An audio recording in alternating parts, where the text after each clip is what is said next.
the idea that people are taking outside influences, and so many of them are actually internalizing in a way where they're feeling bad about themselves. And there's a lot going on, there's a lot going on. But I think what we have to be careful about is, empathy and compassion is definitely a good thing. But when we start to feel bad about ourselves, we really should understand what's actually happening, because we're internalizing something different, and it's really bringing up. So let me back up here. When I say it's really bringing up, what am I talking about? When we're seeing pain going on in society, and we start to feel bad about ourselves because we're observing the pain that's going on in society, we have to question what's actually taking place within ourselves, because that's not a good thing. It's different if we were doing something bad and we were having remorse. That's something completely different. That's not what I'm talking about here. What I'm talking about is literally taking on the pain of other people as some kind of self-identification process. And I want to talk about it because I see a lot of people suffering from it right now. I've been getting a ton of questions in various different areas around this, and what does one do about it? So the first thing is let me see if I can shed some light on what's causing the problem to begin with. And it's a very fascinating, unique set of circumstances that causes this, but it should be a wake-up call to people. So let's start it like this. When a person is a child and they're going through their childhood, we have all different kinds of experiences that begin to form the foundation of how we think, our emotional intelligence or lack thereof, any kind of trauma that gets stored in the body and in the emotions, and of course the stories that we have been told about life and that we create about life as we begin to go through life. So if anybody who's been listening to my podcast for a period of time, you pretty much know that I talk about how most of our programming happens prior to the age of 7, and virtually all the programming that happens prior to the age of 7 we don't have the ability to reject because there's not a conscious mind developed yet. So given the idea that there's not a conscious mind developed, let's think about the enormity of information that a person can take in a 7-year period of time. It's quite a bit, along with the experiences that go with it. So now you have emotions, you have experiences, you have ideas, you have stories, you have facts, you have pain, you have happiness, you have a whole myriad of human experience being programmed in this little child at 7 years old. Then after 7, person is both experiencing life from their conscious mind, even though it is not completely fully formed yet, from their conscious mind and with their subconscious mind, telling them kind of how to experience what they're experiencing. If a person is building a low self-esteem, meaning that an individual does not really think well of themselves deep down inside. Now, of course, there's various different degrees of this. I mean, we see people that have a low self-esteem that really treat themselves terribly as they go through their life in many cases. There may be substance abuse. There may be all kinds of problems in relationships. There could be major health issues. They may have problems holding a job, really getting along in society. Like the endless amount of difficulties that people create in their lives because of a low self-esteem are just that. They're endless. I mean, it just goes on and on. We could literally spend weeks just talking about the destructiveness that happens in a lot of people's lives. But then you have something that's a little bit different. You have somebody that has a bit of a low self-esteem, and their life's not completely horrible, but they're not getting everything that they want out of life either. And they're really kind of going out there trying to keep their head above water. They're doing well marginally. They may be anywhere from working class to professional. I've even seen this with some business owners. They understand that they have some emotional challenges, some identity challenges, and yet they're striving to push forward anyway. All of a sudden, something happens where society starts to take on a viewpoint of pain, and as a lot of people take on the same viewpoint, this person all of a sudden starts to identify with this pain, and they become the pain itself. They become the problem. They see themselves as the problem. And I'm talking about an individual where there's no identification with the problem prior to this, right? So they're not causing a problem, they're not being a problem, they're not doing anything to anybody, and all of a sudden now they see themselves very shamefully, very guilt-ridden, and they're engulfed by it. So what's actually taking place? Because some of the decisions that people are making in this engulfed state of emotions are really not good decisions for themselves or for anybody else. I think the problem that we're looking at is that, our self-esteem is very much like this internal compass that kind of takes us through our life. And as our self-esteem takes us through our life, it's looking for things to resonate with. I mean, human beings are always looking for something. They're looking for other people that they can resonate with. Maybe they're looking for a lover. Maybe they're looking for a friend. Maybe they're looking for an employer. Maybe they're looking for an employee. Maybe they're looking for a business. They're looking for an idea or a hobby, something fun to do, a movie to watch, a book to read.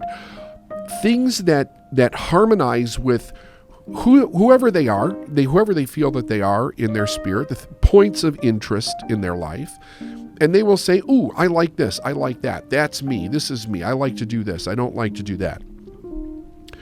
And what's astounding about this is that many people go through their entire life doing this, but they've never really come from the aspect of thinking about what do they truly want for themselves, developing the internal belief system, the self-esteem, the higher standards, the emotional intelligence to go out and create it. They're just kind of bouncing through life, becoming whatever life dictates them to become. And they don't know it because in many cases, there's not a broad spectrum of something actually taking place that disrupts their life in either a positive way or a negative way. They're just kind of floating through life, just moving through life, so to speak, and they become whatever they need to be to kind of survive and to make it through. They become what they need to be in a marriage. They become what they need to be as parents. They become what they need to be for their employer. Some people even take this a little bit further. They become what they need to be in kind of like in starting a business, right? And slowly, hopefully, a person starts to become self-aware of what they truly are and what they truly want. But if the self-esteem that's going on inside of them is really not feeling at home with itself, it will glom on to anything that it self-identifies with. So right now in our country, we have a tremendous amount of guilt going on. We have a tremendous amount of shame going on. We have fear. We have insecurity. We have hopelessness in some cases. We have a lot of anxiety. We're in a lot of turmoil. Like our country has not seen, and for that matter, our world has not seen this much turmoil in a very long period of time. So people's emotions are all over the place with what's going on. And the majority of individuals, if you watch and observe, they want to do the right thing. But also what we're seeing is that people are losing their bearing on what the right thing actually is. There's a tremendous amount of individuals that are coming in right now and bullying other people, really being a voice of telling others who they need to be, what they need to do, and being very insistent upon their opinion. And they're forcefully telling people that are not even asking for any kind of help. They're doing it online. They're doing it in a lot of different situations where somebody that they don't even know just comes and starts attacking them because they're making an assumption about who they are, what they're doing, what they think, what their values are, what their standards are or not, and telling them how to change their life. When you see someone who all of a sudden morphs into this childlike person and is like, oh my God, I'm such a bad person, when they weren't doing anything bad to begin with. If that person doesn't understand that a giant force of emotion and opinion just hit their self-esteem in a very weak place, there's a very good tendency that they're going to blow something up in their life. They're going to totally tear it apart. Right now we have a lot going on with white guilt. We have the George Floyd massacre, like the horrific problem with certain people in the police. We've got a systemic racism problem in our country that needs to be addressed. We keep saying that we're going to address, but it still keeps showing up. And the country's like overflowing. It's overflowing with emotion. That people have had it. They're tired of it. And rightfully so. But when we take that energy and don't direct it toward the problem, we just direct it in every direction that we can, the casualties from that can be enormous. They can be devastating. So I'm speaking to the people that are coming to me going, I feel all this shame and guilt about who I am because there's other people of my race or my gender or where I grew up or in what I do that had something to do with racism, or they had something to do with something that wasn't right. And now I'm identifying through their wrongdoing in life. And I'm having that wrongdoing be thrust on me. So it's like, okay, what do you see for yourself in this? And the answer that I'm getting on a broad scale is that I'm a bad person. Like deep down at the core, I'm a bad person. Well, why would somebody think this, that they're a bad person?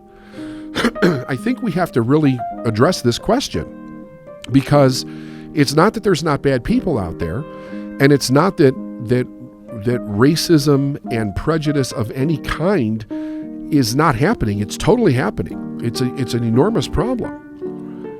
But if individuals that are very susceptible from a low self-esteem perspective are on the bullying end of the strong opinion that is taking place in many instances, then that individual is going to really feel awful about themselves. So I think that one of the things that we need to really understand about ourselves is, what do we actually stand for from a point of being a human being in this world today? And I'm talking to everybody, excuse me, as an individual right now. Not talking to any group of people. I'm not talking to any color of people. I'm not talking to any ideology. I'm just talking to an individual that might feel lost right now and is really struggling with the emotions that they're actually going through. If you look at somebody who's very solid in who they are, they've done, either they were raised in a household where they were solidly brought up to know who they were, they have good standards, good values, good beliefs, they have good emotional intelligence, they work on themselves, they're constantly moving forward, they surround themselves with great people who help hold them accountable, you're not going to see this problem. Because somebody from the outside coming in, no matter how loud they tell you that you're something, a person who's solid in themselves is not going to believe it. They're going to be like, okay, I understand that this person's probably in pain. They're hurting. There's something going on with them right now. It doesn't mean what they're saying about me is right, just because they're directing at me arbitrarily because of the color of my skin or where I live or where I work or what I do for a living. There doesn't seem to necessarily be any rhyme to reason rhyme or reason to it either. It's just people directing, projecting their emotion, their pain, their ideas onto whoever will listen. So the individual that's strong recognizes this, and they understand that people can have whatever opinion they want, and they can choose to do with it whatever they like when they find themselves in a situation like that. But the individual that has a low self-esteem may be suffering from something much more horrific, because this is not something that we often see. I mean, we see it in toxic situations. It can be in a toxic employer, a toxic family, a toxic marriage, children that are in abusive situations, where they're getting a person who is very angry, upset, and sometimes they have mental disorders where they're constantly brutalizing an innocent individual, let's say a child, for instance, and telling that child or indicating to that child who they are from a bad perspective. That child is going to grow up with trauma wounds. That child is going to grow up with a low self-esteem. They're going to have serious issues that are actually taking place within themselves. And it's almost like when as this person starts to go out in the world, they become very, very vulnerable to the idea of their own self-esteem becoming self-abusive based on the reflection that it's getting back from society. We cannot underestimate that the self-esteem being kind of a governor for its own, being like, excuse me, water seeks its own level, it is basically looking for and attracting something that is going to validate its own pain in a person's life. This is why people generally of a low self-esteem will get into a bad relationship. And again, bad relationship anywhere. It verifies what the person feels about themselves. However, here's the mistake. And this is so important. The mistake is that when a person gets this so-called verification in their mind, they're believing it to be real just because somebody who has a much louder, larger, more aggressive opinion is stating that it's real. It doesn't make it real. It doesn't make it real. And you cannot just take on the persona of being a bad person when there's no evidence of you being a bad person. You just have the emotions of you feel like you're a bad person. We get extraordinarily emotional in situations like this, and we say, all of a sudden, I'm this. I was talking to several people over the last week that are really suffering from this. Their whole life has been turned upside down because people told them that they were bad people because they were white. And it's like, you're not bad because you're white. I mean, to say somebody's bad because they're white is a racist statement. It's like saying somebody's bad because they're any color that's different than your own.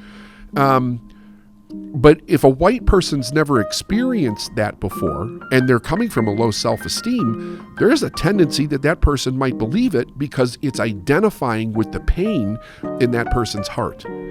And it's taking the person on a roller coaster ride through their own life, and they don't have the skills to know what to do with it. They literally don't have the emotional intelligence to deal with it. So what I want to do, excuse me, what I want to do is I want to give some advice, take it or leave it, as to how to help deal with this if you're suffering from this problem. Again, this specific podcast that I'm doing on this, when self-esteem turns to self-abuse, really is not about the racial situation that we have going on in our country. It's about the upheaval that we have going on in our country in many different areas and the emotional fallout that people are experiencing because of it. Okay, just like if anybody's listening to this and you want to know what my stand is on it, my stand is that the things that have been happening are absolutely horrible. The murder of George Floyd, racism altogether, the violence, like it's all absolutely horrible. But it's really not about that. It's about that there's people suffering everywhere because of COVID, because of George Floyd, because of the protests, because of the violence, because of the uncertainty that it's created in our country. It's really having an emotional impact on so many individuals. So if you're a person, first of all, that's being emotionally impacted by this, and in any way you feel you're in trouble, like you could hurt yourself, hurt somebody else, you need to dial 911, you need to call, or you need to go see a doctor, you need to see professional advice immediately. Don't play around with this. It absolutely don't, because suicide ideation of any kind, hurting another person ideation of any kind is not a good thing. You want to make sure that you're really seeking help for that. Now, for the rest of us that are just, we don't know what to do, the idea is that we have to go back to some standards in our life. We're losing our value perspective. We're losing our internal moral compass in the world. Generation after generation has been saying this for a long time. We're losing our moral compass. We're losing our moral compass. We're losing our moral compass. That means that we can't tell right from wrong. We can't tell good from bad. And we don't know how to make decisions based on some kind of moral value guidance for ourselves. So when we have a low self-esteem, we don't really have that moral compass in a healthy place. We really need to find out, what do we stand for? What do I stand for in life? And you need to go through your life in a way where you're examining, what are your principles? What are your standards? What are your goals? What do you want your life to be about? How do you want to experience this lifetime for yourself? How do you want to experience it with other people's?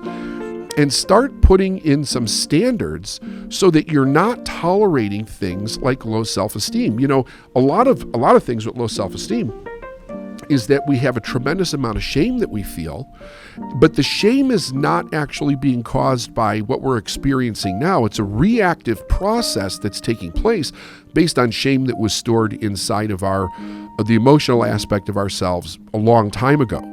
In your own personal life, and it brings it back up.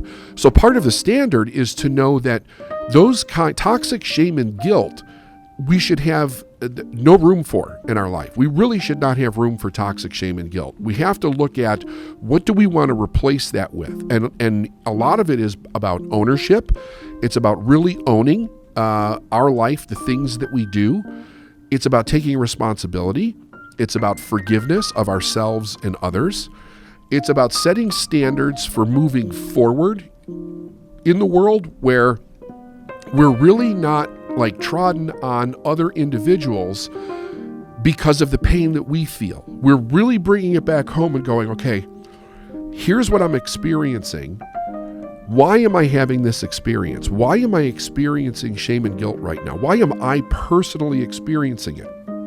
And not use other people that are experiencing it as a reflection of our own internal experience or dialogue. But asking ourselves, where did this come from? Where did the pain and the guilt and the suffering that I'm experiencing actually begin in my life? Because here's what we do know. You generally won't have a reactive process to anything if you haven't experienced it before. The mind does this incredible thing whenever we experience something, is it kind of searches its storehouse of information, and it says, what is this like? Where have I had this experience before? And then when it finds it, it's like, okay, so what was the story around that experience? And it instantaneously starts to bring that up because it gives us a preset pattern as to how to deal with something. So think about it like this. If you experienced shame and trauma as a child, ask yourself, what was my preset pattern for dealing with that when I was a kid? What mode of being did I actually go into? Because that's what we're seeing. But people are doing it to extremes. It's like they're shrunken down to a 5-year-old. They have no sense of agency for themselves, and they're suffering terribly. They don't know what to do. And in many cases that I'm seeing, they're making poor decisions about their life. They're making decisions that they're pressured into doing because they're scared out of their mind what happens if they don't. And they're not really understanding that they're moving into a very juvenile way of behaving because of the fear. When we're a kid and we're in fear, our whole psychological system is made up to try to find some sense of certainty, some sense of safety in the world.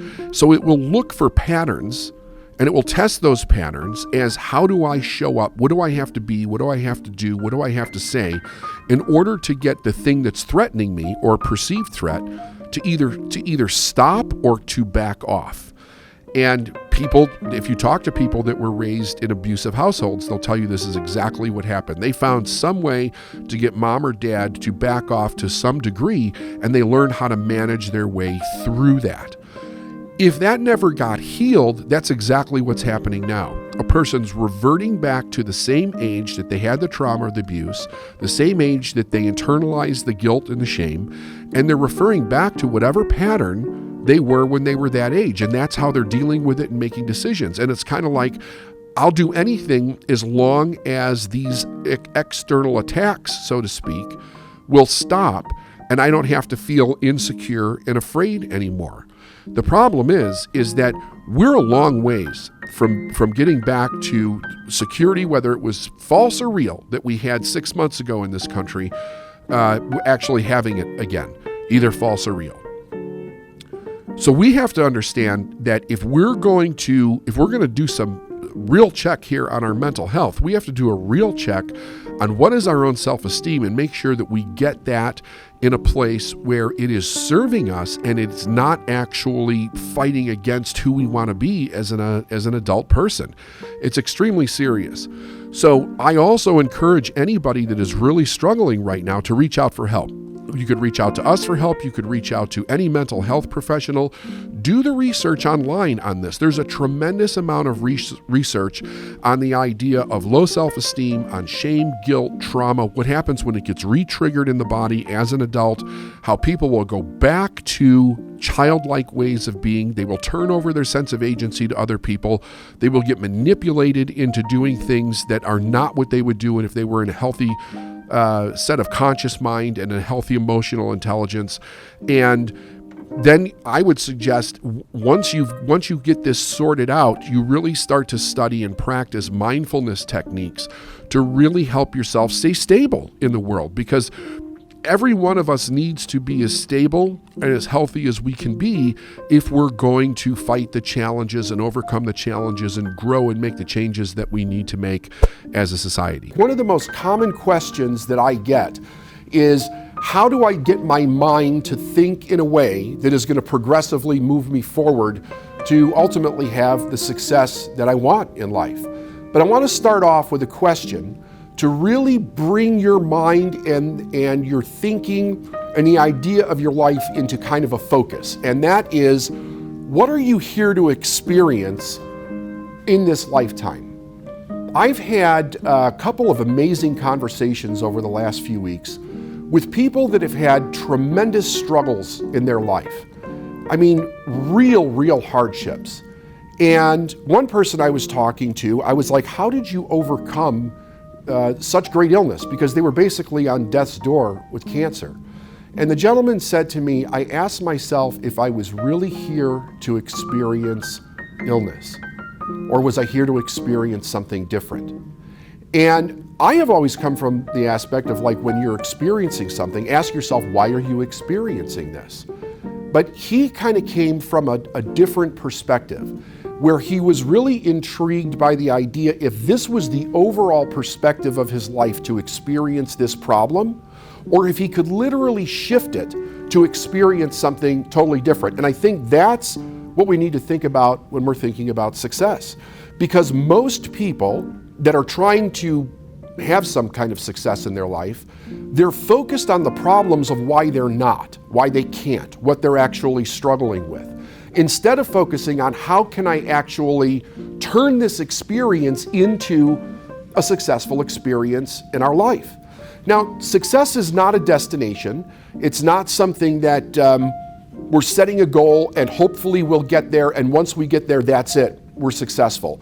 But it seems like in most people with the human brain and the way that our mentality works, that unconsciously that's what they think they're doing. They think they're going after a destination or a financial goal or some kind of fame or some kind of standard in their business or their life. And then once they get there, it never changes. But success is actually a successful action, the implementation of a successful action in a successful way, but doing it over and over and over again and maintaining that success standard for the rest of your life. It's not something that you do once and then you get a result and that result stays there forever. It's something that must continuously be worked on and thought about and grown and examined in order to maintain constant success in your life. And that doesn't mean that we don't have failures or we don't have obstacles or we don't have challenges. All of the individual challenges and obstacles that we actually have in our life are here to teach us very specific things about what we need to work on individually in our own success mindset and our own psychology in order to take us to the next level, in order to better our best, in order to create and live the dream that we actually want for ourselves and for other individuals. So that thought process is something that must be considered, it must be cultivated, it must be worked on, it must be cherished and nourished every single day of your life. Because when you don't pay attention to it, you leave your mind open to whatever it is that you're being exposed to in life that can then infiltrate your thinking, and it can cause doubt and fear and worry, and the absolute suggestion of the problems that we all experience in reality as an ultimate reality. So people will experience challenges and all they see is the challenge. All they see is the problem. All they see is the trauma. All they see is the hurt that they're experiencing.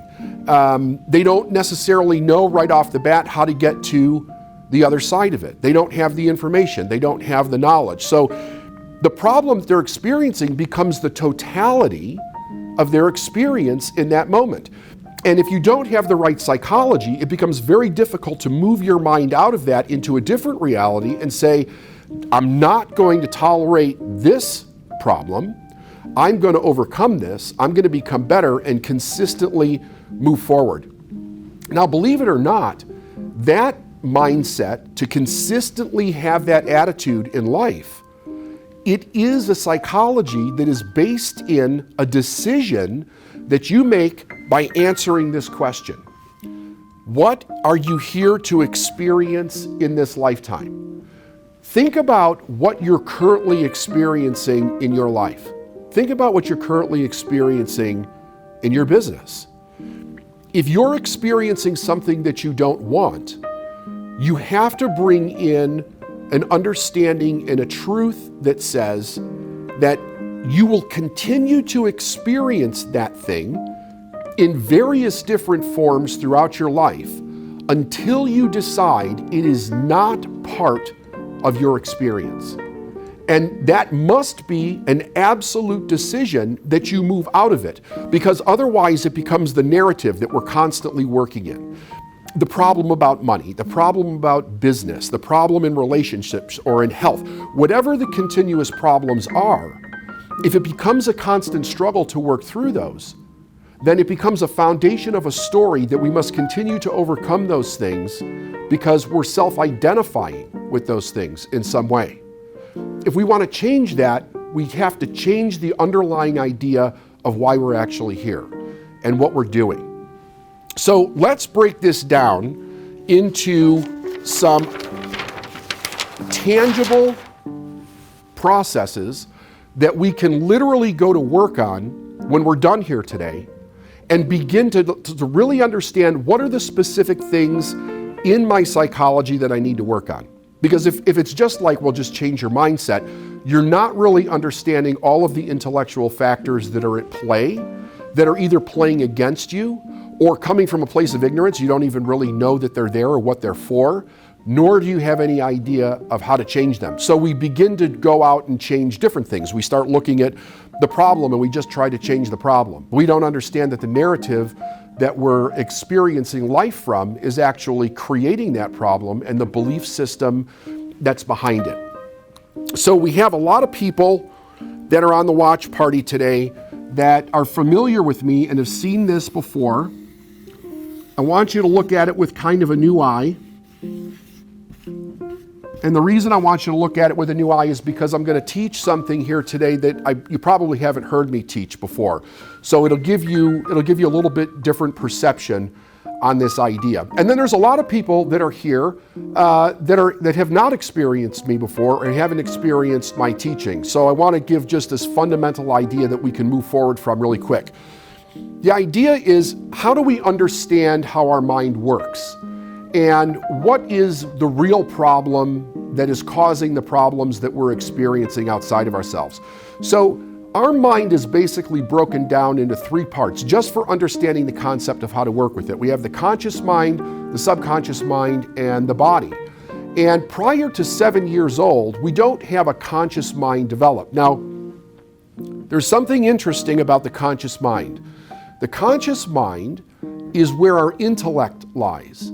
And our intellect is really the thing that separates us, like psychologically, mentally, potentially, from the rest of the animal kingdom, from the rest of the nature. We have a very highly developed intellect, but most people don't know the faculties of the intellect. They don't understand the intellectual factors that make up the intellect and how to use them and how to strengthen them and hone them into like a razor sharp tool that actually benefits us versus working against us. Prior to the age of 7, the conscious mind's not developed. There is no conscious mind. It's all subconscious. So those intellectual factors are, number one, they're not even in our awareness. We're not using them at all because they're not really developed yet. But what's even more interesting is that all the information that's going on or around us is going into our subconscious mind without the ability to reject, without the ability to evaluate. I mean, even if you could evaluate, you would have nothing to evaluate it with because you're a baby. You don't have any other information. In your youngest years, you haven't even learned language yet. So there's no evaluation that's possible. So we're basically subject to whatever we're being exposed to, whatever ideologies, whatever beliefs, whatever value system that our parents have.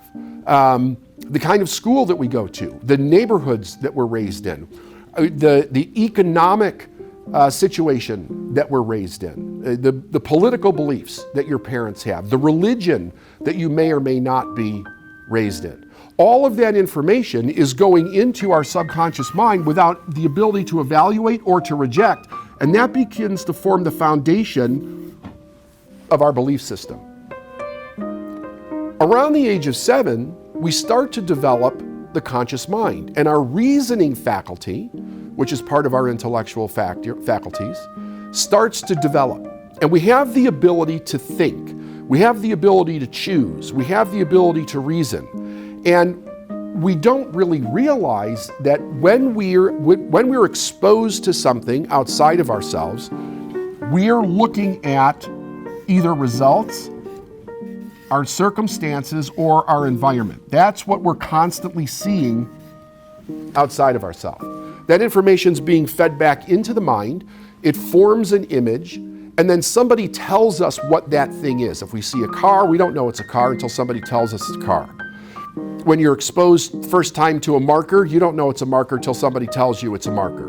And then they tell you what to do with it, and then you use it and you learn what it can actually do as a tool in your life. And with every single thing that we learn about, that's how we get the information. Somebody else is telling us what it is, what it means, how to use it, whether it's something good or whether it's something bad. And then we begin to move through our life and we get more and more information like that.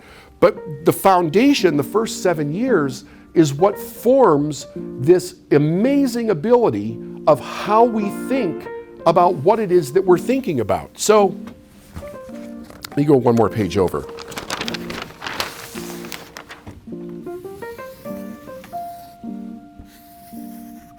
After 7, the conscious mind starts to develop, which is here. The subconscious mind is here. That's already programmed with beliefs. And the conscious mind is where we have the ability to choose. So we have senses. We see, hear, smell, taste, and touch. All the information that we're picking up from our environment is being fed back into our conscious mind. It forms an image. And it's just an image.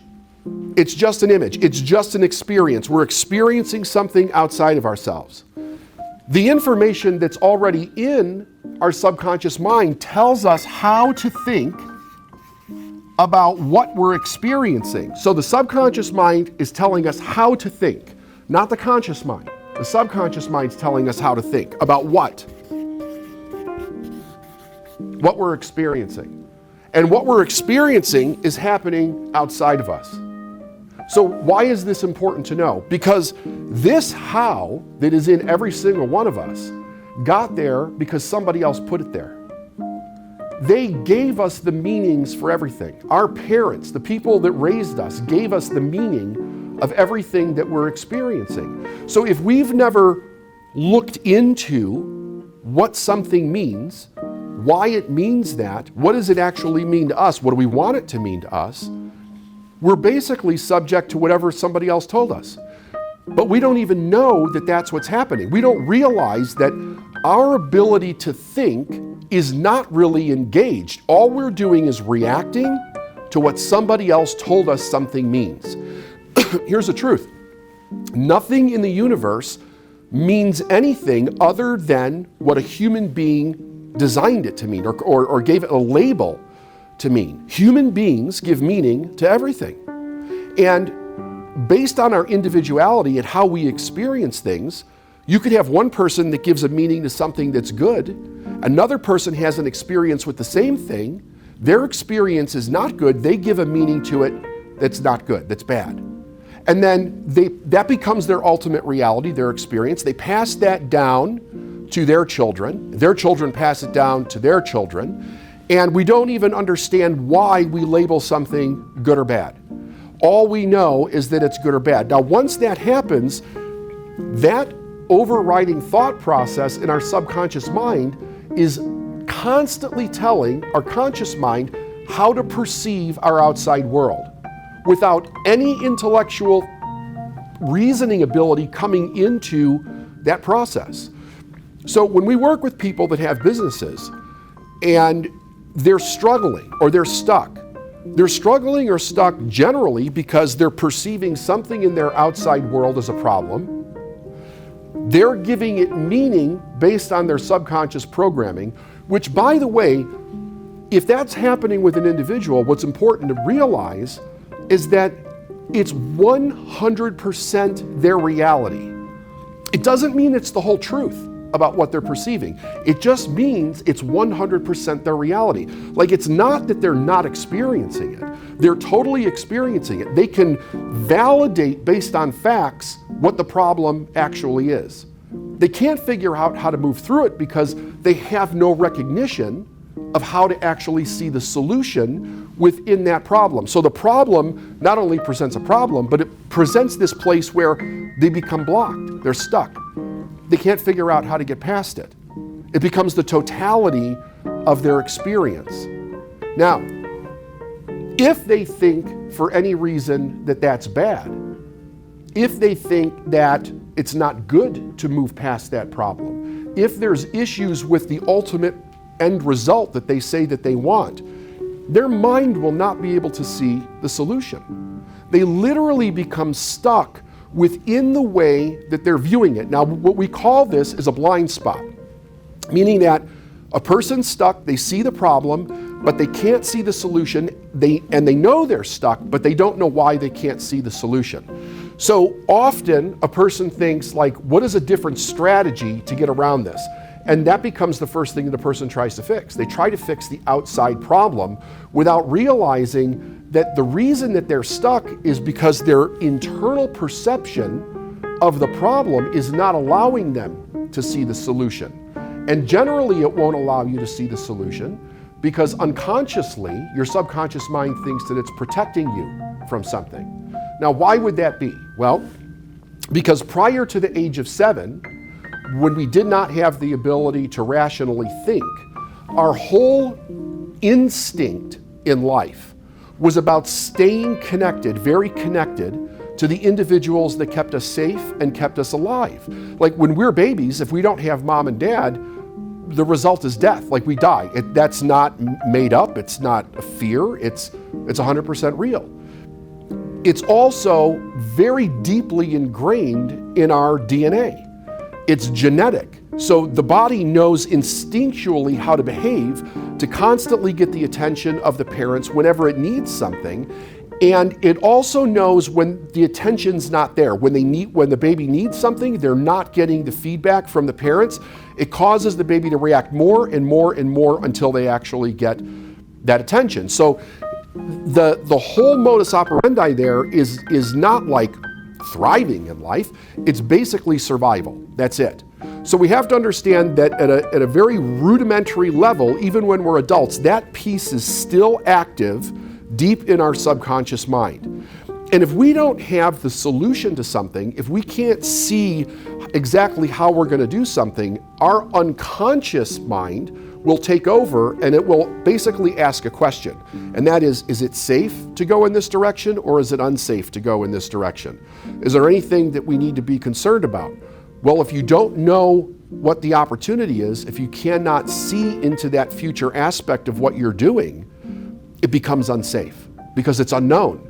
And the unconscious mind does not like the unknown. It absolutely does not like the unknown. So automatically, it brings up the idea of fear. It brings up the idea of uncertainty. It brings up the idea of consequence. And then we start to engage our rational mind. But see, at this stage of the game, it's too late. Because once we start to engage the rational mind, we have to understand that the how is what's causing us to hold the picture of how we're evaluating the problem. So the problem keeps going over and over and over again. And very often, when we're looking at results, we're actually imagining some kind of fear manifesting outside of ourselves.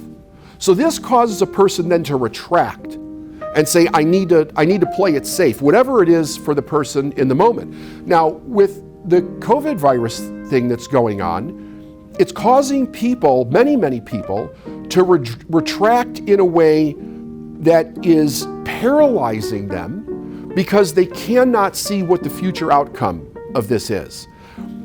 I've been talking about this a lot for 2 months now, and one of the biggest problems is that nobody knows what the outcome is. We don't know when it's going to end. We don't know when we're all getting back to some kind of normalcy. We don't know what's going to happen with the economy. We don't know what's going to happen with the potential of the virus in the future, whether we get a vaccine or like whatever. You can go down a million rabbit holes with this thing. But the main point is it presents a huge unknown to everybody. And how we deal with that unknown is very much about how we perceive being able to step into something that is unknown and being able to deal with that unknown as it shows up in a person's life. You find something very interesting about very successful people. They have mastered very specific things in their psychology that allow themselves to evaluate and step into the unknown based on different factors other than fear or imagined consequence based on some old paradigm or belief system that somebody else gave them. There's a vast difference in the value system in the way a successful person thinks versus, say, working class or middle class individuals. Because working class and middle class individuals are raised with the primary idea of being safe. That's what it is. Everything that we learn in life is about how to stay safe, how to have a very specific idea of certainty all the way through our life. And we're literally taught not to do things if we're not sure. Don't take too many risks. Don't change jobs. Don't move out of your neighborhood, whatever, if you're not certain of what the outcome is. And we often go to the people that were around at those moments of our life and we ask questions, and people give you ideas or opinions based on their fear or the things that have actually gone wrong in their life, not on hope and aspiration and, go out there and give it everything you have, live your life to the fullest, make everything count. Those ideas are not there. It's all about playing it safe. With this very strange concept. The concept is, if you give loyalty to something, a business, a marriage, a family, a neighborhood, if you give loyalty to something, those things will give you security. And that has never at any time in history ever been true. Never been true. So I have always found it amazing that the human mind has been so susceptible to buying into that idea to begin with. And after World War II, when things started getting really good in our country, that was really the narrative, like go to school, get an education, go to work for a company forever, and give them loyalty, they'll give you security. It was never real, but people bought into it. Why do people buy into it? Well, if you're raised from a very young age that your security is in a job, your security and stability is in not changing but finding somebody else's certainty and buying into that, then that becomes your reality. And worse, you never step out and exercise your psychology to build up the areas of your own life that will allow you to manage uncertainty in a very healthy psychological, emotional way, be able to evaluate and make decisions that will allow you not just to break through a problem, but thrive. Look for the opportunity in every situation that will allow you to thrive. Not believe in the fear or the obstacles that are stopping other people, but be able to move through them and be able to influence them to actually move through them. To really be a beacon in your own life for living your dream and showing people that you can. That ability is locked up in the idea of how do we use our intellectual factors to master our psychology so that that part of our life is not an issue anymore. Most people don't realize that the answer to this question, what are you here to experience in this lifetime, is very much rooted in the fact that they're not mastering their psychology. Because if I don't master it, it seems like this is like a pre-decided idea based on how I was raised. If the only thing that I know and the way that I've interpreted my personal ability in life is based on other people's experience. Now really think about how much of your mindset is based on what other people told you. Then I only see my ability as far as those people have gone in their life. So I then determine that here's what I'm here to experience in my lifetime. And that is exactly what I have, not moving any further, playing it safe, not taking too many risks, and then finding all the reasons in my life not to do that. How does that show up for most people? It shows up with problems. Problems that basically psychologically stop them from moving ahead in their mind with any kind of certainty to a new destination that is vastly different than the one that they have. Most people never really take a dream, focus on the dream, build the dream, mature the dream, see it very vividly in their mind, become magnificently obsessed with that dream, and then go out and create that in their life. Even though every single one of us has the ability to do that locked up inside of ourselves, regardless of the situations that life throws at us. Regardless. Just because so many people are being affected by the COVID crisis does not mean that it's something that is here to stop you from progressing forward. All it does is validate, which I think people use all the time, is like when we feel like we want to stop with something, like we're afraid to move forward, we look for other people that are in the same situation as validation for us giving up, as validation as an excuse for us not moving forward. And we look at the problems they're having and we make it factual in our life. It becomes absolute. Well, if this person has the problem and this person has the problem, if everybody has the problem, then it must be real. It's not me making an excuse. It's not me not going after my dream. It's not me being in fear because everybody else has the problem. So then I can justify stopping. And the masses, forget COVID, the masses have always stopped at the problem. They've always stopped at the insecurity. They've always stopped at other people telling them no. They've always stopped at the idea of loyalty over the dream, the reality of their dream.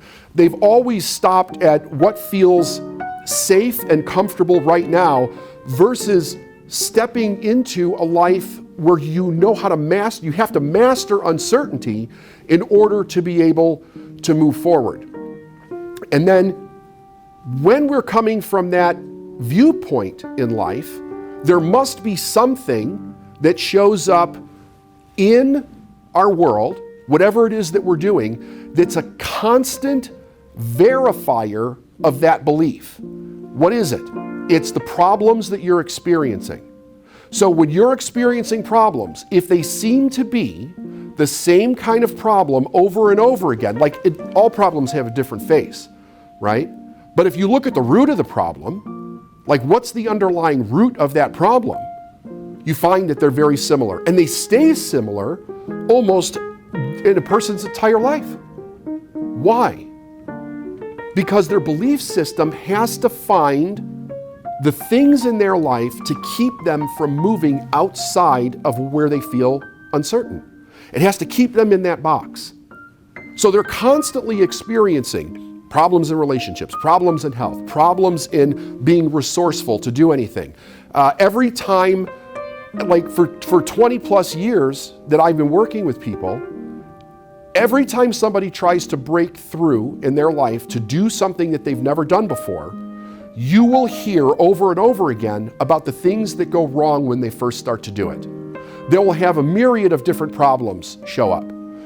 Their subconscious mind's creating those problems in order to rope them back into living inside of that box. And what's very important is that they have to understand this truth.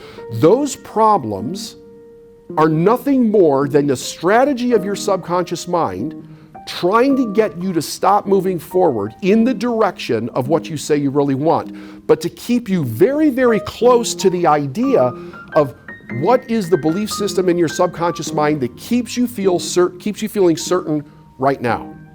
And when you obey keeping certain right now, you create a major blind spot in the way that you can view something, the way that you can evaluate something in your mind, so that you can find an answer to move forward. But understand this, the answer is always there. It has to be there because it's the opposite side of the problem. You can't have one side without the other. It's the opposite side of the problem. The answer is always there. I've noticed something that's pretty interesting, and we've actually talked about this a few times on podcasts, why people have a difficult time finding themselves, finding their authenticity, knowing who they are. But there's something that I wanted to cover that it's just I don't know what brought my attention to it, but I noticed that it's a big problem for a lot of people, and that's when people have individuals in their life consistently that are constantly trying to control them. And I realized as long as we're being controlled by other people, whether we know it or we don't know it, and it's really bad when we know it and we're putting up with it versus not knowing it and we don't know what to do with it. We don't know that it's actually happening, so to speak, is the idea that it really becomes very difficult to understand where you're making decisions from, like who you really are as a person. Because you can't really go to what you want. You're so damn consumed with the idea of what other people are thinking and what they're wanting and trying to always think through and navigate situations that you're never really in touch with yourself. So the whole idea here is we're going to do a little dive on how to recognize if you're being controlled by other people, what that actually looks like. So that's one place that you can clean up in your life and really start to find your own authenticity. So when I started thinking about this lesson, I was thinking to myself, okay, how did this play out in my life? Which was really fascinating when I really started to do a dive on it for myself. And it's not like the things I'm going to share with you from like my childhood, like I didn't know about it before, but I don't know that I ever really looked at it in the scope of what we're talking about today. So there was this deal that with my mother, she was extremely controlling her whole life. She controlled everybody, and you wouldn't know it if you were in that family. Like if you were in the family, if you were in, and I mean the extended family, it wasn't like it was standing out where people would say, damn, she is unbelievably controlling. Like, well, look what she's doing to the people around her. Like, nobody really knew that this is what it was, which is always fascinating with any kind of behavior when you're growing up. I mean, you've even heard people talk about this when it comes to poverty, that the idea is that they didn't know that they were poor when they were growing up because all they knew was the environment that they're in. We also know that this is has a lot of specific relevance to abuse and controlling individuals, and also the way a person views themselves, meaning that we have a tendency to view ourselves through the looking glass of everybody who's reflecting back to us our own life. And we self-adjust with that. So until we experience something different, we don't really know we're being controlled, or we don't know that we're poor, we don't know that we're being abused. We may have an idea that something is off, but usually by the time we become aware of it, we're already in our 20s, maybe even older, before we start to become aware that there's a different way to actually be in the world. So I had this issue with my mother when I was a kid, well, all the way up until she died, actually, where she was always controlling. She was always manipulating the situation, but it was really hard to tell when she wasn't. And I remember having a conversation with somebody years ago, and they said to me something that I'll never forget, and I just kind of want to lay this down for everybody. They told me that manipulative people don't know how to be any other way. They're always manipulating. And even today, when I hear myself say that, it causes me to kind of take a step back and think for a moment, because if a person's always manipulating, basically what we're saying is that you're never really getting an authentic communication or an authentic relationship with this individual, even when it seems good. So my mom had great qualities about her. She could be a very caring person. She could be very caring to her grandchildren. She could be very caring to other individuals, but there was like a hard line with her where that would be shut off. And the person that was sharing this information with me basically said, even the parts that are caring are manipulative. Like, it's all well thought out. So much so that it's ingrained. She thinks from the idea of control, from the idea of manipulation, and everything has to go through that filter of rules that she has in order to be able to control everything around her. And when you see her get angry, which was another thing, nobody could be more angry in our household than my mother. She owned the anger. So anger was not something that was allowed to be expressed. If you started to get angry, she would get more angry. If you got more angry, she would get more angry. And ultimately, because especially when you're little, she's got the power. That's when, like, I'm going to start taking things away from you, or you're going to get spanked, or you're going to get grounded, or, and she would say, keep it up, keep it up, keep it up. And I'll just take more and more and more and more and more away from you until you finally cave. There was no way she was ever going to back down from any kind of argument like that. She always had to be right. So here's the things that I want to run through, and I think people will find these fascinating. You may want to listen to this a couple of times and really take a look at the specific individuals in your life and ask yourself, do you see these behaviors? And do you see these behaviors consistently? Because the truth is, everybody can have some of these behaviors sometimes. It's when you see them consistently that it really raises a red flag for an individual. So the first one is blaming you. A person who is making everything your fault all the time. And this can be done in very overt ways, but also there could be a covertness around this. Blaming can be like, this is your fault, I'm accusing you, I'm telling you to take responsibility. My tone can change, my body language can change. Pointing a finger at you, giving you the cold shoulder. Like, there can be a lot of energy behind this in an overt way, where I'm almost in an attacking mode around the idea of blaming. We'll also find out that whenever there's any consideration that it might not be your fault, that it might actually be their fault, it can actually even get worse.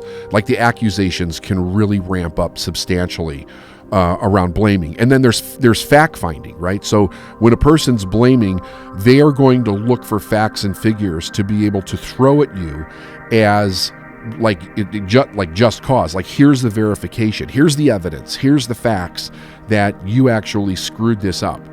And it doesn't mean that you're at fault, but in the process of doing that, they can also do something that I'm going to talk about in a minute, which is gaslighting, which is a kind of a rewriting of history or denying what your experience is. But the covert way can actually come in as like joking around. Like, a person can joke around in a way where you and I'm not going to give an example of this. I'm going to tell you why, because I don't want to put it in a box for you. But here's how to find out if you're actually being blamed in a covert way. Have you ever had a conversation with somebody before and you walk away for whatever reason and you feel guilty? Like, there's this feeling of guilt or shame that comes over you. And you don't really know why. It doesn't seem to be 100% obvious, but there is this guilt-shame thing that's actually taking place, or you just feel bad. You just feel bad. The person is doing something in some way that is causing you to feel bad, but what's important to know about this is that they're doing it intentionally, even though it may seem like a joke. It may seem like a complete joke. It may seem like a natural conversation that would have absolutely no bearing of consequence whatsoever, but you walk away kind of feeling like shit. So the first thing is blaming. Write it down and say to yourself, who blames constantly? It can also be abdication of responsibility. That's another way of blaming, right? They don't actually come out and say, hey, BT, it's your fault. Hey, so-and-so, it's your fault. But what they refuse to do is to accept responsibility and just leave it there like they're drawing a line. Well, then who the hell's responsible for it? So they're not actually saying it's your fault, but they're not accepting responsibility for themselves. Another one, a big one, and we talked about this in some of the stuff that we did around abuse, how to recognize an abusive person, is isolation. Isolation is a very dangerous thing. It's usually quite covert. And it starts happening subtly with most individuals. So abusive people are really great at this, because here's the deal. If I'm going to control you, now think about this. If I want to control somebody, I have to either figure out a way to manipulate the people that are around them that would be giving them a contradicting message from me. Like, I don't want something to contradict what I'm saying. So if I can't manipulate the people that are around this person, I have to figure a way to isolate them. And isolation can come in many forms. There could be emotional isolation. There could be physical isolation, where a person tries to just keep you all to themselves. There could be financial, spiritual isolation, really removing you away from your resources that give you your autonomy in life. So think about it like this. If I'm going to isolate you, how am I going to do it? I'm probably going to try to find a way for the people that you're around to be wrong or not good for you. And part of the deal with this is that you take any human being on the planet, you're going to find good things about the person, you're going to find not good things about the person. We're polarizing people, right? We have good qualities, we have not good qualities. Some are better and worse than others, but regardless, there is no perfect person. A manipulator is really good at taking any individual and blowing up the smallest things in their behavior to make them look like they could actually be a pretty nasty individual, or finding specific evidence all the time.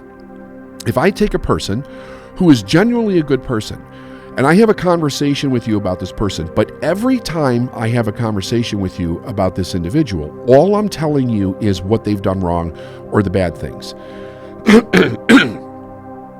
It creates a frame in your mind, because the mind is very interesting the way that this works. It's basically a command that you're giving to the mind. It builds a picture of this person not being a good person. And that becomes your reality in a totality kind of way, where you only see what's not good. But then what happens is it literally shifts your entire perception of this individual. And before you know it, you find yourself agreeing with somebody like, yeah, that person did this. And yeah, you're right. Look at how they did that. And yeah, you're right. There was last Tuesday when they did this. And before you know it, you're convincing yourself. See, the person already put the seed of manipulation to isolate in your brain. So now you're actually looking for the things that they manipulated you to look at. So we have to be really careful when it comes to this, because this can happen. See, look, if you don't know yourself, when somebody says XYZ about another person, you're not going to say to yourself, I don't know. I need to think for myself on this one. I don't know that I accept that. Like, I hear what you're saying, but I don't know that I accept that. When a person is really trying to control you, that gets whittled away and you don't feel like you can say that. All of a sudden, you start going into their authority that they're presenting and you start agreeing with them. Yeah. Even if you don't agree, ask yourself this question. Have you ever been in a conversation where somebody says something about somebody else and you don't agree with it? Right? Internally, in your head, you don't agree with it. You're saying, I don't agree with this. But verbally, you're like, yeah, I get it. I agree. Why do you do that? Why are you doing that? The fact that you're doing that is a real clear indication that they're manipulating you, trying to control you in some way. Another great way that this happens is keeping score and constant criticism. These two things are ways that, well, we just talked about how they would do it with another individual, right? So if I keep score with another individual and only tell you what's wrong, then you form the belief that that person's wrong. But what if I do it with you? What if I've isolated you from somebody else's opinion and I start doing nothing but keeping score based on your behavior and what you do? The mind is so amazing that if we don't stand guard over what's coming in and really constantly just do a little double check, like, am I good with this? Am I good with this? Am I good with this? A person can start feeding us BS about ourselves because they only pick up on everything that we've done wrong. And it could be very subtle things like, why do you always put the salt shaker over here? Like, there's an indication that there's something wrong with where you put the salt shaker. Why do you put the toilet paper roll on the toilet so it rolls off the back or rolls off the front? Opposite, it'll always be the opposite to what they think, with the indication that you're actually doing something wrong, when these are just actually preferences in your life. But your mind is receiving this command. And as your mind receives the command, all of a sudden you start looking at everything that you do with the same kind of criticism. The point is that even though your brain is doing this, it's not you that's doing it. Somebody else is controlling you, right? Intimidation. Now, when a person is in your life and they can intimidate you, you really have to ask yourself, how did the relationship get to a point where I could be intimidated? So intimidation could be blackmail, it could be jealousy, it could be I'm going to hold something over you. I learned from a guy many years ago who was put in a very precarious situation. That there's nothing, absolutely nothing, worth allowing somebody else to intimidate you, even if it means exposing one of the most embarrassing things about yourself. Now, think about this. If there was something that somebody knew about you that was not flattering and could really cause a problem, say with a spouse, with a child, with a coworker, with a boss, like there could actually be some fallout if this person knew this. And somebody starts to threaten you or intimidate you with information on how they would expose you with something. If you go along with it, you're being intimidated, you're being controlled, you're being manipulated. But if you own yourself in a position like that, you would then, if you wanted to take the power back, you would go to the person that they're threatening to tell, or they're insinuating that they might find out the information, and tell them yourself. So you can't have somebody hold something over you. And I think a lot of us are raised with the idea of what other people think to that point. So that's one that can really sneak in very easily. But I think that if you do that once, you'll do it forever, because there's no freedom like owning the good and the bad side of yourself, the things that you've done great and the things that you've done that you might regret, or it might not have a shining star on them. Let's put it that way. But if you own it, you would go tell somebody, you immediately take the power away for that person to control or to intimidate you. The next one is constant drama. So constant drama falls under a category that I like to put it under, which is kind of like behavioral, where it's in various different ways a person can control not just you, but a group of individuals by how they show up in a room, okay? Some people, for whatever reason, they just have drama in their life. It may be that they have a need to be seen. They have very low self-esteem. They need people to pay attention to them all the time. They need some kind of validation for what they're going through in their life, who they are. And when people are constantly showing up with drama in their life, what is it that they're trying to get from everybody else? So that would be the question. Like, when we all know somebody who's constant drama, and it doesn't have to be bad drama either, right? So there's good drama, there's bad drama. It's always some kind of a damn story that's going on with this individual. What is it that they're trying to get? Are they trying to get attention? Most people that are doing this are trying to get attention. But what the other thing that they're doing is they control the narrative in the room. When somebody walks in and they've got a bag full of drama, everybody is reacting to that drama. Everybody's seeing it. Everybody's witnessing it. Everybody's having their own emotional reaction. Everybody has a story going on in their own mind about what's going on with this drama. And what it does is that now everybody's focused on this one person, or what this one person's bag of drama is. That person that walked in with it successfully manipulated the entire room. We get tons of questions about this around the holidays. Like every holiday, we get all kinds of questions that come into our company around how do we handle the drama with family members. And the biggest way to handle the drama is to not buy into the drama. I don't care how bad a person's story is. The moment you step into the story, you allow that person to control you. You can listen to the story and you could just have your own opinion about it, but not go deep into the story, like validating every single thing that they say. Because when you do that, you're now stepping into their ability to control the narrative. And let me give you pop a couple of ones off here that they all go together. They don't need too much explanation, but you can look at it and really understand when you see this a lot, it's not the person having the problem, it's this person's way of actually manipulating you. So moodiness, the idea of having to walk on eggshells, a person who consistently ignores boundaries. Hey, ignoring boundaries at all is a problem, but if a person is a healthy individual, they may not know that they crossed a boundary. So if you tell them, just tell them clearly and firmly, this is a boundary for me, and a healthy person will stop. They won't cross the boundary again.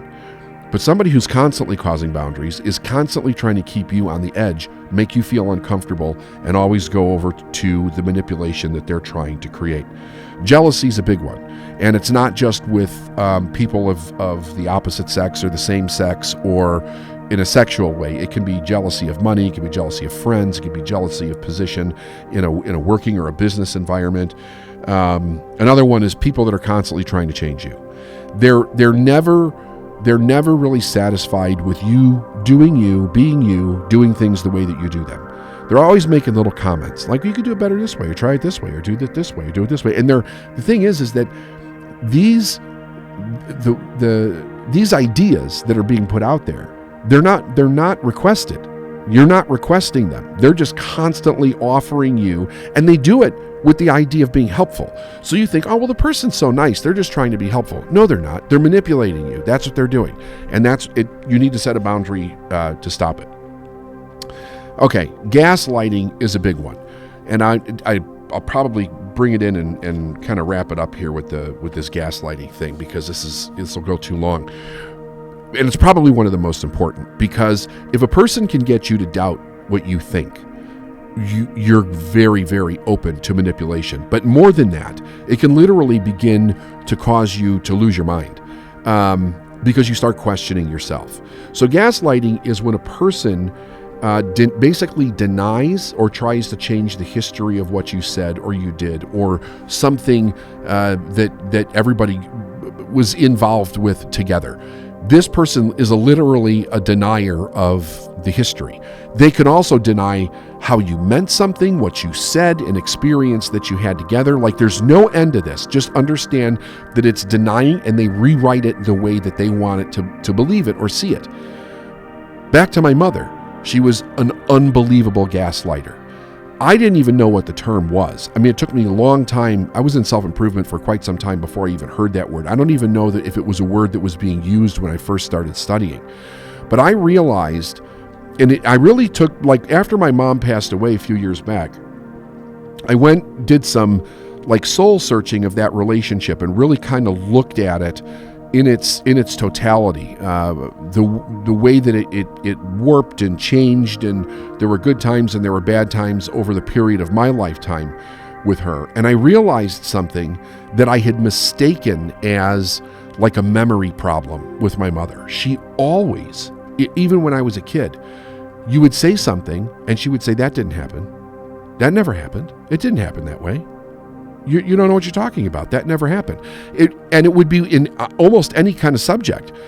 And I would think to myself, like, Mom's got a really bad memory. And she would actually walk around and she would tell people, "I have a really bad memory. I have a really bad memory." But when she would deny something, it was never her memory. It was never her memory. If she couldn't remember where she put the salt, she would say, "I have a bad memory." But if anybody said, "Hey, do you remember when we were on vacation 5 years ago and we did this and it was so funny and everybody laughed?" And she'd be like, "That never happened. What are you talking about? That never happened." It would be usually with things that didn't make a difference. It wasn't like we were talking about anything that was serious or embarrassing, but what she was doing was she was actually trying to control the way that we think. If a gaslighter's whole idea is to get you to really question yourself, then they become the ultimate authority in your life. I mean, maybe not the ultimate, but a big authority in your life. As long as it can chip away at your self-esteem and you don't actually know yourself, you can't find yourself, you can't build on it, excuse me, and you can't make yourself stronger. So the whole idea was that if she could consistently change history and change the narrative, then she got to rewrite things to fit her narrative, and she got you to behave based on what her narrative was. Because if you didn't go along with the way that she gaslighted something, she would become fiercely angry. Now here's the kicker. This is the part that was so confusing for me for a long time. Her second husband, the man was not my father. He was my stepfather. And I never lived there long from the time that they got married. I moved out right around the time that they were actually getting married. But I knew him very well, like would see him on holidays and stuff. She actually got him to go along with the gaslighting.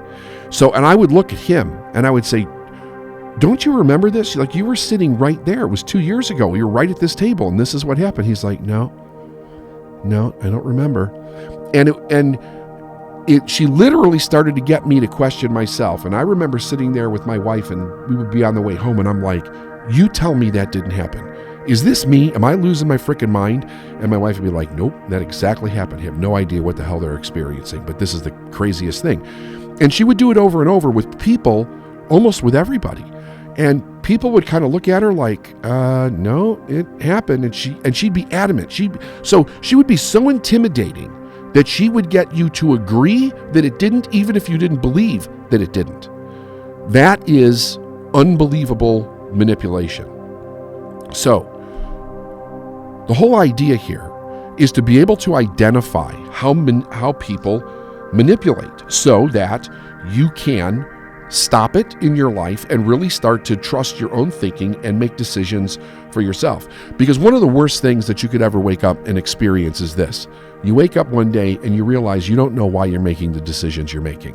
And what I mean by that is that you're actually making decisions because somebody else got in your head and you're doing it in order to keep them happy, but it's not actually what you want. But if it goes on too long, you'll think they're your decisions, but they're really not. And here's one of the biggest signs of this. This is the question to ask yourself. How do you know you want what you want? Now, ask yourself this question first. What do I want? One of the biggest questions I get from people is, how do I know what I want? And when somebody says to me, how do I know what I want? I know that they've been manipulated so much in their life. They're not in their head to give themselves permission of what they really want. They're making decisions based on what other people want, and they can't actually own it for themselves. So, what do I want? And then how do I know what I want? And that's where you have to get quiet, right? Because if you say, I don't know why I want that. Well, if you don't know why you want it, chances are it's because somebody else wants it in your life. And that could be who you're being, what you're doing,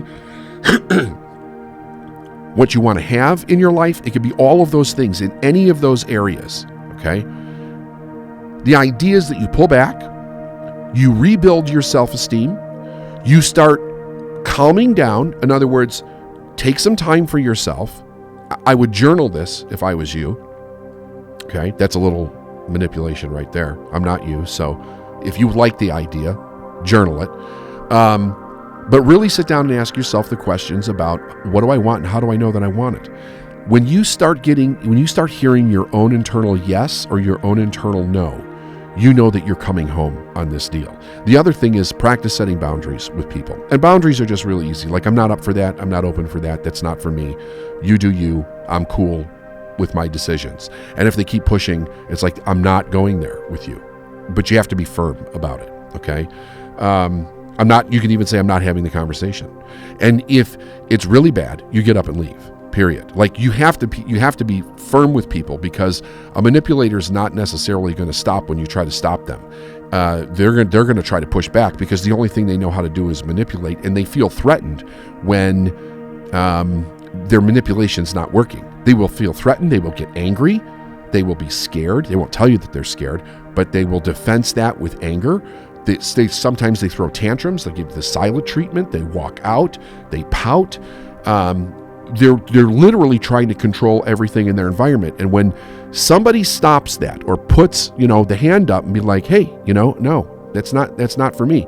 They don't know what to do with it, because then the idea is in their mind, well, I'm not controlling this person. What does that mean for me? And they don't know, because their whole life was spent controlling because somebody controlled them. That's how people become controlled, or they were abused in some other way and they developed it to survive. Couple of other things. I just want to throw these out there right here at the end so you have them, because I think they're important. Here's a more positive type of control. People that flatter, people that charm, people that adore you, people that tell you they like the same things that you constantly, but they really don't. Those are some ways that a person can come in kind of with a charming personality and control you, because you buy into the idea that they're approving of you all of the time. And the one of the more nasty ways is obviously the bully. It's somebody that constantly breaks apart your statements and has to analyze everything that you say. And then there's two more. The person who comes in with being helpless.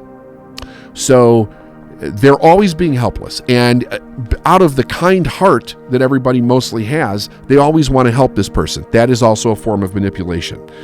Part of the idea in what I teach is that a person has to be in the right mindset to be able to receive it, to be able to really hear it. And if you take a topic like the laws of the universe, the 7 laws of the universe, if I sit and listen to those 7 laws, if I'm studying it for myself, even today, after doing this for 30 years or 25 years studying the laws, I still get excited when I study them. And one of the reasons that I get excited is because as I'm going through the study of those laws, I can see the unlimited potential that it could have in my life and my business. I can specifically see how I could get completely different results by learning to think based on those laws. Now, what's kind of fascinating about this is that a person could read that. They could read those laws, and it's just words on paper. It's like, oh yeah, that's interesting. Here's the law of polarity. Or, oh yeah, that's interesting. Here's the law of cause and effect. Without having any understanding that literally it's like they're digging in a gold mine, but they don't know it. They just have no clue the potential that it could actually have for their life. So there's this interesting proverb. It's Proverb 4:20 from the New Testament. Christ said, "My son, attend to my words. Incline thine ear unto my sayings." And what he was basically telling people was, in order for you to really get the impact and understand the potential of what I'm going to teach, you have to raise yourself up to a different level of understanding. And as you raise yourself up to a different level of understanding, the way that you'll hear what I'm saying to you, what I'm teaching to you, will have more of an impact. You'll be able to see more of the potential for what it is that I'm teaching you in your life. Now, what's the reason for that? Because it's more likely that you'll use it. It's more likely that you'll actually make a transformation. You'll change something about who you're being, what you're doing, what you're asking for in life. Where's the first place that we can start with this? The first place for every individual to start is to really understand, what do they desire in life? And when I talk about desire, I'm talking about anything that's good, like obviously not bad desires or mean or hurtful desires, but any desire. It could be a car, it could be a house, it could be a new pair of shoes, it could be a business, it could be helping a massive charity, it could be absolutely anything. Your desire is giving you direction in your life that will lead you into your purpose. It will give you everything that you want to be, do, and have in this lifetime. But the key is that not only do you have to focus on it, you have to learn to obey the desire regardless of circumstances around you. Meaning that the desire tells you what to do.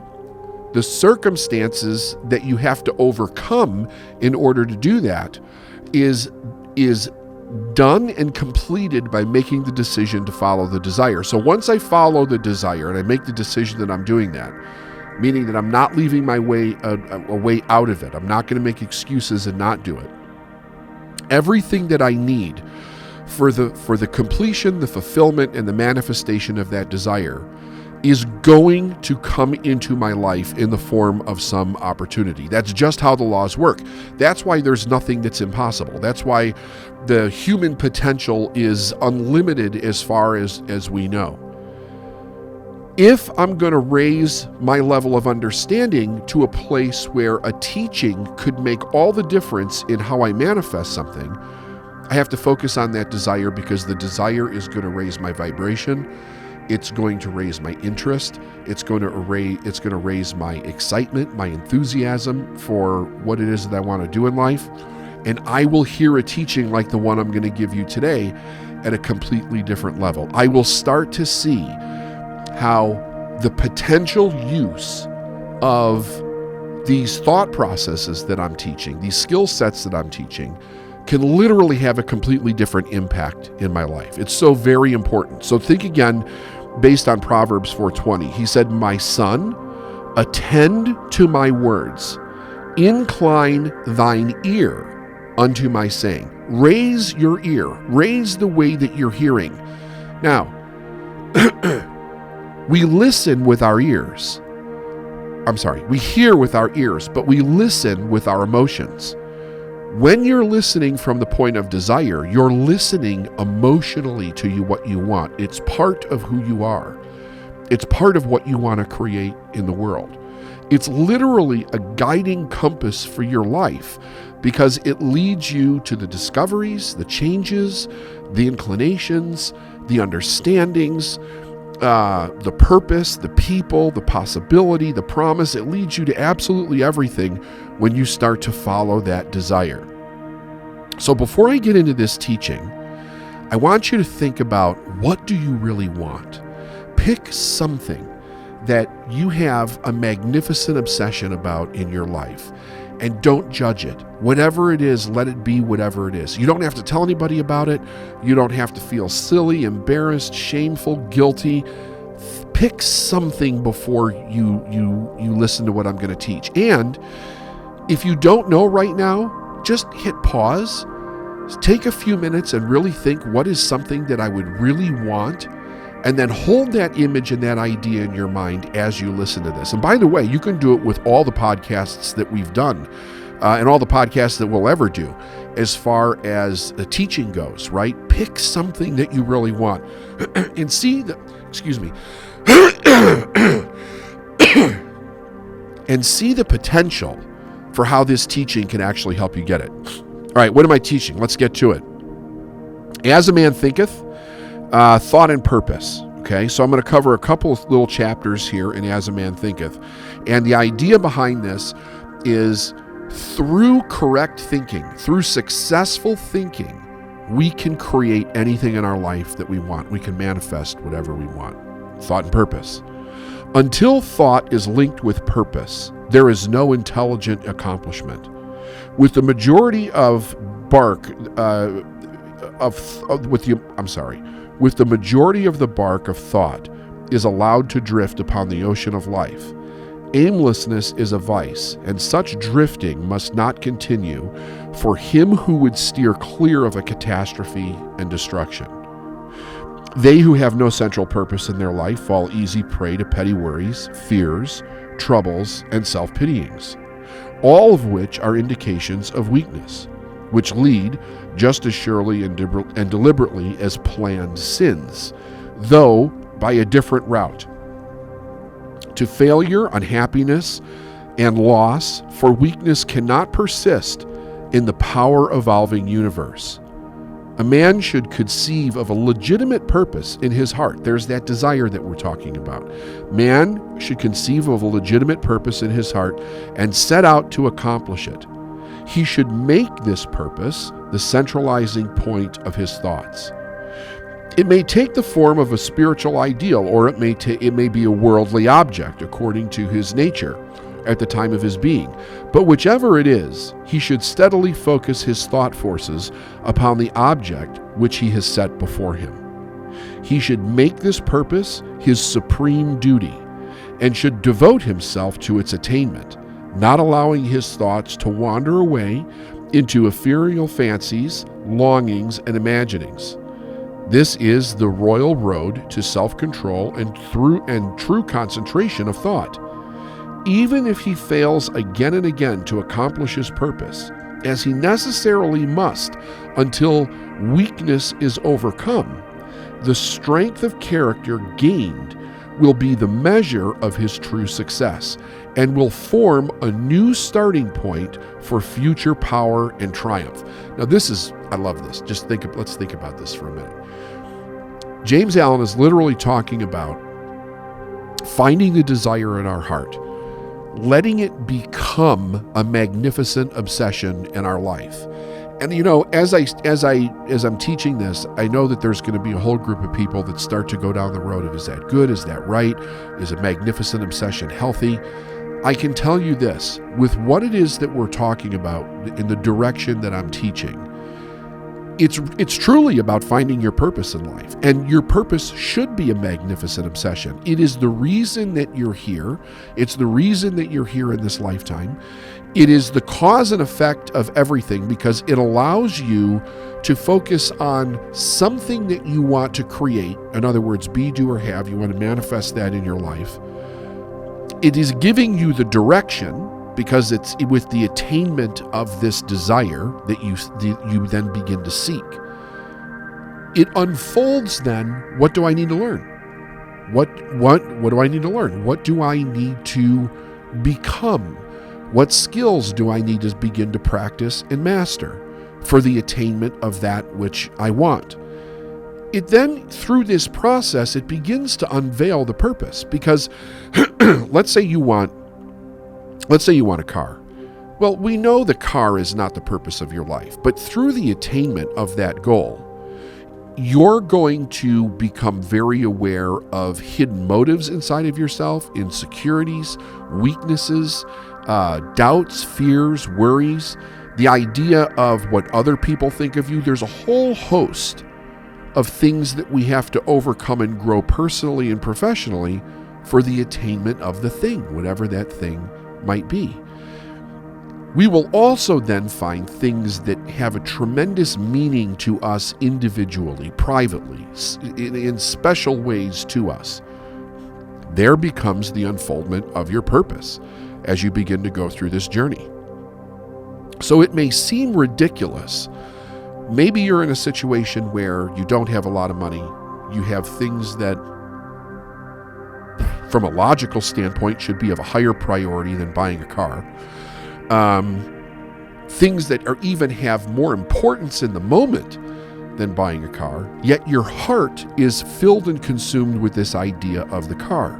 Now, if I was just to throw that out and to tell anybody walking down the street, yeah, just, go buy whatever the hell you want to buy, the lack of responsibility in that statement is that I'm not giving a complete teaching around the reason to do it. And also, what is your follow-up responsibility within that purpose? It's about the attainment and the becoming of your true self and lifting your whole self up as a thought-evolved being in the world to be able to continue to vision and set goals around your purpose and what it is that you're here to do in life. Keep in mind, every purpose that every individual has, every divine purpose or universal purpose, is not just for your life, but for the betterment of other people. So it betters other people, but it gives you something that most people in this world are desperately lacking, and that's a sense of fulfillment. Fulfillment comes, I believe, by acknowledging and understanding what your purpose is, stepping into that and allowing yourself to fulfill that purpose. And then you get the feedback of what that's actually like on how you have a positive effect, not just on your own life, but on the lives of other individuals. Also, by example and inspiration, you're literally setting yourself up to be viewed in the world in a way where the potential, and I'm saying potential for a reason, the potential of the inspirational observation of who you are will sink into the hearts and minds of many other people. Now, the reason I'm saying potential is because the potential for the opposite is also there, and it bears the importance of knowing that. Meaning that once you decide to raise yourself above the mediocre, you will be judged. You will be judged by anybody outside of your circle of individuals that see you at the level that you currently are. And if their judgment is coming from immaturity, insecurity, low self-esteem, you may be out there trying to do the best damn thing that you could possibly do, yet you're judged for whatever reason by those people because there's an envy, there's a jealousy, there's an anger, a hatred, a vindictiveness that can go along with a person that is not achieving what they want, watching somebody else really strive to step into their purpose and do something better. And then they're like, what are you, a big shot now? You think you're better than everybody else? Your head's getting too big to fit through the door. Like, there's all kinds of derogatory judgments that go along with watching somebody go through the struggle of life in order to become the person that they really want to become. Because let's face it, nobody gets it right the first time. We make mistakes. It is a process of growth. A person can also be way ahead in one area of their life and be way behind in another area of their life, because that's just where they are in their own transformation for what it is they're doing. The whole key, though, is that we don't give up. The whole key is that if we fall, we get up and do it again. If we fall again, we get up and do it again. If we fall again, we get up and do it again. Not judging ourselves, but with each time trying to rectify what is the improper thought that's in my mind that's actually causing this. And this is why Alan said, why he's putting such emphasis on the idea of thought and purpose. What is the purpose behind the thought for what you're doing? That helps you break through the things that are difficult. He says, those who are not prepared for the apprehension of a great purpose should fix their thoughts upon the faultless performance of their duty, no matter how insignificant the task may appear. Now, let me just say how fast this can happen when you do this. The very first transformation that I made, and I was the epitome of an unconscious competent, was that I was changing three things in my attitude. I wanted to change the way that I felt about what I was doing, so I began to act like I love what I did. I decided I was going to treat people with respect because that's the person that I wanted to be. And the third thing was that I was going to give everything my very best. And I didn't even know what that was until I actually got into, the meat of really doing it and seeing, oh, this really isn't that good. You should go back and do that again because you know that you can do better. You can see how you can actually make this better. But what was miraculous about this was that as I began to go down that road, the purpose behind what I was doing began to unfold. I didn't have a big purpose when I started. I just wanted to increase my income because I was so damn miserable with where I was in my life. But through that process of going after those things, all of a sudden, a higher purpose, a deeper meaning began to come to the surface. He says, only in this way can the thoughts be gathered and focused and resolution and energy be developed, which being done, there is nothing which may not be accomplished. The weakest soul, knowing its own weakness and believing this truth, that the strength can only be developed by effort and practice, will thus believing at once begin to exert itself, and adding effort to effort, patience to patience, strength to strength, will never cease to develop and will at last grow divinely strong.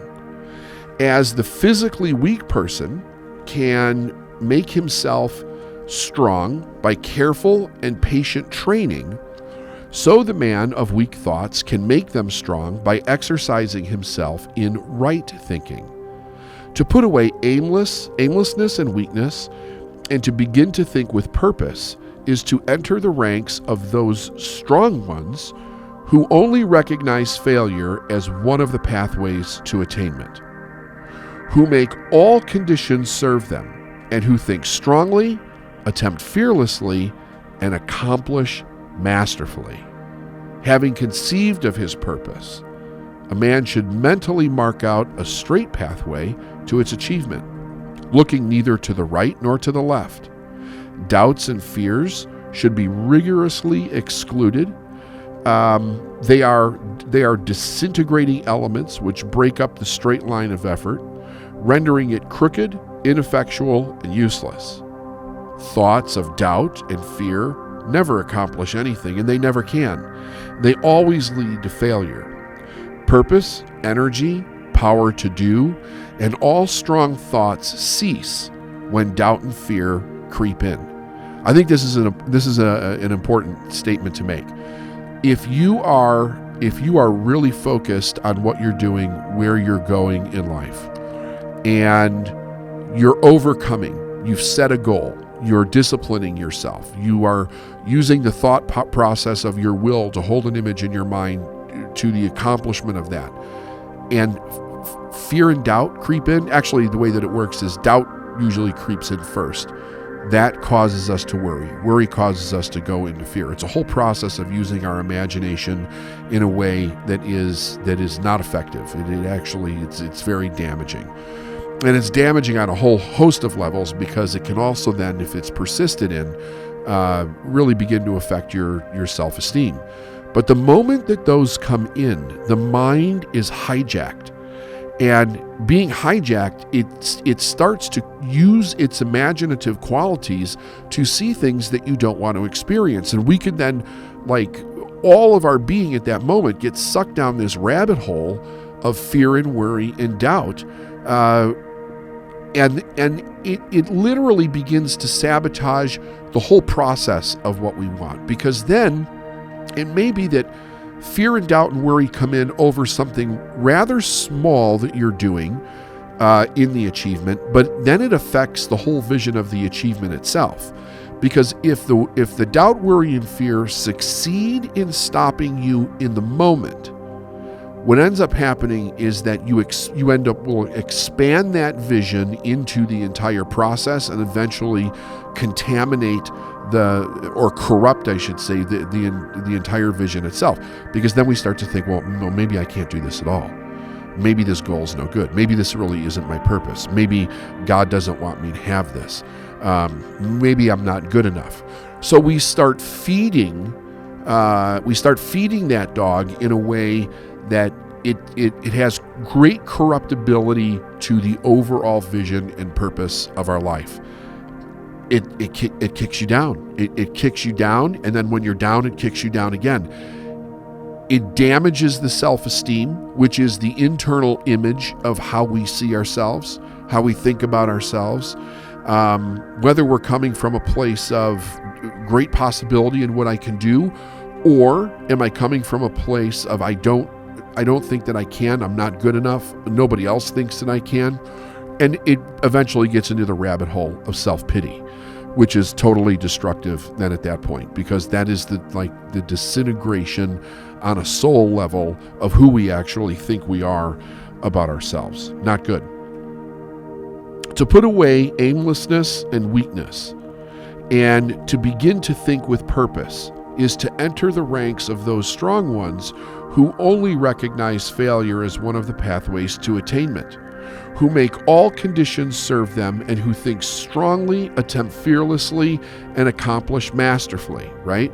So that is where we want to stay, and that's where we will stay if we stay away from allowing doubt and fear to creep in.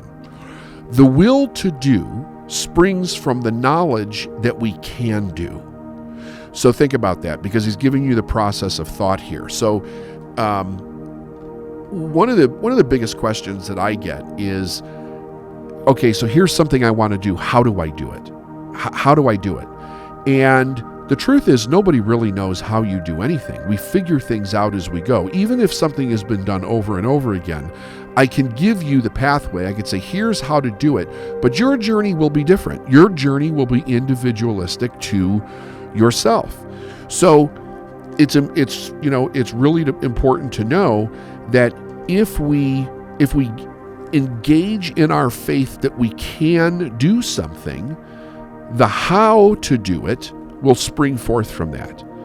He goes on to say, doubt and fear are the greatest enemies of knowledge, and he who encourages them, who does not slay them, thwarts himself at every step. He who conquered doubt and fear has conquered failure. His every thought is allied with power, and all difficulties are bravely met and wisely overcome. His purposes are seasonably planted, and they bloom and bring forth their fruit, which does not fall prematurely to the ground. That's where we see the divine timing come in, because it's absolute now linked with the thought and purpose. Thought, allied fearlessly to purpose, becomes a creative force. He who knows this is ready to become something higher and stronger than a mere bundle of wavering thoughts and fluctuating sensations. He who does this has become the conscious and the intelligent wielder of mental powers. Think about that. Now, he goes on to talk about the thought factor in achievement. And he says, all that a man achieves and all that he fails to achieve is the direct result of his own thoughts. Period. End of sentence. All that a man achieves and all that he fails to achieve is the direct result of his own thoughts. So it's how we think about what we do, but also how we think about what we think about. In a justly ordered universe, where loss of equipoise would mean total destruction, individual responsibility must be absolute. Why?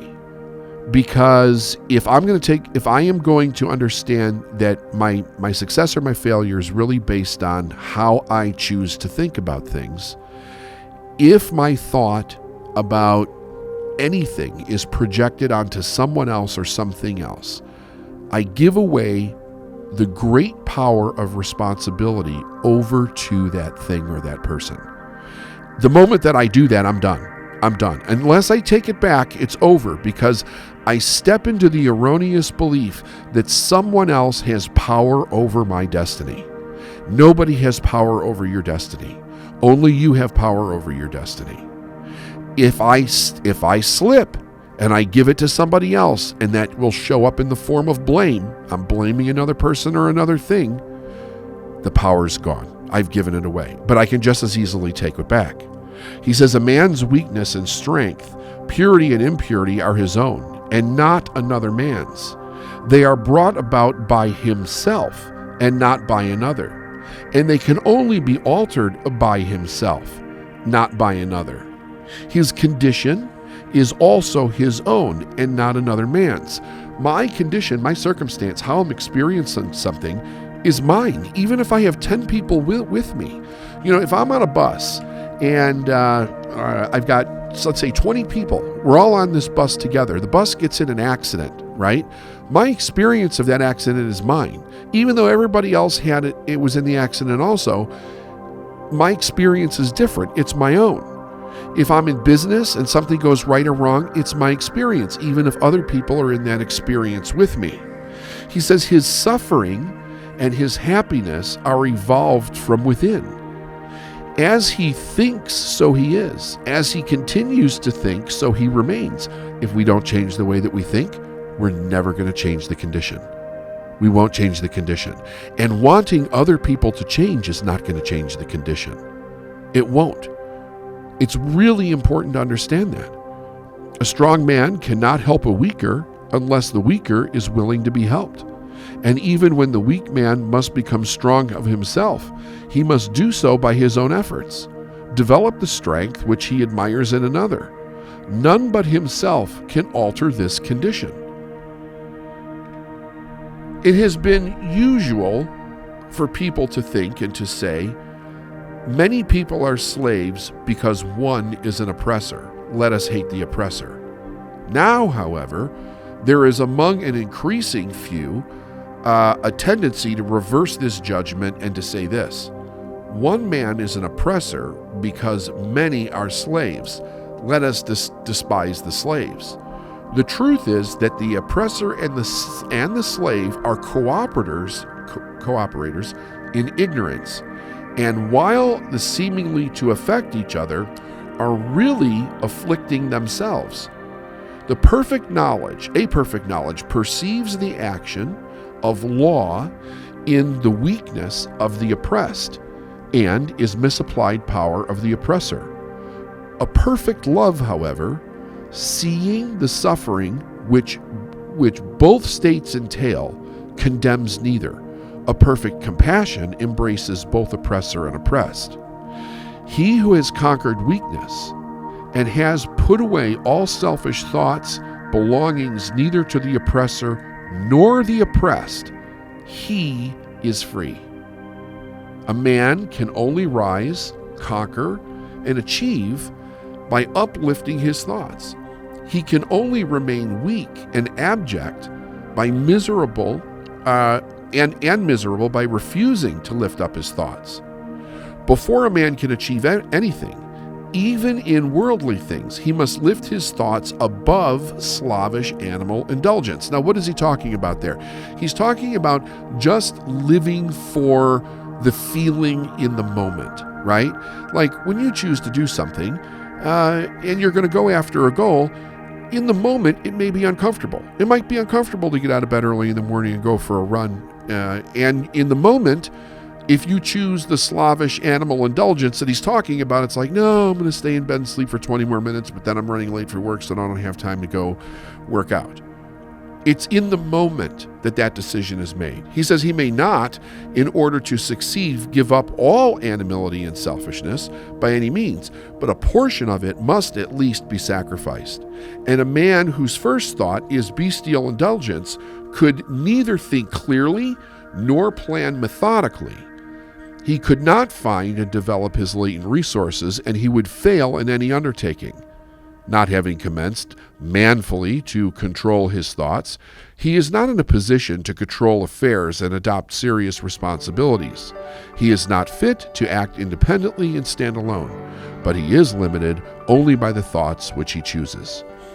There can be no progress, no achievement without sacrifice. That means letting go of something of a lower nature to gain something of a higher nature. And a man's worldly success will be in the measure that he sacrifices his confused animal thoughts and fixes his mind on the development of his plan and the strengthening of his resolution and self-reliance.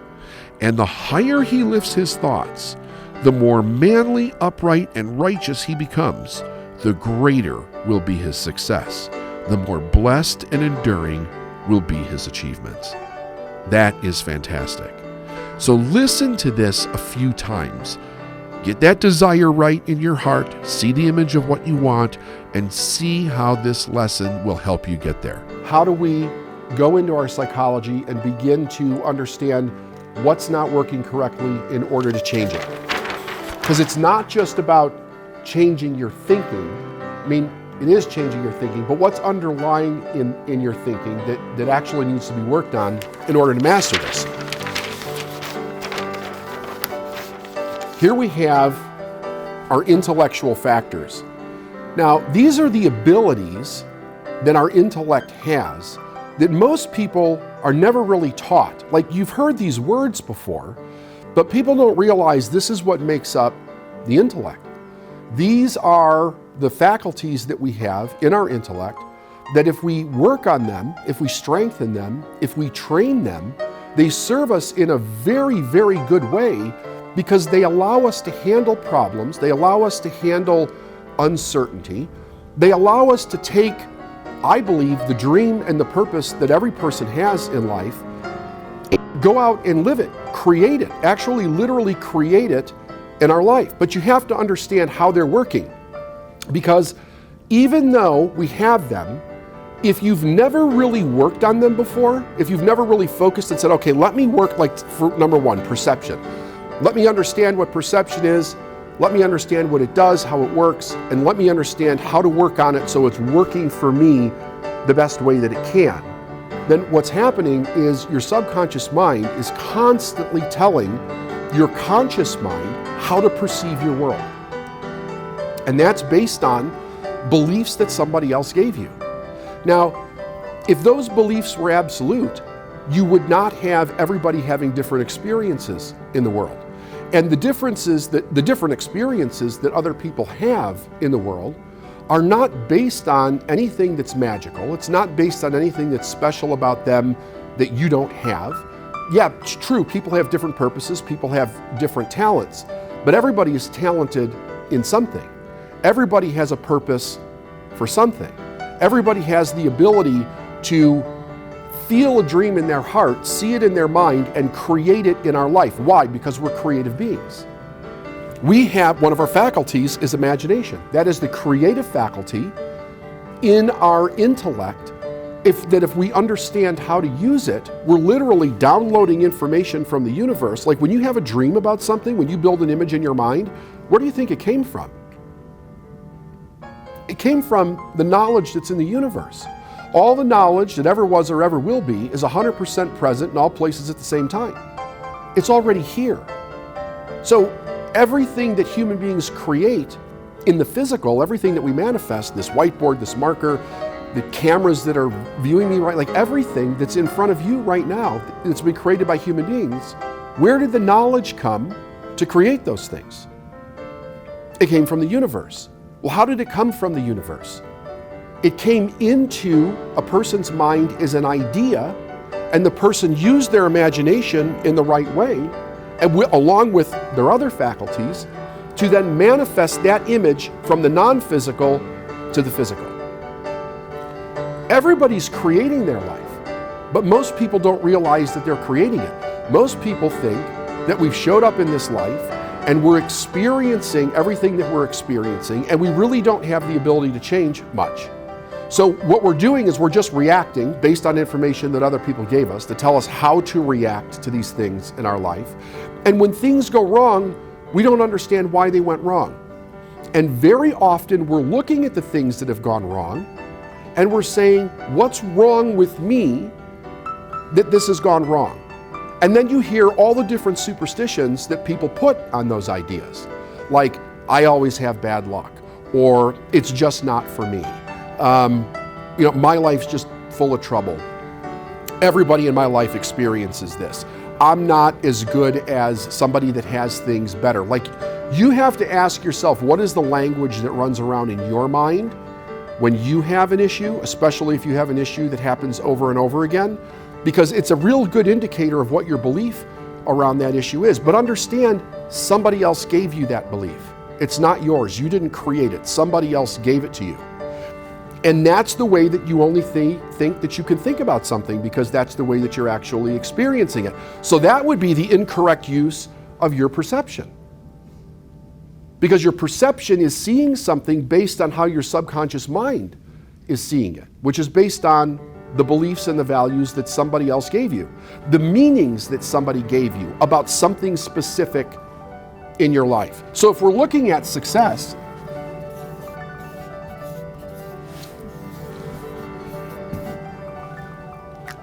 whatever success means to you, we have to ask ourselves, how do we use these faculties in order to create the individual success that we want to experience? And to create the individual success that we want to experience, we have to have the correct psychology to not only move past a problem, but change it so that we actually get a successful solution. So that means we have to have a successful action that creates a successful solution. But what's before the successful action?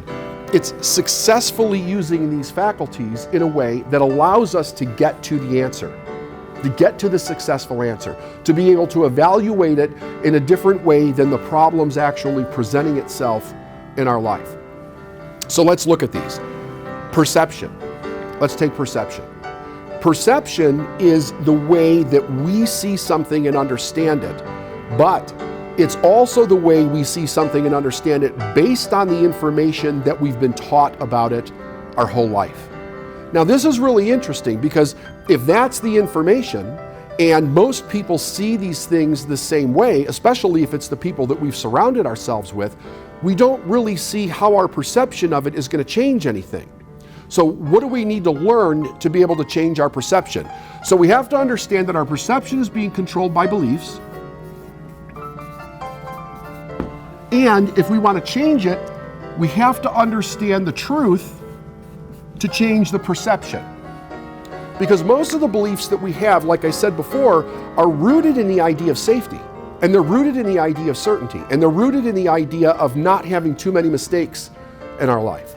Like, fundamentally, that's what's taught all over the world. I mean, unless you come from a real successful family that understands success psychology and mindset, where they really drill that into you as a kid, and then they teach you how to apply it to your life, you don't get this information, because it's not general information that's taught to most of society.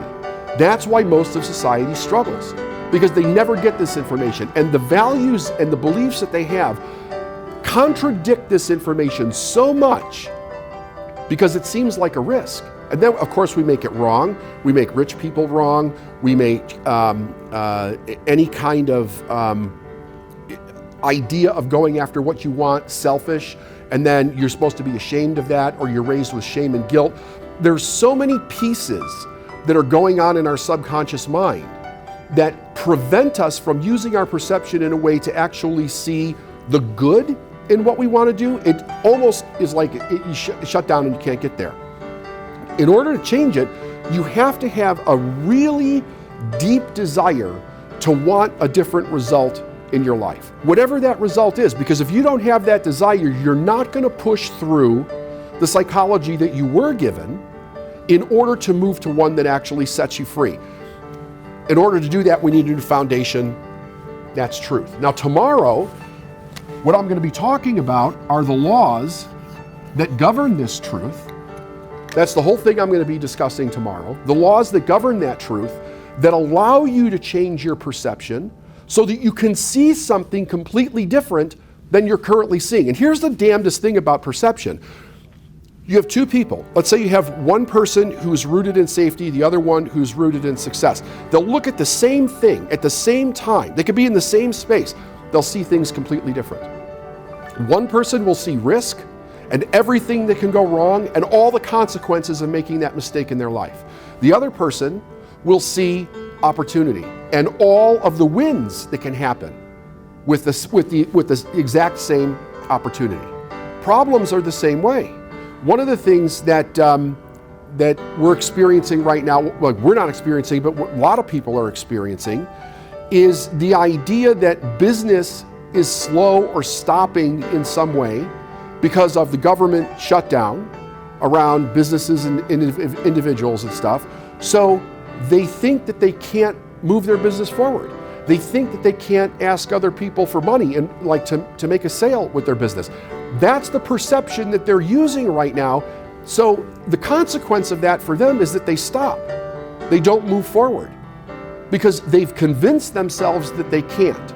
Then they look for outside verification, and there's a lot of people that are in the same situation. They can't. But the only reason that they can't is because they're following what their perception is telling them. They don't have a higher truth to go to that allows them to circumvent what they're experiencing visually in the world to move toward another truth and literally create that reality in their life. And forget the COVID thing. Like, this is the major issue with people reaching the success that they want. They can't see how to get to the other side because they don't have any new information. They've never integrated new information into their behavior and trained their perception to see something completely different. That's what the truth does. That's what the laws do. There are laws that absolutely govern every single thing in the universe. And what they really do is they give us a very clear picture of how to see the truth in everything. Otherwise, we're forced to see what other people told us. And it's not always based in truth. A matter of fact, a lot of it is based in lack, limitation, and lies, not truth at all. When we learn how to see the truth, we have different options. We have all kinds of options, and we can make different choices, and we can create a different result in our life.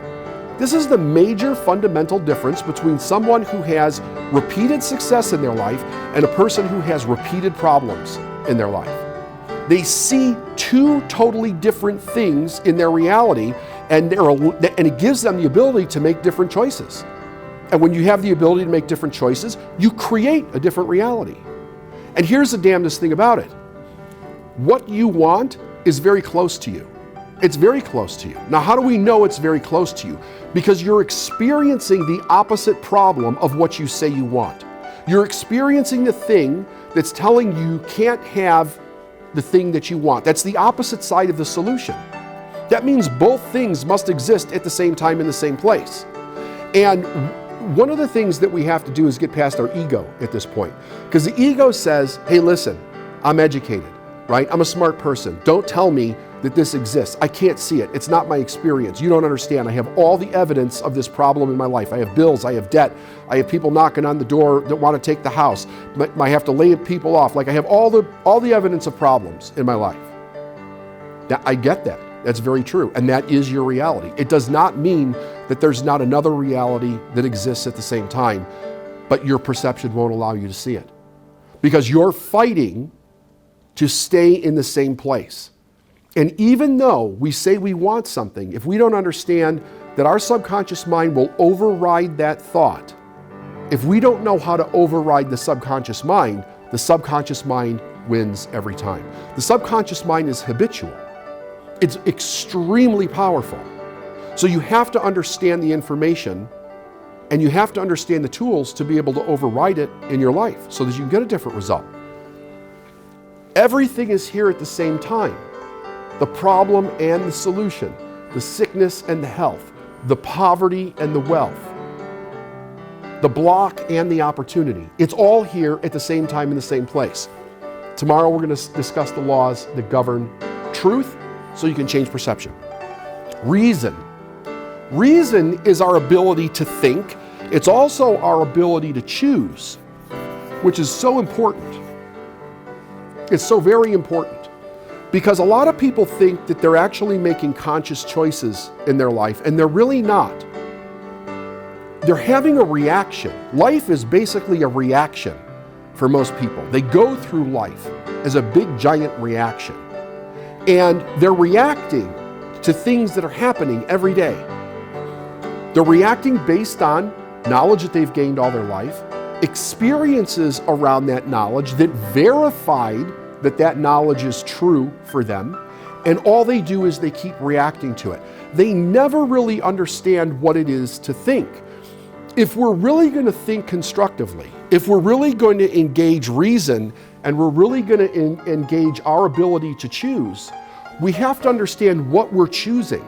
We have to be able to see both sides of the same thing. We have to have an idea of what we're choosing for. Like if I'm going to choose, like if I have a business and I have a problem and that problem is just completely stopping me, and I'm accepting that problem as reality, I don't realize at that moment I'm choosing failure, not success. Now, I may say I want to solve the problem, but really you have to look at the decision you make. If you say, I don't have a choice, your subconscious is complete control over your choice at that point. You're not logically choosing. You're not choosing by really looking at the entire scope of things. You're accepting the problem as absolute, and you're succumbing to that problem in your life. That's not a conscious choice. That's an unconscious process of failure. That's an unconscious process of your mind trying to keep you safe, but literally almost always causes more of a disaster in your life. When we get into the laws tomorrow, you'll understand how cause and effect really have a huge effect on that idea, because every effect that we have in our life has a cause. And we're primarily the cause of most of the effects that we experience. But if we don't understand how we're causing it, we don't understand how to change the experience. Very important. We have to understand that when we're going to choose, we have to understand where we're going, where we really want to be, and what are the reasons to overcome a problem. What are the reasons not to accept the terms of a problem as limiting so that we can't choose to overcome it? It's never limiting. Ever, ever, ever. It's never limiting. There is no problem that doesn't have a solution. What causes people to accept a problem is a decision based on the parameters of the problem, and that becomes the reality, and they accept that in their life. And then they stay stuck. And of course, then we engage, we go back into deep into the reason to rationalize why we made that choice. Because we can rationalize anything. We will always find the reasons and the validation for quitting, for stopping, for not moving forward. We can constantly tell ourselves it's not the right time. We can constantly tell ourselves we don't have the money. We can constantly tell ourselves it's going to upset my spouse if I make a different decision. We can constantly tell ourselves that we're just getting ready. We're getting ready, we're getting ready, we're getting ready, we're getting ready. The only time to ever do anything is right now. The past doesn't exist anymore. The future doesn't exist yet. There's only right now. When something comes into your life as an opportunity to move you forward, the time to make that decision is now. Not tomorrow, not 6 months from now. It's coming into your life for a reason. Everything comes into your life for a reason. If we are using our perception of that reason as something not to do, you can't blame it on the universe. The universe is trying to get you the solution. It's trying to give you the opportunity to move forward. You're the one that's saying no. But you think you're saying no based on your own limitations in life. There are no limitations in life because the psychology overcomes the limitations. So using your choice and reason to say, I understand the truth, I understand where I'm going, I'm moving forward regardless of what this problem represents, and then you make a decision to do that, that's when your reality changes. You can't wait for your reality to change to make the decision. The decision changes the reality. But if we don't use our reasoning and our choice in the right way, then we go back to a perception that actually doesn't serve us at all. Next is our will. Now, will is very interesting because basically all will means is focus. Most people think it means like power in the way of pushing or forcing. And it doesn't. It's not forcing. Will is our ability to lock into an idea, laser focus, and hold it with our focus in order to get the result that we're looking for. And you will find that very successful people have the ability. They have trained themselves, some have it naturally, sure, but most people have to train themselves to some degree to really hone their will, their ability to focus, in order to get the end result that they're looking for. Excuse me. Earlier I said that success is doing successful things over and over and over again. It's not just one successful thing, or I reach one big goal, or I break 1 million and then I don't ever have to do anything again. Like that's an absolute, it stays that way forever, I'm automatically successful. You're only as successful as your last result. After that, you're not anymore. So it's about doing it over and over again. In order to do that, we have to have the ability to focus. We have to be able to hone our will so that we see the result and we see what we're doing and we're going to stick to that no matter what. No matter what. Now, that's a big thing, because as we do that, we're also moving through life.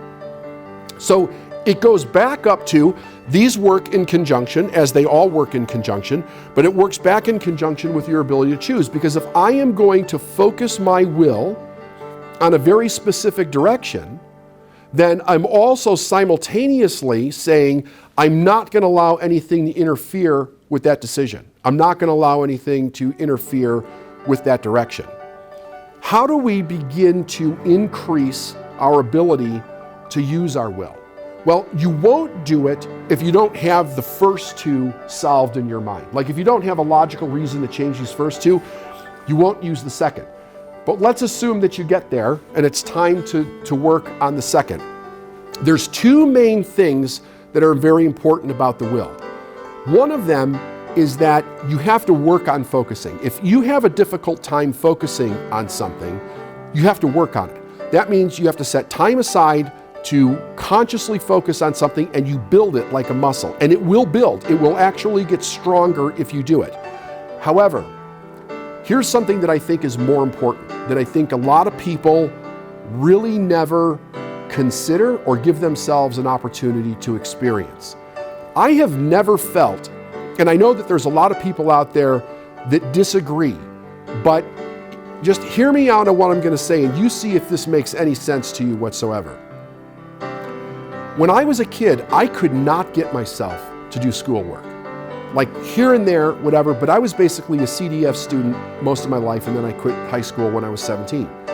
It was the most boring thing in the world to me. Just couldn't get myself to do it. I hated it. Absolutely hated it. And nobody ever addressed this when I was a child either. Except for one class, which was science, which I actually really love science. But what was interesting that I recognized was that I could read a history book, a chapter in a history book, over and over and over again, not retain anything. If I read the science book, I would retain everything, almost like I had a photographic memory or something. It was very odd. Later in life, what I found out was that when I was doing something I enjoyed, I had no problem focusing on it. If I was doing something I loved, I could focus on it forever. I would retain everything. I would absorb it like a sponge. And then I remember hearing somebody say, if you find what you love in life and you do that as a career, if you find what you're passionate about and you do that as a career, you'll never have to work another day in your life. Meaning that you don't have to make yourself do the work in order to get the result you want. You want to do those things because you love it so much. And I think we're very much raised in an ideology that says you have to pick something that is going to be able to support you. Forget doing what you love. If that happens to come across your path at some point, great, but for most people it doesn't. So find something you can tolerate, do that, and then you'll be safe for the rest of your life. I firmly believe that if you don't love it, you shouldn't do it. That you literally should do the thing, find the thing that you love to do in life, the thing that you're absolutely passionate about. I think it brings out your genius. I think it brings out your ability to focus. I don't think you have to tell yourself to focus on it. I think you automatically want to do good with it.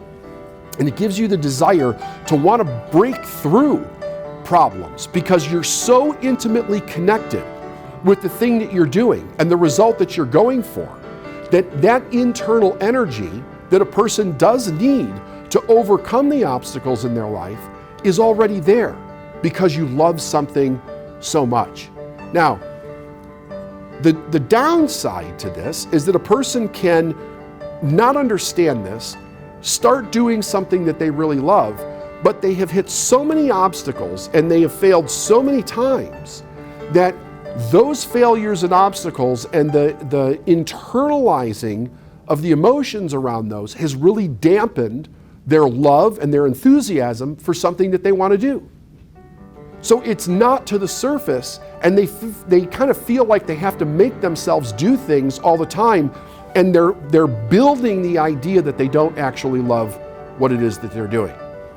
I think that it's also a way of focusing, where if we start looking at the things that we need to do in order to be successful, and we find reasons why we can enjoy it and change our beliefs around those, it becomes much easier to focus because we start to get in harmony with the thing that we want to do.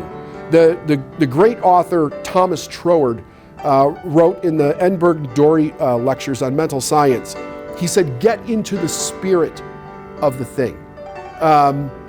Emerson said, do the thing and you'll get the energy to do the thing. Like when we get involved in the spirit of something, there is a transference of energy that happens between those two things. We start to become in harmony.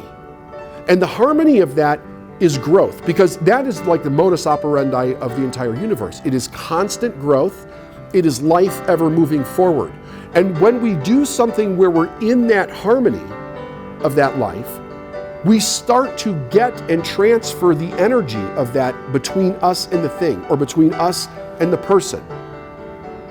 It's a real fantastic experience to be one with that thing that you're doing, which really gives your ability to focus a great boost in life.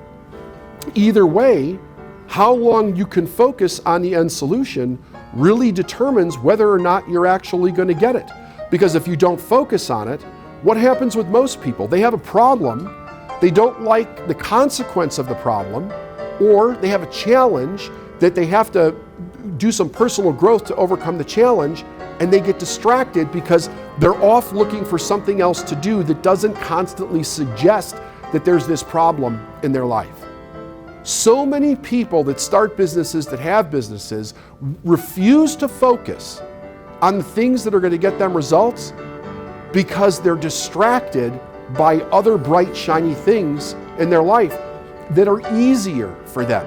But they're complete distractions. They will not get them or ever get them the results that they're looking for. So we have to understand, if we can't focus, we can't laser in on a problem and solve it. That's one of the things about the blind spot breakthrough. We laser in on the specific problem and come up with the solution, right? So the idea is that you want to learn how to do this. It's essential that you learn how to do this if you're going to continue to move forward. Otherwise, you're always at the base level of problem solving, and not even problem solving, struggling with your own problem solving in order to get a solution. I have watched people get involved with professional development or self-improvement of all different kinds. And even with spirituality and religion in some cases. And they're always in the so-called growth of that. But the problem's not changing. So they're picking one theory after another theory, one book after another book, one coach after another coach, one seminar after another seminar, one religion after another religion, one teacher after another teacher, constantly working on the same problem. And they don't understand that the problem has become their security. It has become the foundation of their life, and they're not actually moving forward, but they're trying to convince themselves that they are. If you had a problem last month, it shouldn't be a problem this month, or you should be making significant progress in changing that, because the whole idea is growth. So the problems will change, but the psychology around it becomes very lifted, where it's not something heavy. We have the tools to know how to deal with it. Those tools don't change, and they allow you to circumvent every single problem that comes into your life, but you have to focus. Memory. What's astounding for most people to realize is that actually everybody has a perfect memory. What ends up happening is that we have a large difficulty with finding out how can we use this in a way that is going to benefit us moving forward. Now, blind spots are big with this, because a blind spot is really your subconscious mind not wanting to see something with the agenda that it's actually going to keep you safe. It's not that it's not there, it's not that you can't see it, but it has an agenda that if you see it, you won't be safe. It's important to know that, okay? In psychological terms, they call that a scotoma, right? So it's literally right in front of you, but your eyes won't see it. Your perception won't pick it up. How can you remember that if you can't see it? How can you remember that if your perception can't grab it? How can you remember that if you can't create the image or hear the auditory around it? If you're moving forward in your business and you're growing, we have to understand that it's constantly representing new information, new ideas, new challenges. Big problem if those new ideas, new information, new challenges are threatening some emotional issue that you have in your life. Because if it is, before your eyes can pick it up, your subconscious mind will reject it. And you won't understand why you don't remember it, why you didn't even see it to begin with. And it causes big problems because then you have a problem manifest and you don't know what the manifestation of that is. Imagination. Imagination is your ability to create. We literally have the ability to create. Problem with the imagination is this. When we were really little, our imagination was really engaged. You don't have to take a baby or a toddler and teach them how to engage their imagination. They will do that automatically. And they will build all kinds of fantasy worlds to live in. Which is fine when they're little because it usually keeps them out of mom and dad's hair for a period of time. So we encourage it. But once the child has to start to conform to life as we know it, whether it's the household or it is school, then we need the child to be able to do things at a very specific time. We don't have time for daydreaming. We don't have time for imagination. The kid has to focus on reading, remembering what they read, repeating that on a test, moving forward. Not a lot of time for daydreaming.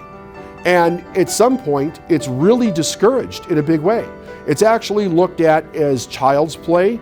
It's looked at as immaturity. It's looked at as distraction. In some cases, it's actually looked at as a learning disability. It's one of the most fundamental, amazing powers that we have to imagine. Because why would we have an imagination if we weren't supposed to use it? It is the downloading and organization of universal information based on what you're in harmony with to create something in your life. If you can see it in your mind, you can hold it in your hand. You can literally create whatever you see in your mind, you can create it in your life. The difference is, are we using our imagination consciously, or is our subconscious mind overriding our imagination to build images of things that we're afraid of? When we let doubt, worry, fear get in our mind, when we let the suggestion of the outside world get into our mind based on other people's opinions, based on other people's fears, and if you look at, especially right now, the internet, the news, the virus information is everywhere. You can't get away from it if you start to look at any kind of technology. So our mind is picking that information up whether we're consciously focused on it or not. It only needs to be on in a room and our mind is picking it up like a sponge. What does that suggest? It suggests fear. It suggests doubt. It suggests worry. It suggests consequences. Some real, some not real, but all of that information is going on in your mind. It becomes rooted. It plays off of internal fears that we already have, which then, boom, engage our imagination and we start building consequences in our mind that don't serve us. Because those consequences represent usually things that we feel we have no control over. And when we feel like we have no control, we go into freeze mode. We freeze. We don't want to do anything because anything that we do could cause us to actually experience the problem that we're imagining in our mind. One of the sayings is fear is false evidence appearing real, right? It is, you're literally using your imagination to build an image of what you don't want to experience. When we think about fear, we're using our imagination to build images of things that we don't want to experience. And then, very often we will use our voice as an expression of those images, and we start talking about it with other people. using your voice is you're bringing it into creation every time you speak it. Every time you talk about what you don't want in your life, you start creating that thing in your life. You're making it more real. You're thinking about it more. You're using your imagination in the wrong direction to create things that you don't want. And if nobody ever told you that before, you're doing it based on like this neurotic idea that there's this fear and there's bad things all around us that can happen. We constantly need to protect ourselves from all these bad things in the world. And then that becomes the fundamental focus of our life. Another problem is that an individual, it doesn't matter, even a person that has really mastered their psychology in life, because we're always growing, we're always experiencing different things. We never know when something is going to show up in our life that may challenge even the best success mindset in what's real and what's just imagined. A deep-rooted fear that might be generations old, might be lodged in your subconscious mind and you don't even know it until a very specific moment in time with a very specific set of circumstances brings that fear right to the surface. So we always have to be aware of what we're letting in, what our mind is even doing when we're not thinking, like paying very close attention to if I'm thinking a thought over and over again, why am I thinking that thought? Why is my mind kind of stuck on that idea? Am I engaged in fear? Am I engaged in lack? Am I really consciously trying to problem solve in this moment in time? Because if we're not, then our imagination runs amok and just goes off in its own direction. It's something that you could harness and something that you can literally spend time using it to create the solution that you want. Imagination is what got us from the cave to the condominium. It took a phone that existed on Star Trek 40, 50 years ago and made it real in our life. It allowed everything that we've created, everything that mankind has created, both good and bad, mind you, through the use of our imagination to literally exist in the physical. When you think of just the potential behind that, through the proper use of the imagination, it's absolutely astounding what we can do if we harness the power of our imagination to create the life that we want. But it has to be disciplined, right? It has to be disciplined like anything else. You have to structure it, you have to use it consciously, you have to use it to create good in your life, you have to use it to see what you want. People are going to put crap out there in the world. You don't have to focus on it. You can choose to see the things that you want to see in life. You can choose to create the things that you want to create in life. And the last one's intuition. Now, there's some people that will say that they're intuitive. Some people will say that they're not intuitive, but everybody's intuitive, and we have the ability to use our intuition in a way where it helps guide us in our life. So here's something that's very interesting. So I think that, I don't want people to get really hung up on intuition. The reason being is that very often a person has confused intuition with fear. So let me just show you what this looks like a little bit.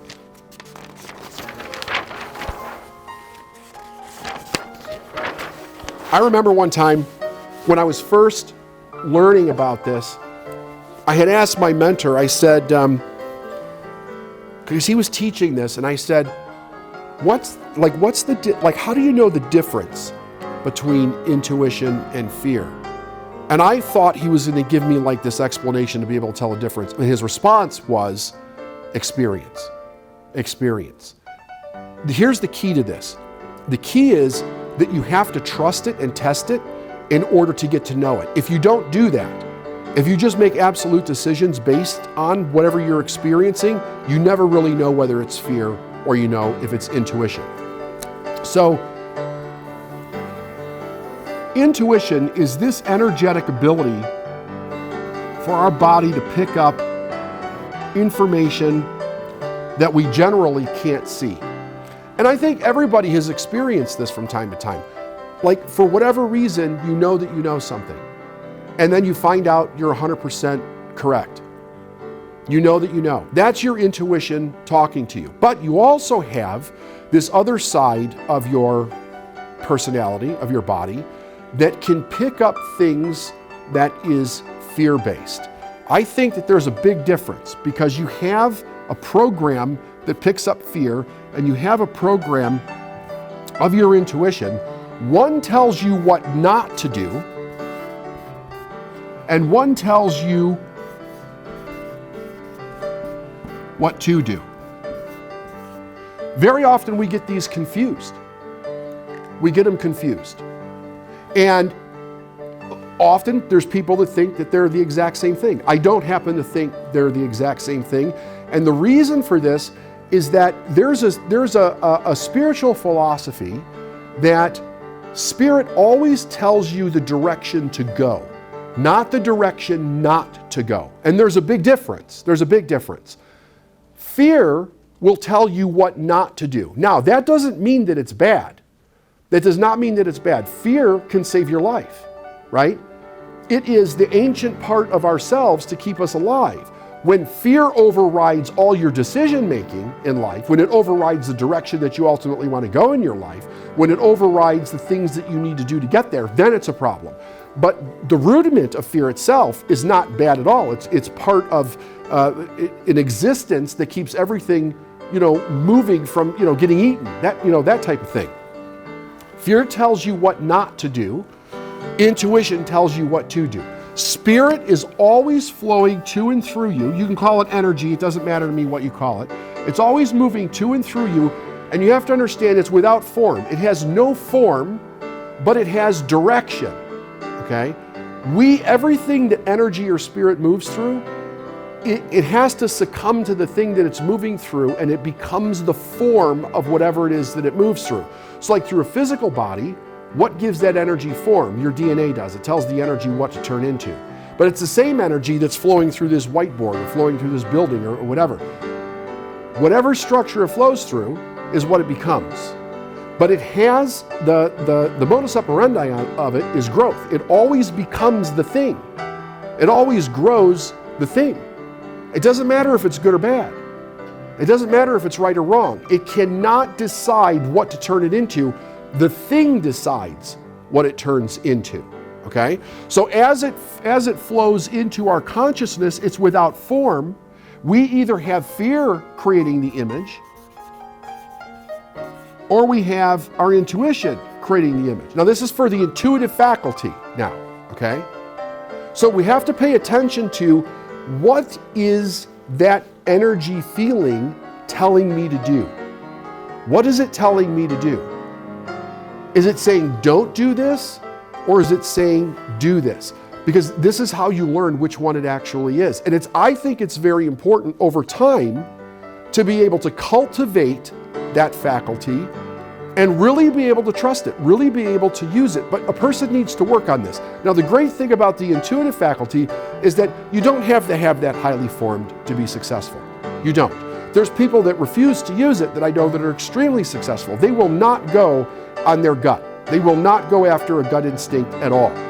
They want to see the facts, and whatever the facts say, that's it. It doesn't matter how they feel. They refuse to listen to any part of that side of themselves. That's fine. That's fine. But just know that it's there and get an idea of the difference between the two. And it takes experience to learn between the two in order to hear what it's actually telling you to do or what not to do. Now, let's wrap this up.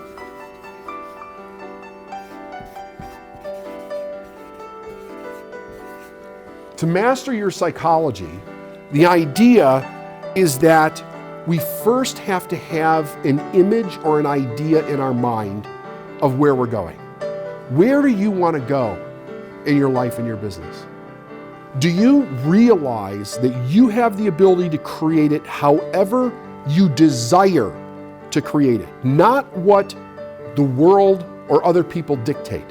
However you desire. And your desire to do something is extremely unique to you. It has to do with your purpose in life. It has to do with why you're here. If you remember, I started today asking you, what are you here to experience? If you don't ever consider that, you don't really consider why you're experiencing something. And you have the ability to change the experience. You know, if we had, say, a toxic or a really bad childhood, that could set up the seeds in our mind to experience bad relationships in life, abusive problems, money problems for the rest of our life. If those ideas got into a person's head, that could be what they're experiencing as an adult. If they don't understand that they have the ability to change that they don't have to experience what their parents experienced, that there's no allegiance to doing that they can literally create their own life the way that they want it, you're going to stay stuck in whatever the problem is. So the idea is to ask yourself the question, what are you here to experience? Do you really want success? Do you really want to experience that? Then you have to change the foundation in which you're starting from. Don't start from the problem, start from the solution. But then a person says, well, I don't know what to do. How do I start from the solution? You cannot start from the solution until you decide to start from the solution, because everything after that then shows up. The decision always precedes the manifestation. It's not the other way around.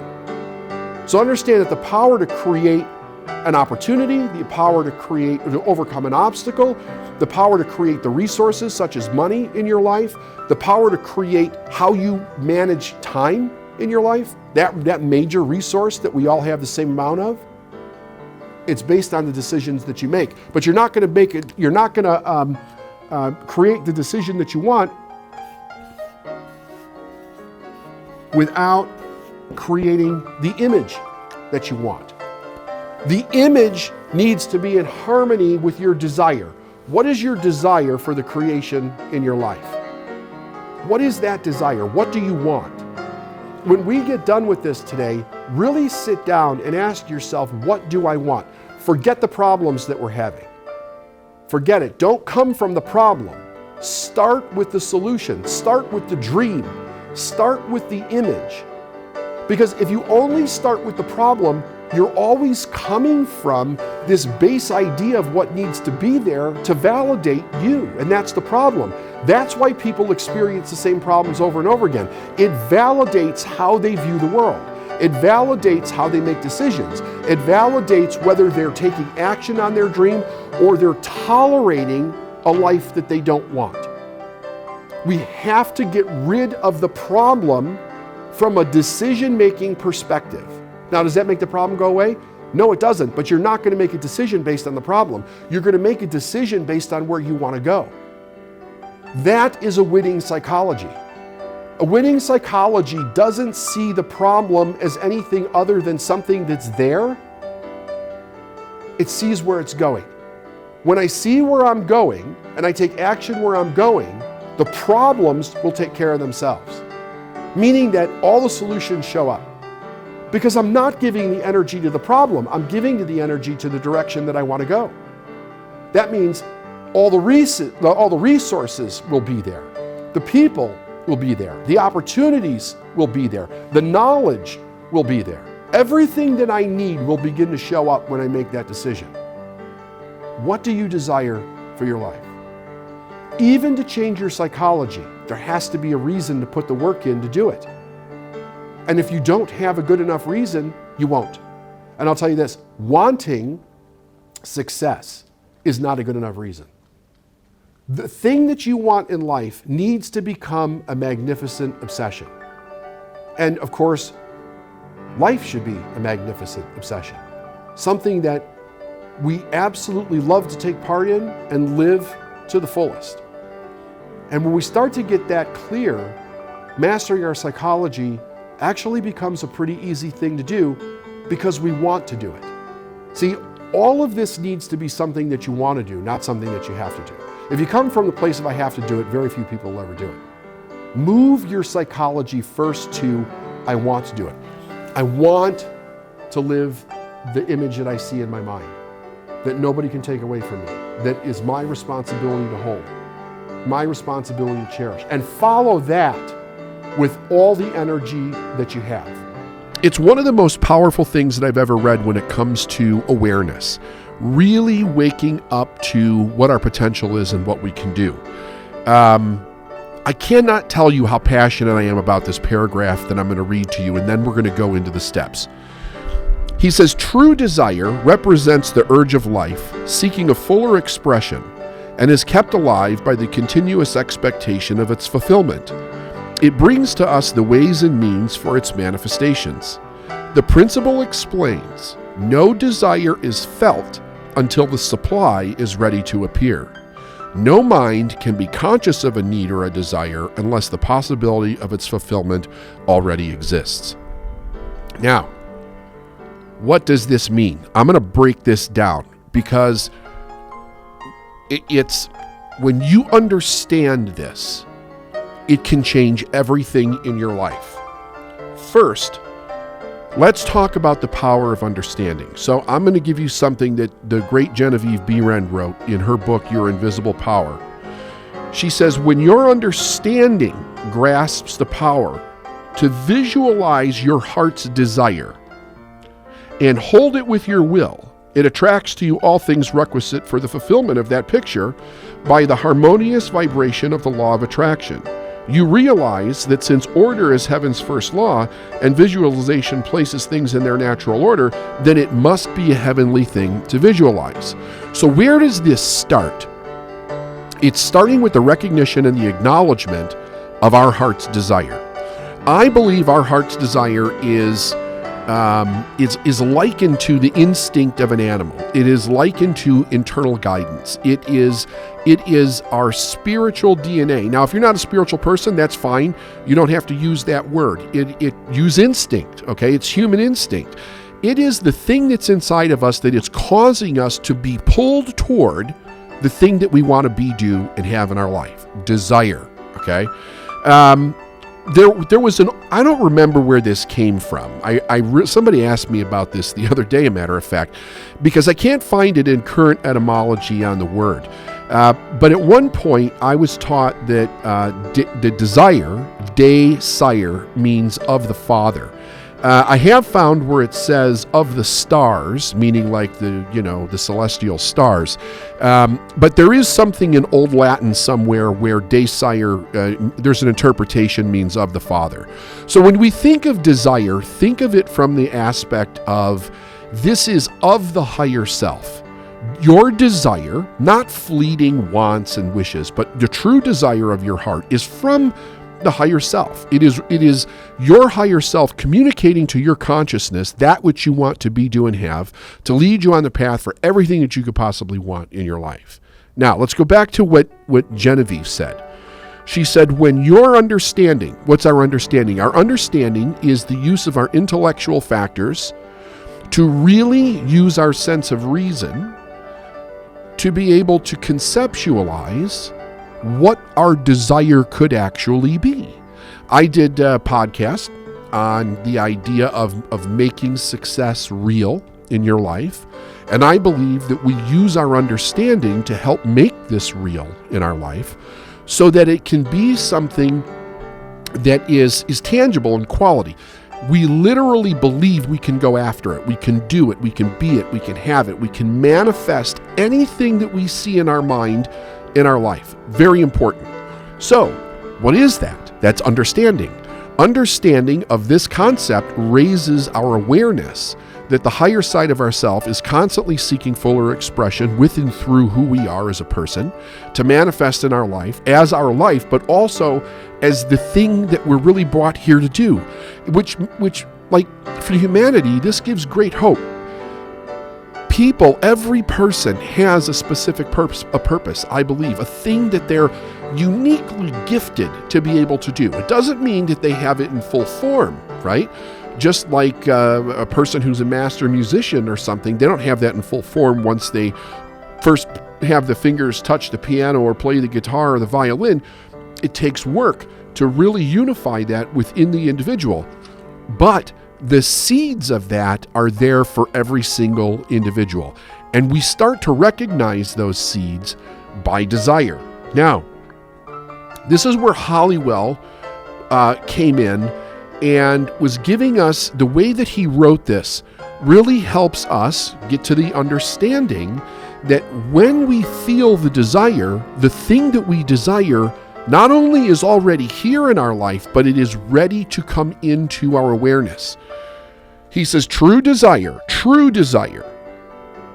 not mere hope or wish, but true desire represents the urge of life seeking a fuller expression and is kept alive by the continuous expectation of its fulfillment.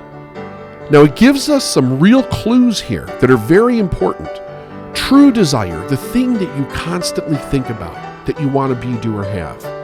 And for many people, they don't even tell anybody about it. I say people often have this true desire, they keep it in their secret thoughts because they don't want to be ridiculed. They don't want to be laughed at. They don't want to have peer pressure or the idea of, some organized something or other telling them that they can't be, do, or have whatever that desire is. It takes a bit of courage to bring that out and to be transparent or vulnerable with it, right? So, true desire represents the urge of life seeking fuller expression, meaning that life is constantly, we are life, right? We are an expression of life, but life's constantly moving to and through us as an expression of itself within the world that we live in. We see this with all of life, not just human beings. It's with grass, it's with wheat, it's a flower, it's a dandelion, it's a rose. It's also an animal, it's a bird, it's a pigeon, it's a rabbit, it's a fox, it's a hound. It's the fish in the sea. It's the birds in the air. It is the microbe. It's every single thing is a representation of this amazing intelligence that we know of as life, constantly seeking fuller expression within through a physical thing, right? But the intelligence is here before the physical thing. I have a bottle here, and this bottle had to be an image in somebody's mind before they could actually create the bottle. It had to be an idea, a concept, a realization, and then they moved it into a physical thing. Of course, everything that we see that is created by human beings first had to be an image or an idea on the screen of a person's mind. But what is the reason that we don't desire everything? We only desire certain things. Like I may desire something that's completely different than what you desire, and you don't even think about what I desire. Like it's never even dawned on you. I tell people, I don't ever desire to be a brain surgeon. I've never desired to be a brain surgeon. But somebody is, somebody has, somebody did. What's the difference? Well, it's not my purpose to be a brain surgeon. It's somebody else's purpose to be a brain surgeon. They're in tune or in harmony with that infinite intelligence, and they feel it as a desire. They're in harmony with it, and they're downloading that basically from the universe. How do we know? Like, how do we know that this is real?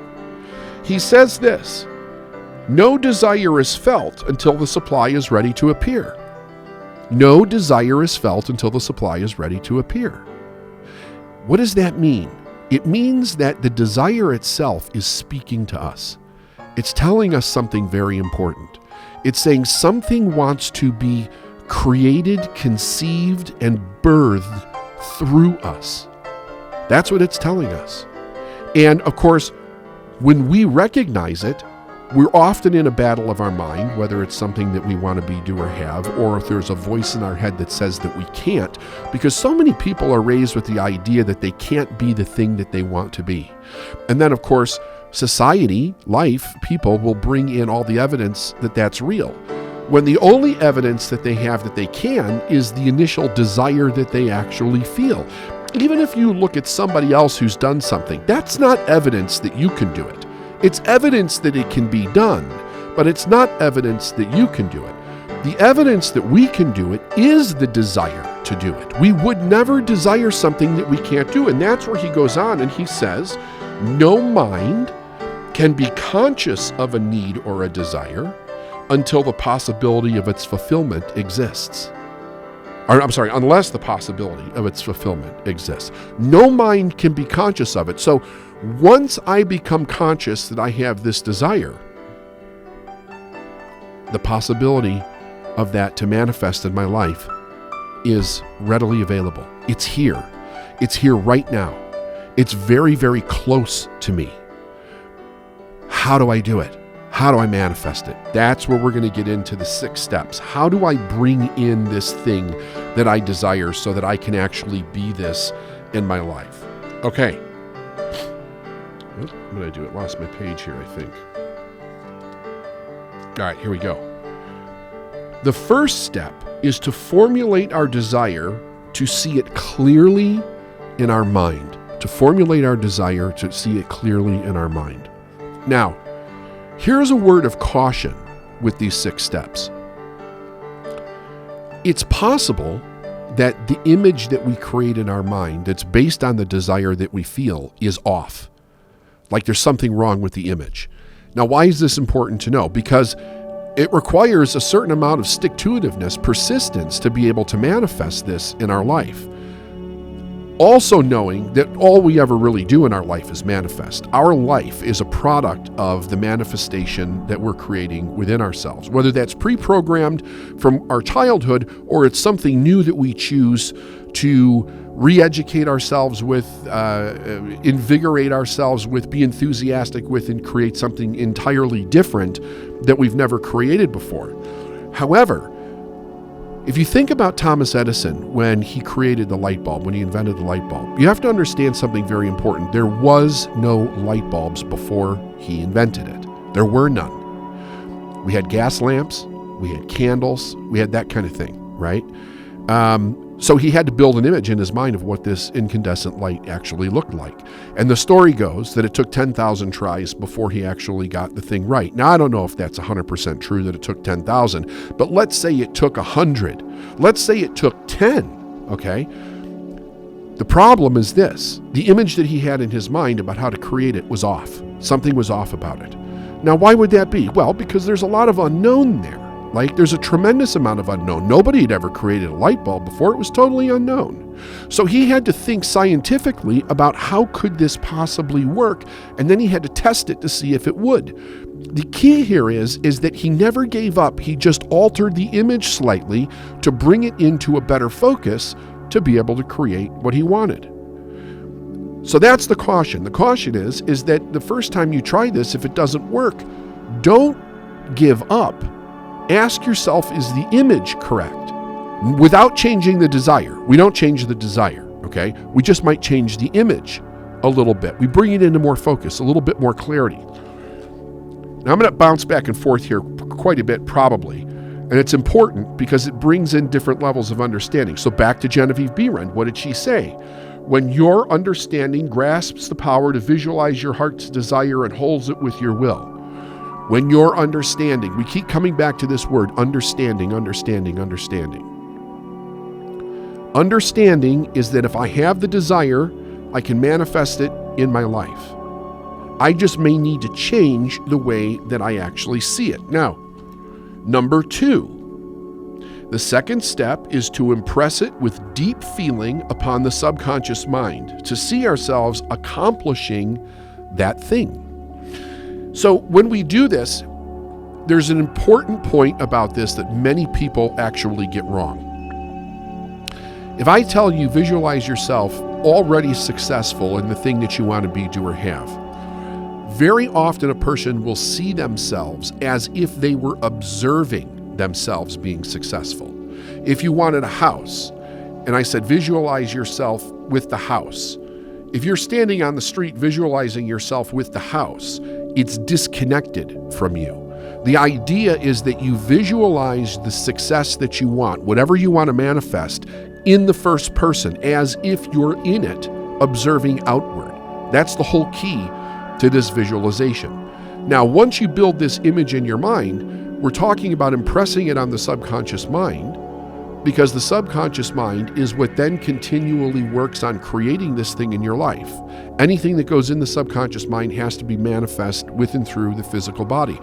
And what that shows up as is our results, our circumstances, and our environment. And our environment is made up of people, places, and things. So how do we do this? Well, subconscious mind is also known as the feeling mind or the emotional mind. How would you feel if you had already manifested the desire of your heart? You were living the life that you want. You were earning what you want. You were with that special person. You were creating. You were doing things. How would that feel to you, right? Number one, I would imagine you'd be grateful. Gratitude is big here, because if we can be grateful for the thing before we actually have it, we are consciously expecting it to happen. So regardless of the enthusiasm or the excitement or whatever you might feel, the first feeling that we should feel to impress it on the subconscious mind is gratitude. If you even go back and you study different religions, they'll talk about the importance of gratitude before and with prayer. When they pray, be grateful for the thing, right? So we have an image of what we want, and then we feel the gratitude for that. We see ourselves every day living in the reality of the manifestation, and we feel grateful for that. Number 3, the third step is to exercise our faith by accepting the desire as fulfilled. Accepting the desire as fulfilled. Now, this is where people really do have difficulty. And this is where I think this book and what Halliwell wrote in this book is so very, very important. So prior to the paragraph that I've already read about true desire represents the urge of life, he said this. He said, many failures in manifestations are because we do not force our expectations to keep pace with our desire. Very often, we desire one thing and expect in our hearts another, which creates confusion. The Master said, a house divided against itself cannot stand. Now, let's look at what he wrote here. He said, very often we desire one thing and expect in our hearts another, which creates confusion. Whenever we alter the desire, or we have two polar opposite energies going on, one is for the desire, and the expectation that it won't happen, I doubt it, I'm afraid of it, what will people think of me, I don't think this is real, that creates confusion. So you have two polar opposite energies going on at the same time. It creates confusion in as far as the energy that you're putting out from yourself and what you expect, and it comes back to you as the experience of not being quite right, like something's off, I'm not getting what I want, my results are confused, so to speak. If your image is confused, your results will be confused, period. That image has to be crystal clear, crystal clear. When you turn that image over to your subconscious mind, which basically turns it over to spirit, turns it over to the universe or spirit cannot change a thing. It's totally deductive in nature, which means that whatever you turn over is then what is manifested in your reality, as your results, as your circumstances, as your environment, the people, the places, the things that show up in your life. This is why Biren said, when your understanding grasps the power to visualize your heart's desire and holds it with your will is your ability to focus, it attracts to you all the things requisite for the fulfillment of that picture by the harmonious vibrations of the law of attraction. You realize in that moment that since order, right, not confusion, but order is heaven's first law, and visualization places things in their natural order, then it must be a heavenly thing to visualize. When I mix my emotion, gratitude, with the visualization of my heart's desire, I'm placing things in their natural order. It's the natural order for the creation aspect to take place. For me to be able to manifest the thing that I want in my life. When I visualize and I mix it with the gratitude of my emotion, I'm placing things in their natural order. Now, what's really important here is that it has to be real to us. It can't be if we're not feeling it. In other words, no mind can be conscious of a need or a desire unless the possibility of its fulfillment already exists. The moment that I'm feeling it, I need to raise my consciousness and my intellect to the understanding, right? Biren talked about understanding, to the understanding that it's real, that it's here right now. I'm feeling it. I'm feeling it. If I'm feeling it, I'm on an energetic frequency that's in harmony with the thing. I can't be on that if it's not here, if it doesn't exist. I may not see it outside of myself. I probably have no idea how it's going to happen. But sure as shit, it's here. It's absolutely here. All the different things that human beings have created with their hands. Think about the billions of things that we've created. It doesn't seem how outrageous it could possibly be. It doesn't matter. If we see it, we can create it. And we keep seeing new things, bigger things, greater things, and we create them. If you go back just a couple of 100 years and you were to tell people what life would be like today, they would probably lock you up for being crazy or being a witch or something. I mean, that's real. People had a desire to continue to move forward. It's life expressing itself with and through. Okay, let's go to, let's see, what do we do here? We're on 3, 4. The fourth step is to keep our feeling and thinking moving with our desire. The idea here is to really understand a very fundamental principle that most people never understand. This desire that we have to be, do, have whatever it is that we want in life, we have to keep it clean of negativity. We have to keep it clean of people's ignorant opinions. It is our job. It's like the torchbearers, right? The people that took knowledge and moved it through humanity from one generation to another. They were the torchbearers. They carried the torch for their lifetime, and at the end of their lifetime, they passed it on to the next generation. And then that generation carried the torch to the next generation. And then that generation carried the torch to the next generation. And with each carrying of the torch brought more enlightenment, more awareness, more knowledge. That desire that you have is like your torch. It is your torch that is your purpose. It is the thing that you're supposed to do. You have to carry it. You have to care for it. You have to keep it clean. You have to keep all outside influences that are negative away from that torch. Your job is to guard your desire, to really guard it, and not let anything corrupt it. Because if there's one thing that we know for sure, we live in a world where people constantly try to kill our desire, to corrupt the dreams and the wishes and the wants of our life. Nobody can do that for you. That's an inside job. You absolutely have to be the person that is going to carry that torch, that is going to keep that flame bright and alive in yourself. And you also have to understand you're going to have to overcome your own negativity.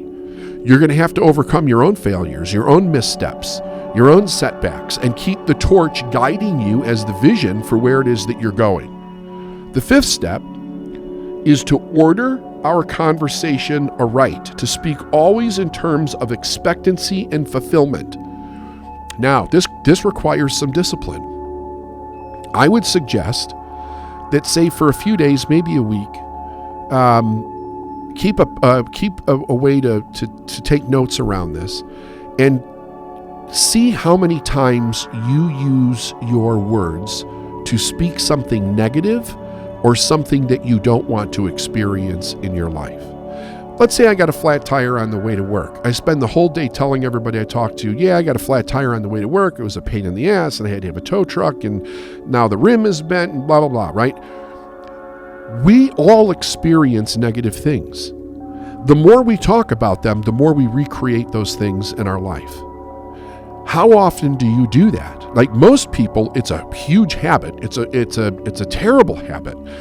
It becomes a way to relate, a way to express, a way to get attention. And it seems, for some people, it seems ridiculous to talk about anything that's actually really positive. The idea here is that you clean up your own vocabulary, you clean up the way that you speak, so that you're only speaking about that which you really want, that which you want to create, and that which is good. And you might say, well, what do I do when something does go bad? I can't, how would I even get help or anything? You're allowed to basically express it once, right? Say what you need to say about what happened, but then let it go, and then start speaking about what you desire. Because if you don't, you end up feeling the emotions about what you don't want. You impress that on the subconscious mind, and you don't get the thing that you're looking for.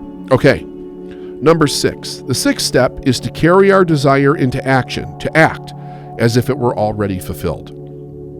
To act as if it were already fulfilled. So now you're going to hold the emotion of it already being fulfilled. You're going to speak as if it's fulfilled, and you're going to act as if it's fulfilled. What does that mean? It means that the decisions that you make are with the idea that you're fulfilled in the area of what it is that you want. So when I work with businesses, they ask me to explain this sometimes, and it would be like this.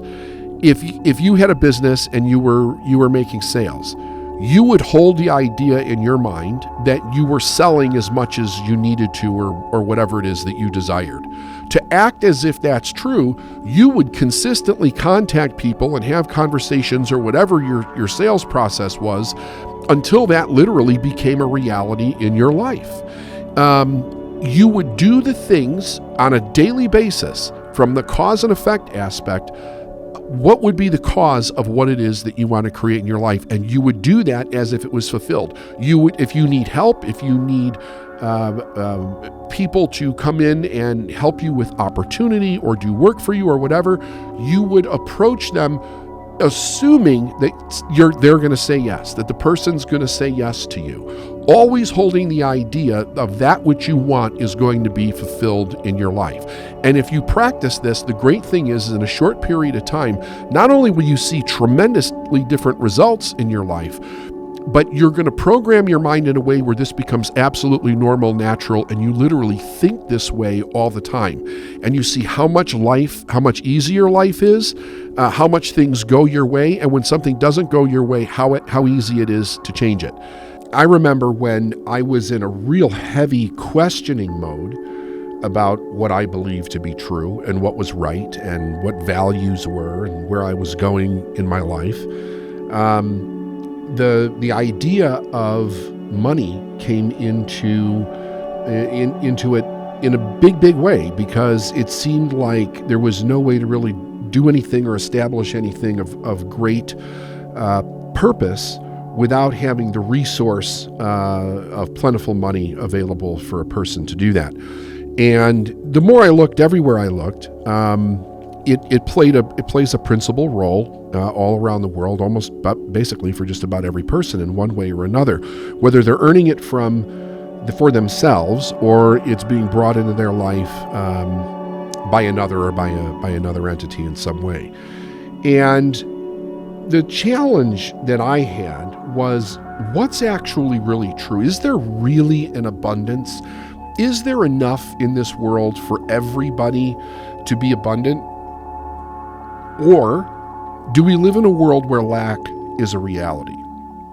This question weighed on me for a long time. And my internal truth was telling me that abundance really was the truth, and lack was some kind of a lie or a misunderstanding or based in ignorance and the measurement of reality as we move through societal evolution, so to speak. Although I couldn't prove it, and I don't know that I can prove it today. As a matter of fact, I probably can't prove it today. I can only tell you from my experience that it seems if a person creates a foundation of belief with abundance, that it creates more abundance in their lives and more abundance in the lives of those people that they touch.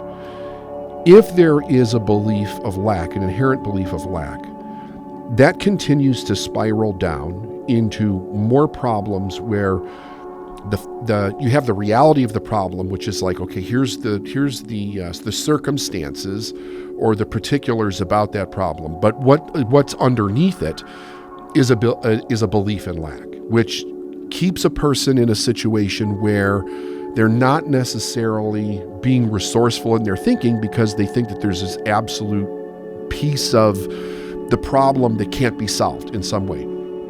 Whether that's a materialistic resource, or it's a mental resource, or it's an emotional resource, or even a spiritual resource. And back in the mid-90s, the very first time that I actually took action and read the book, The Science of Getting Rich by Wallace Wattles, I was really stunned at what I was reading, because the way that Wattles put this book together, it addresses so many things in a person's belief system that I can't even get into all of it here on this podcast. But there is a place in this book, in the chapter of Is Opportunity Monopolized, where he actually addressed this idea of abundance. And I remember, reading through it and thinking to myself, this has to be true in the essence of what he's actually saying here, because if it wasn't, basically humanity, nature, everything would be doomed at some level. It would be like that ultimate doom clock would really be ticking, and we would literally see things dissolving away without any replenishment of anything new in life. So as one thing would go away, nothing new would come in. And that's not what we see. We actually see the opposite. We do have things that go away. We do have social evolution. We do have evolution in so many different areas of thought and technology and prosperity. Human beings in their own nature. And we don't see a lack of new possibility coming in. What we actually see is it's speeding up, and it's grander than it ever has been before. So my thought was, I wanted to share with you this brief teaching from Wattles that really made a change. It gave me a foundation, I think. It answered a question that had a huge question mark for me, that I was having trouble then building other beliefs on, so that I could take those beliefs into my reality and begin to make significant change. It gave me something to logically and conceptually put together in my mind that I then carried with for the rest of the time that I was studying and trying to prove to myself what success could be, how you could move forward, and then take that in and teach that to other people and actually see, could they get the same result, which is the experience that I have that they absolutely can. So again, if you have a copy of The Science of Getting Rich, it is in the chapter that's called Is Opportunity Monopolized? So he says, everything that you see on earth is made from one original substance, out of which all things proceed. Now, the interesting thing about this is that we're in the basis of what we're talking about, the basic idea is that it's an intelligent energy. It's an energy that has a natural intelligence of some kind and a specific intelligence of some kind. And it's correlated in a way where it comes together for the expansion of that energy. We do see the disintegration of it, but not the disintegration of the energy, only the morphing of it as we go through our own understanding of what's happening in our universe. He says new forms are constantly being made and older ones are dissolving, but all are shapes assumed by one thing. There's no limit to the supply of the formless stuff or the original substance. The universe is made out of it, but it was not all used in the making of the universe. The spaces in, through, and between the forms of the visible universe are permeated and filled with the original substance, with the formless stuff, with the raw material of all things. 10,000 universes can still be made, and even then the supply of universal raw material will not be exhausted. Now, I understand that there'll probably be many people that listen to this that from a scientific, factual basis, from the reality that they live in, will have a hard time grasping this, accepting it as any kind of truth. But here's the issue. I don't think we can prove it long-term either way. I don't think we can prove long-term lack either way, even though we know that there's people that are living in lack. There are realities of people that are living in lack. And I don't think that we can prove abundance long-term either way, because the only thing that we have now is the history of life as we know it, and as it's been recorded, which is not always factual, but as we know it. And we have our own reality as we actually experience it. What is true, though, is that anywhere that you find lack, you're finding one of two things that are preventing a person from moving into the idea of abundance or prosperity. And when I say that, I'm not just talking about money. I'm talking about resources in general. So here are the two things. Number one is ignorance. If a person does not know that abundance or prosperity is there for them, it becomes very difficult for them to accept the idea that it is there for them at all. And then the question is, well, where is it? Because in my reality, I'm not experiencing it. So this literally creates a scotoma, or it creates a person not having the ability to conceptualize what that abundance or those resources look like. The second thing is when we have people that are oppressors. So that can be governments, it can be religious leaders, it can be people in someone's family, any kind of oppression that keeps a person kind of paralyzed or walled off from being able to get those resources, then causes also a problem. Now, we could go down a huge rabbit hole there. It's not necessary, because the idea that I'm going to communicate today is this: does this abundance exist, or does it not exist? And of course, for you, the people that are viewing this and listening to it, you have to determine this for yourself. I can only tell you that since I changed my viewpoint on the way that I was raised and what I was taught about this, it has brought nothing but abundance into my life and the lives of people that I've actually worked with. So then the next part's pretty interesting here.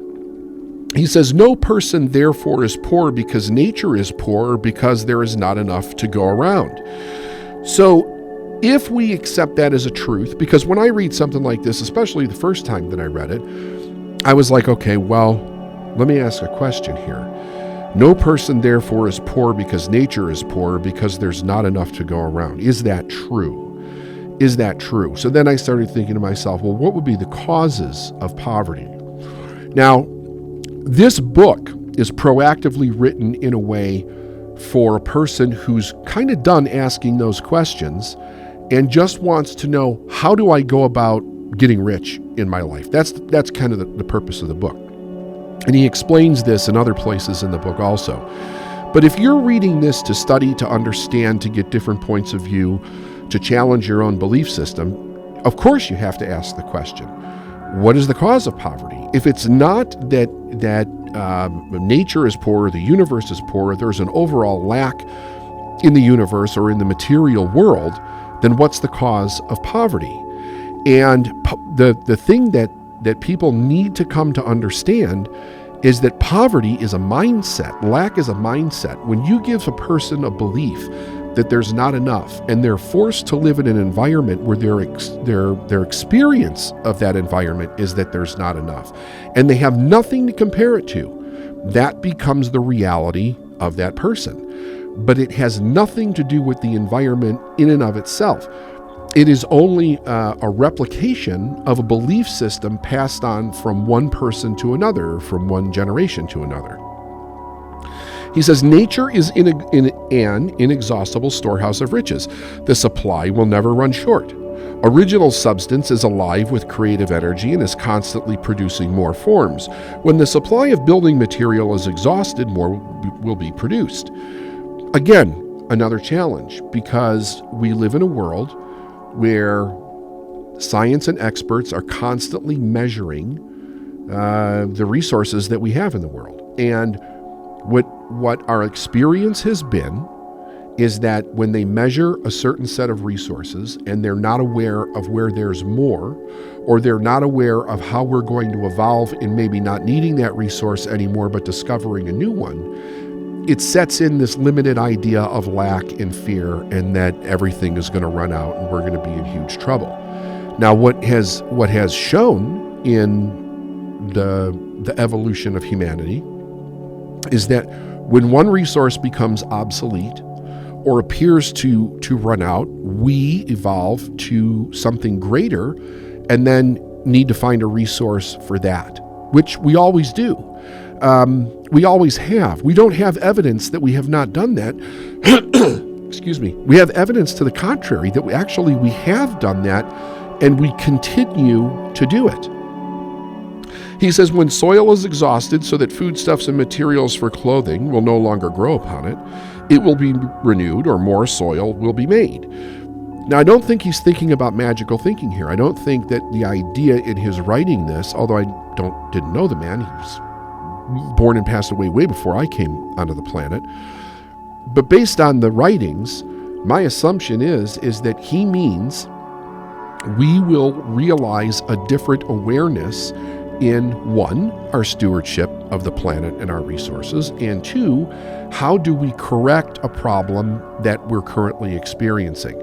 Now, if you understand this basic law of the universe, the law of polarity, one of the things that is very inspiring about that idea is that you can't have a problem without a solution. You can't have a problem without a solution.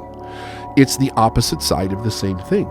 Whatever you're experiencing, the opposite side exists. Why? Because the law of polarity follows everything. Everything is opposite and has an equal and opposite.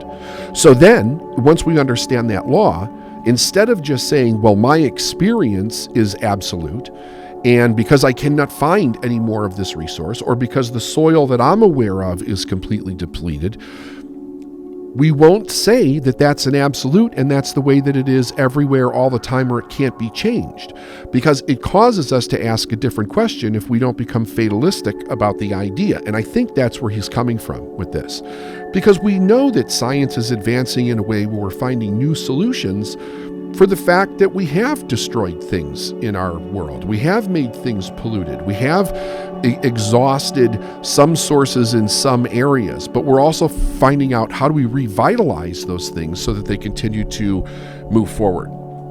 He says, when all the gold and the silver has been dug from the earth, if human beings are still in such a stage of social development that they need gold and silver, more will be produced from the formless. The formless stuff responds to the needs of humans. It will not let them be without any good thing.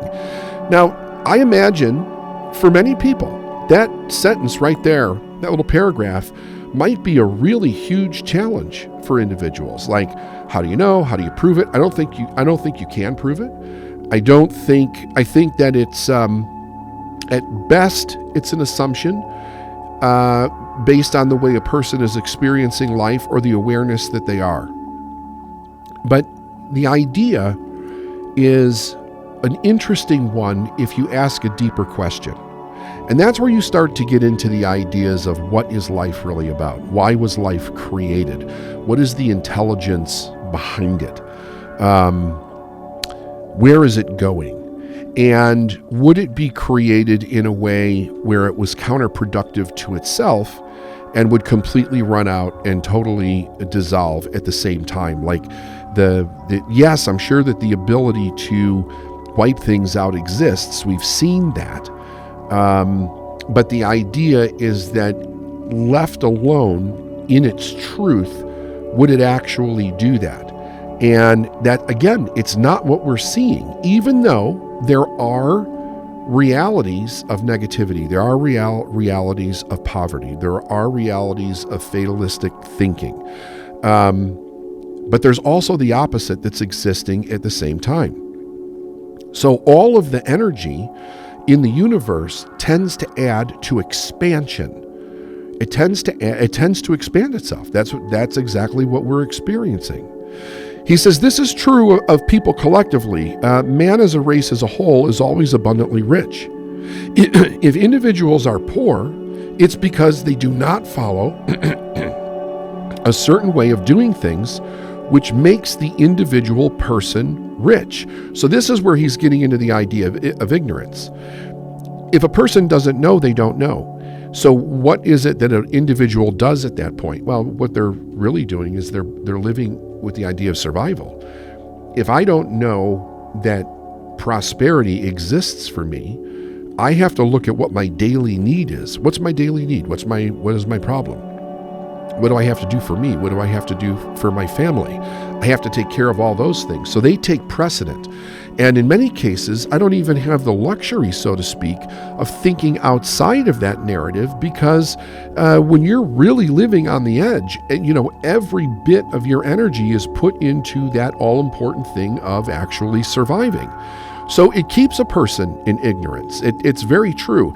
And without any kind of outside observation, thinking, knowledge, education, inspiration, another person coming in to help us, many people stay stuck in that idea their entire life.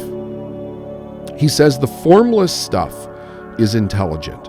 So the energy itself is intelligent. It's the material which thinks, it's alive, and it's always impelled toward more life. Now, it does take a bit of study and a bit of observation, but if you stand back and you really look, and you try not to have a bias, but you really look at the reality of things, we do that life seems to add to life, and life seems to move toward life. And we see that lack move towards lack, and death and sickness moves towards death and sickness. He says it's the natural and inherent impulse of life to seek to live more. That's the purpose. That's the direction that it's moving. It is the nature of intelligence to enlarge itself, and the quality of consciousness to seek to extend boundaries and find fuller expressions. The universe of forms has been made by the formless living substance, throwing itself into a form in order to express itself more fully. The universe is a great living presence, always moving inherently toward more life and fuller functioning. So, I think he's trying to get this idea that, like he's like saying, hey people, there is a purpose of life moving toward life. We see it in the cycles of nature. We see it in the cycles of human beings. Do we experience things we call death? Yes. Do we experience things we call poverty? Yes. Do we experience things that we call lack? Absolutely. We experience those things. He's saying here that the cause is not the universe. What he's really saying is that And he's not saying it, like he's not pointing a finger at it, but he's leaving the question open in your mind to really come to the conclusion that it's lack of education, it's lack of awareness, it's lack of direction, it's lack of the questions. So it really is coming down to an ignorant thought. The more we become aware, the more we become aware. At one time we were hunter-gatherers. Now we have iPhones, right? We have travel. We can travel through space. Where was all of that knowledge prior to that when we were in caves? It was here. It was in the universe. It was just waiting for human beings to become aware of it in order to figure out how do we bring it into a material existence where we can actually use it and make life better. Of course, we always have the choice to make life better or worse. That is our individual divine choice. The formless stuff is intelligent. It's a material which thinks, it's alive, and it's always impelled toward more life. So it's the fundamental law of more life. It's the natural inherent impulse of life to seek to live more. It's the nature of intelligence to enlarge itself, and the quality of consciousness to seek to extend its boundaries and find fuller expression. All we have to do is look with our eyes, to listen with our ears, to be inquisitive with our consciousness, and we see all around us that this energy, you call it spirit, you call it energy, you can call it God, I don't care what you call it, is finding different forms and ways to express itself. And in the expression of itself, it's telling us that it's abundant. The universe is a great living presence, always moving inherently toward more life and fuller functioning. Nature is formed for the advancement of life. Its motive is the increase of life. Now, what if we created a value for ourselves there? So that our motive was for the increase of life. Our daily actions were for the increase of life. And we really examined our own nature and character for things that took away from that, and then systematically worked on overcoming those things one by one and building ourselves up into a place where we're the embodiment of that idea. What if humanity did that? Like, think of the implication there. He says, for this reason, everything which can possibly minister to life is bountifully provided. There can be no lack unless God is to contradict himself and nullify his own works. Now, if you believe in God, you really want to think about that statement based on your beliefs about God. If you believe just in universal intelligence, you have to question your reality in life and in the contradiction of this. Like, you really have to see the contrast of those two worlds, our reality and this statement. It seems like it's very difficult to make any sense out of it being anything other than what he says, even though we have factual evidence that in specific realities the opposite exists, but it's not the be-all, end-all. And then the question is, what causes either? You cannot deny that if we stay in the thought, in the movement of this idea, that our life expands, it becomes more abundant. If we do not, it retracts. We experience more lack. We experience it on the spiritual level, the intellectual level, the emotional level, the physical level, the financial level, the family level. We experience it in our world when negative thought and ideas takes hold. And it's like it drives things into the ground. And then the people that they get to a place where they realize, oh my God, there has to be another way. I can't keep driving this into the ground. And they have an awareness and they begin to turn around. How could they turn it around if they've gone so far down? Because they step into the awareness that there's a different possibility. They refocus their mind in a different direction. They begin to then manifest the thoughts that are required for them to increase life, add to more life, and then build a life that they want. So I'm going to leave you with this question. Where are you in your life? Where are you in believing this or not believing it? And what do you think would happen if you embodied this idea? Because here's my opinion. I've never seen anybody embody this idea, including myself, where it was inherently destructive. Now, that doesn't mean that a person won't have challenges in their life. It doesn't mean they might not have setbacks or problems. But in an overall direction, their life continues to move forward. So what do you think is better for a foundation of belief? Abundance or lack? In either case, it's your choice. Think about it. Chef Francis Mallman, probably about 3 years ago now, on the first season of Chef's Table on Netflix, and was really enamored with his personality and his career. The episode itself, which is a brief introduction into his life, how he travels, where he lives, his kind of secret hideaway on Patagonia Island, or on this island in Patagonia, and it's a very romantic episode, I would say. And one of the things is that I admire Mallman from the aspect of how he has chosen to live his life and forge his own path and go his own way and do what his heart is telling him to do. And he's had great success in his career. Most people, like in the U.S., have never heard of him, although he does have a couple of fantastic restaurants in the United States, one being at the Fiana District in the Fiana Hotel in Miami.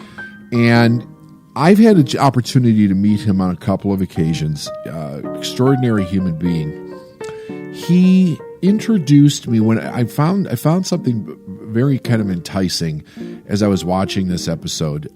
He introduced me to a couple of poems in the episode that I then looked up, got the books that they were written in, and have used them in teaching a few times over the years. And I wanted to bring it to the podcast because I think that it's number one, the poems they're really cool. I think there is something about them that taps into the inner spirit of the human being and our journey in life and what it should be versus how it is for so many. How do we tap into the inner part of ourself that is calling out for adventure, that's calling out for new experiences, that's calling out for, the lust of life itself, to really feel it and breathe it in the depth of our soul. And I think that that has kind of become the essence of the way Malman himself lives. So I'm going to give you this quote on him, and then I want to go through this poem. I'm going to give it a read through once, and then I'm going to kind of break it down by stanza and teach a little bit around what's actually being said here. So this is a quote by Francis Malman. "You don't grow on a secure path. All of us should conquer something in life, and it needs a lot of work, and it needs a lot of risk. In order to grow and to improve, you have to be there a bit at the edge of uncertainty." And I happen to completely agree with that. He talks about in the Netflix episode that his life has been a bit on the edge of uncertainty. He left home as a young teenager to really go out and begin to explore what his interests were, and find himself and to find his path.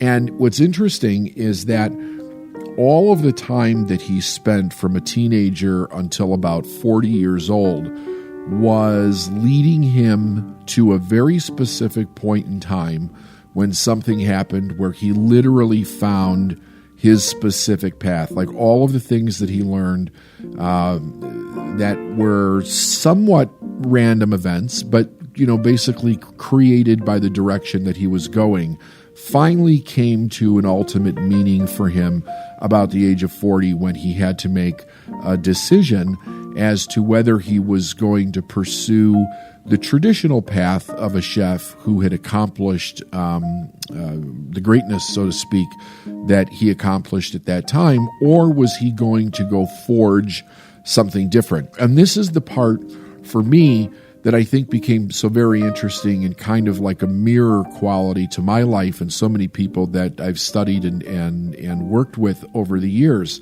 He won a great competition in Europe, and winning that competition was an amazing thing, because what it did was it put him on the same level as all of his mentors and all of his teachers. And he was asked to provide this dinner, this French dinner, for the owners of Cartier jewelry. And at the end of the dinner, and again, this was a French dinner. Malman was a French trained chef. The owner grabbed him and took him aside, and he said, "Mr. Malman, this meal was horrible, and I want to tell you this not to be mean to you or to degrade you in any way, but in an act of kindness, because I see that you work very hard and you're putting a lot of love and work into what you do. But this is not French food, and you need to do something about this." So he went away from this experience with, probably like most people would, with the idea of completely disagreeing with the person, but something about the conversation had a heaviness to it. And what he realized over a short period of time was that gentleman was absolutely correct. And what Francis found himself doing was that he was basically becoming a copy of the teachers that taught him, and he was not forging his own path in life. So from that moment on, he began to take the things that meant something to his soul as an individual, and then begin to forge that path in his cooking. He has been he's in his late 70s now, I believe, and he's been like a celebrity chef, so to speak, in Latin America for, I think they said 20 or 30 years. So he's a pretty big deal, even though most people like I said, in the U.S. Are not familiar with him. But he introduced me to this poem. It's called The Call of the Wild. It was written by Robert Williams Service. And I think that it really speaks to the desire of the human soul to be free and to experience. So without any further ado, let me get into this thing and judge for yourself. Like, see where this poem touches you and what it does for you. Have you gazed on the naked grandeur where there's nothing else to gaze on? Set pieces and drop curtain scenes galore. Big mountains heave to heaven which the blinding sun blazons. Black canyons where the rapids rip and roar. Have you swept the Vision Valley with the green stream streaking through it? Searched the vastness for a something you have lost? Have you strung your soul to silence, then for God's sake go and do it? Hear the challenge, learn the lesson, pay the cost. Have you wandered in the wilderness, the sagebrush desolation, the bunch grass levels where the cattle graze? Have you whistled bits of ragtime at the end of all creation and learned to know the desert's little ways? Have you camped upon the foothills? Have you galloped over ranges? Have you roamed the arid sunlands through and through? Have you chummed up with the mesa? Do you know its moods and changes? Then listen to the wild. It's calling you. Have you known the great white silence, not a snow-gemmed twig a-quiver? Eternal truths that shame our soothing lies. Have you broken trail on snowshoes, musked your huskies up the river, dared the unknown, led the way, and clutched the prize? Have you mapped have you marked the map's void spaces, mingled with the mongrel races, felt the savage strength of brute in every through? And through grim as hell, the worst is, can you round it off with curses, then hearken to the wild, it's wanting you? Have you suffered, starved, and triumphed, groveled down yet grasped at glory, grown bigger in the bigness of the whole? Done things just for the doing, let babblers tell their story, see through the nice veneer the naked soul. Have you seen God in his splendors, heard the text that nature renders? You'll never hear it in the family pew. The simple things, the true things, the silent men who do things, then listen to the wild. It's calling you. They have cradled you in custom. They have primed you with their preaching. They have soaked you in convention through and through. They have put you in a showcase. You're a credit to their teaching. But can't you hear the wild? It's calling you. Let us probe the silent places. Let us seek what luck betides us. Let us journey to a lonely land. I know there's a whisper on the night wind. There's a star agleam to guide us. And the wild is calling, calling. Let us go. I think that is just absolutely beautiful. And it's really a story. I think about the life experience, the richness that is life that so many people do not experience. And I think Robert Williams Service is really trying to touch on the idea here that we're not living. We're absolutely not living. And he goes into actually why that is. So let's break this thing down here. He says, it starts off like this. It's basically a question. Have you gazed on naked grandeur where there's nothing else to gaze on? Set pieces and drop curtain scenes galore. Big mountains heave to heaven, which the blinding sunsets blaze, and black canyons where the rapids rip and roar. So he's giving us this idea of, like, have you done anything? Have you, with whatever your life is, there is this there's this grandeur that's out there, and he's kind of giving us an idea that here it is, it's out there, it's really big, and it's almost done in a way of like hitting you right between the eyes with the very first stanza of the poem, and allowing your mind to try to use it as a comparison to what your own life actually is. He says, black canyons where the rapids rip and roar. Have you swept the Vision Valley with the green stream streaking through it? Search the vastness for a something you have lost. Have you strung your soul to silence? Then for God's sakes, go and do it. Hear the challenge, learn the lesson, pay the cost.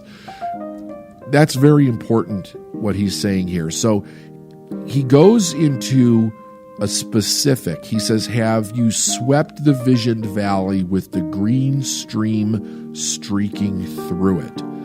The vision valley could be anything. It could be the vision of our mind, the vision of our soul, the vision for our life. And the green stream streaking through it is kind of like there's this guide, there's this richness to this that we can follow. Then he says, have you searched the vastness for something you have lost?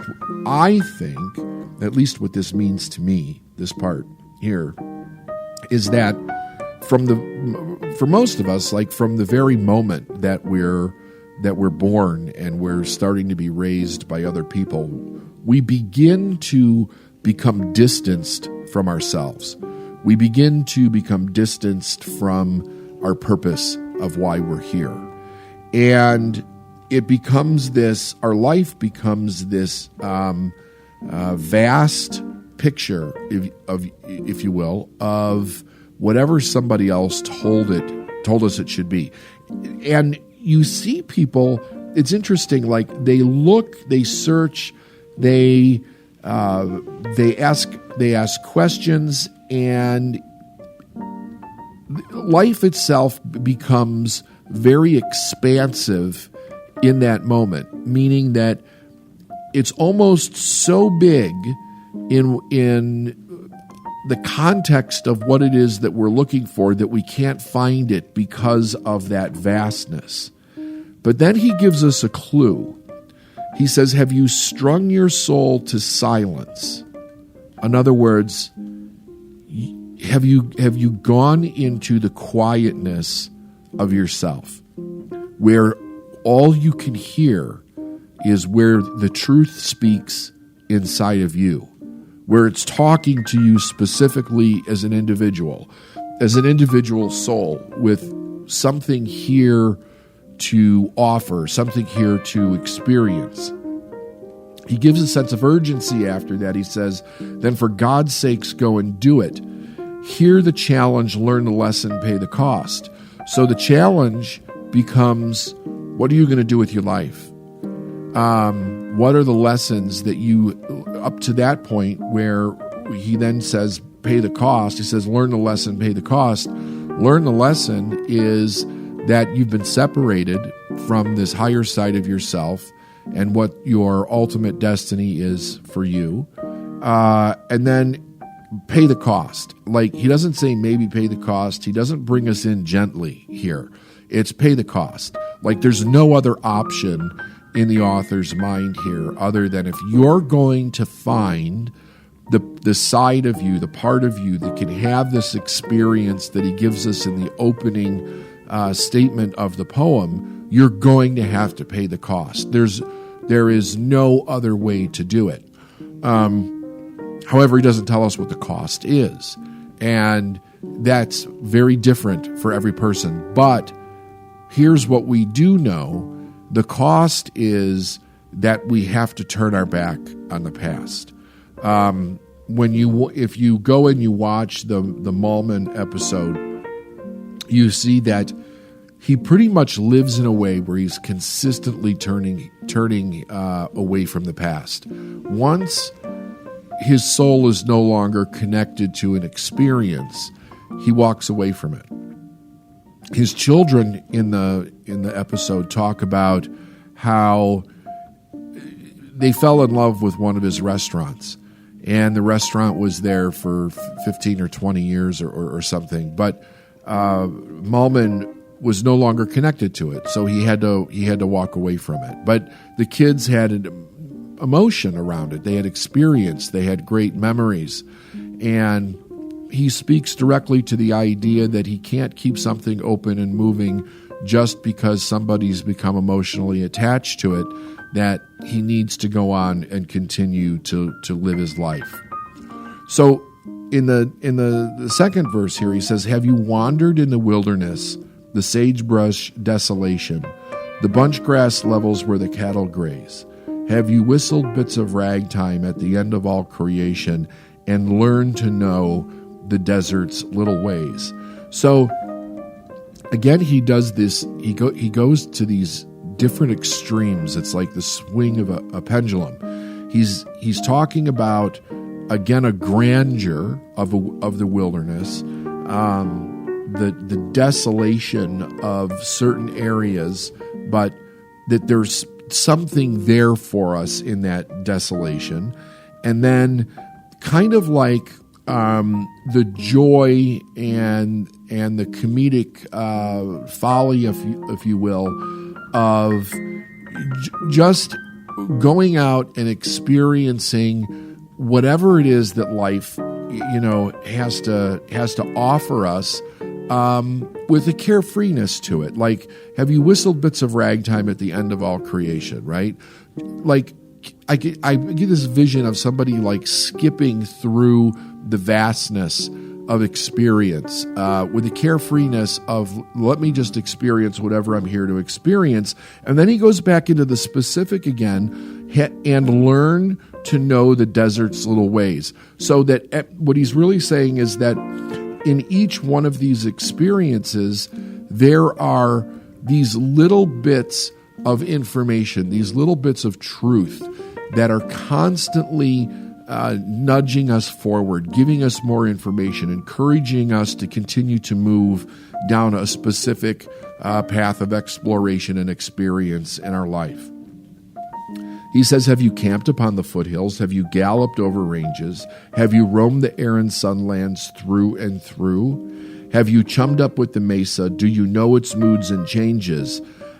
And again, he's going from the grand to the specific, and this is a theme throughout the entire poem about opening us up to the grand, but then each grandeur has something specific to teach us, and he ends it by saying this: "Then listen to the wild; it's calling you." So the wild can be representative of any experience that we want to have, whether you're an entrepreneur and you're starting a business, or you're doing something to change the world. Whatever the wild is for you, it's something outside of us. It's the adventure of life, and that adventure is calling us. It's constantly calling us to move toward it. He goes back in and says, "Have you known the great white silence, not a snow gem twig a quiver?" So if you've ever been somewhere where you've just had a really big snowfall, and then after the snow is done, it is that total, complete, peaceful silence.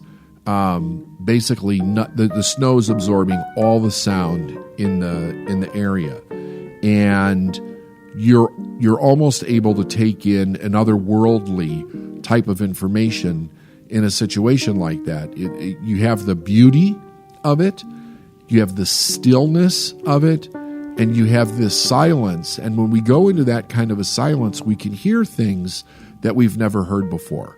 Whether it's coming from inside of us or it's something that we're receiving, that stillness, that silence is where there's a truth for us to hear. And generally we don't, because we have so much internal chatter going on, and then we're in places where there's a lot of chatter, which kind of explains the next sentence here. And if you were reading this, it's put in parentheses. He said, "Eternal truths that shame our soothing lies."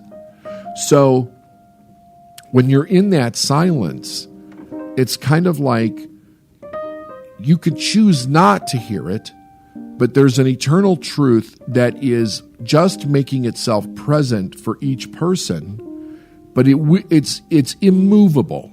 It's not something that's going to go away. It's completely immovable. And what it causes us to be face to face with is the lies that we tell ourselves that keep ourselves calm and safe in the world. But deep down in our heart of hearts, even for the most learned person, I think that there's part of everybody that knows that those lies are not true, that there's something else.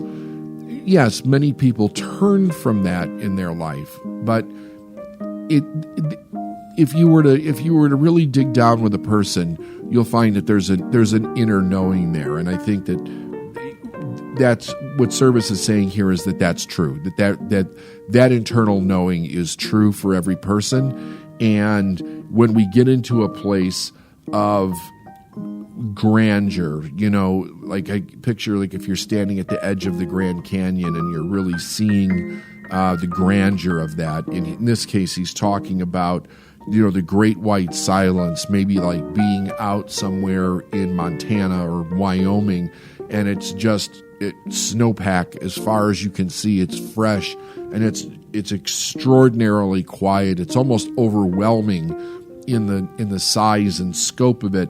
It really devours anything that we believe or we've made up or have been told that keeps us safe. So then he gets us moving again, okay? Have you broken trail on snowshoes, mustered your huskies up the river, dared the unknown, led the way, and clutched the prize? Now it's adventure, it's risk, it is willingness to go into the unknown. So dared the unknown, dared it, meaning that like throw whatever you have at me. I can handle it. I will learn. I will adapt. Led the way, meaning that very few people do this. Very few people ever take this kind of a posture in their life where they're going to run into the unknown headlong with an inner knowing that there's something there for them, but they couldn't tell you exactly what's going to come out the other side. And then in that moment of experience, they clutch the prize. The prize is not the destination. The prize is the experience itself. Now listen to what he says here. Have you marked the map's void spaces? Meaning that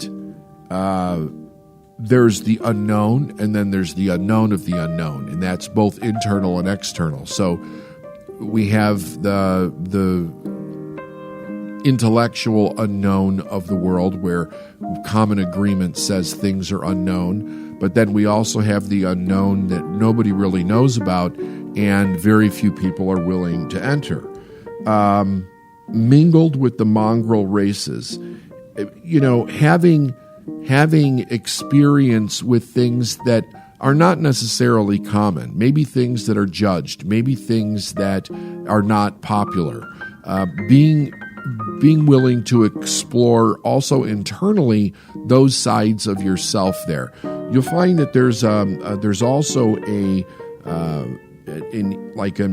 internal sexuality that flows through this from an exploratory perspective and also a driven perspective in order to experience.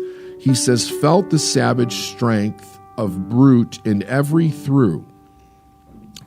And through grim as hell the worst is, can you round it off with curses, then hearken to the wild, it's wanting you. No matter what goes wrong, can you basically say, fuck off, right? No matter what the world throws at you that is hurting, that's a tragedy, that's a mistake, that's an error, that is a betrayal, it is a backstab, whatever it is, and really look at it and say, fuck you, I'm going this way regardless, right? There's nothing that's gonna stop me, because that internal essence of ourselves that is seeking that fuller expression is consistently wanting us to move forward. Nature, the universe, spirit, whatever you call it, then hearken to the wild. It's wanting you. It's wanting you to step into it, to will it, to experience it, to bring your desire to the surface. Now he starts to go in a little bit of a turn here. He starts to go a little darker. Have you suffered, starved, and triumphed, groveled down, yet grasped at glory? It's so interesting. He brings us into these places that are so very true, because any person that's ever taken any endeavor whatsoever has been in the suffered, the starved, and the groveled down places, yet triumphed. So that is the difficulty, that is the struggle, that is the mistake, the error, the regrouping of whatever it is, and the starting over. It is suffering the loss of things in life. But then at the end, the person grasps at glory because none of those things stop them. The next sentence, grown bigger in the bigness of the whole. So because we're going out into this glory, into this grandeur, and we've suffered, we've starved, we've triumphed, we've beaten back our own demons, we've slayed the dragon, so to speak. We've grown bigger in that bigness of the whole. And there's no getting there. He keeps reminding us of that there's this bigger than life, bigger than us as an individual aspect of this. He said, done things just for the doing, letting babblers tell the story. In other words, whatever you want, do it. And let the people who are going to gossip about you. They're going to say shit about you whether you do something or you don't do something. So you might as well go do it. And the other thing is that he says, done things just for the doing. In other words, you don't even need a reason to break the rules. Just go break them. Just go experience. Just go have the experience. See through the nice veneer the naked soul. So, or I should say, let me repeat that. It's actually seeing through the nice veneer the naked soul. That's tearing down the mask that everybody wears and really seeing the essence of truth both inside ourselves, inside other people, and in life itself. Because there's also that sexuality piece there, the savageness, the rawness, the urge of life seeking fuller expression within the idea. He says, have you seen God in his splendors, heard the text that nature renders? The other thing that is, I think, prevalent in the words that he chooses here is that it can build a picture. I think it does build a picture in your mind. There's a beauty about this. He takes us back and forth in this journey, that there is a cost, there is a sacrifice in order to experience life at its fullest. And are we really looking at that bigness of the splendor and then hearing the message, right? But he does this switch. He says, have you seen God in his splendors? Then it's comma, heard the text that nature renders. So he goes from, it's interesting, he goes from the unseen to the seen. He goes from the all to the finite. And understanding that God is in the nature, and that in the nature it speaks to us the message. Like the message is coming through the physical, but from God. And then the very next phrase, he says, you'll never hear it in the family pew. So the sentence before that, have you seen God in his splendors, heard the text that nature renders, is basically the truth. Have you heard the truth that this journey, this decision, this grandeur offers? Have you heard it? Because you're never going to hear it in the family pew. The family pew is about safety and is about staying the same. He says the simple things, the true things, the silent men who do things, then listen to the wild, it's calling you. The simple things, the true things, the silent men who do things. In other words, not only is it in the grandeur, but it's everywhere. It's in the simple things. It's in the true things. It's in the people who don't talk about the things that they do. But you can see it in their vibration. You can see it in their faces. You can tell just by their attitude in life. It's very interesting about aware people. Aware people don't need to run around and tell everybody else that they're aware. You know they're aware because you understand awareness. And there's no defensiveness with it either. There's no resistant. They'll be just who they are, and they don't care, nor do they think about what you think about them. He goes on to say, they, meaning parents, society, media, religion, all different things, meaning they, have cradled you in custom. They have primed you with their preaching. So they've kept you safe in their customs and their traditions. There's nothing about them that is, again, expansive, exploratory, going out there and living the adventure of life. They've primed you with their preaching, which is basically that they've primed you to stay in the same damn place, not to actually go out and experience what you want. They have soaked you in convention through and through. Now that's an interesting word, right? They've soaked you. When you think of something that's soaked, it like soaked to the bone, like you're completely saturated with an idea or a way of being. He said they put you in a showcase. You're a credit to their teaching. Great. Here's all the things that you've been taught. Here's the way to stay safe. Look at, if you think about our parents, look at this son or daughter that I created, and they're staying safe in their life. How wonderful. They're not making mistakes. They have a nice, cozy little job. But there's no life there. And then he says, but can't you hear the wild? It's calling you. So it's almost like no matter where we are in our life, if we would just but listen, the wild is calling us.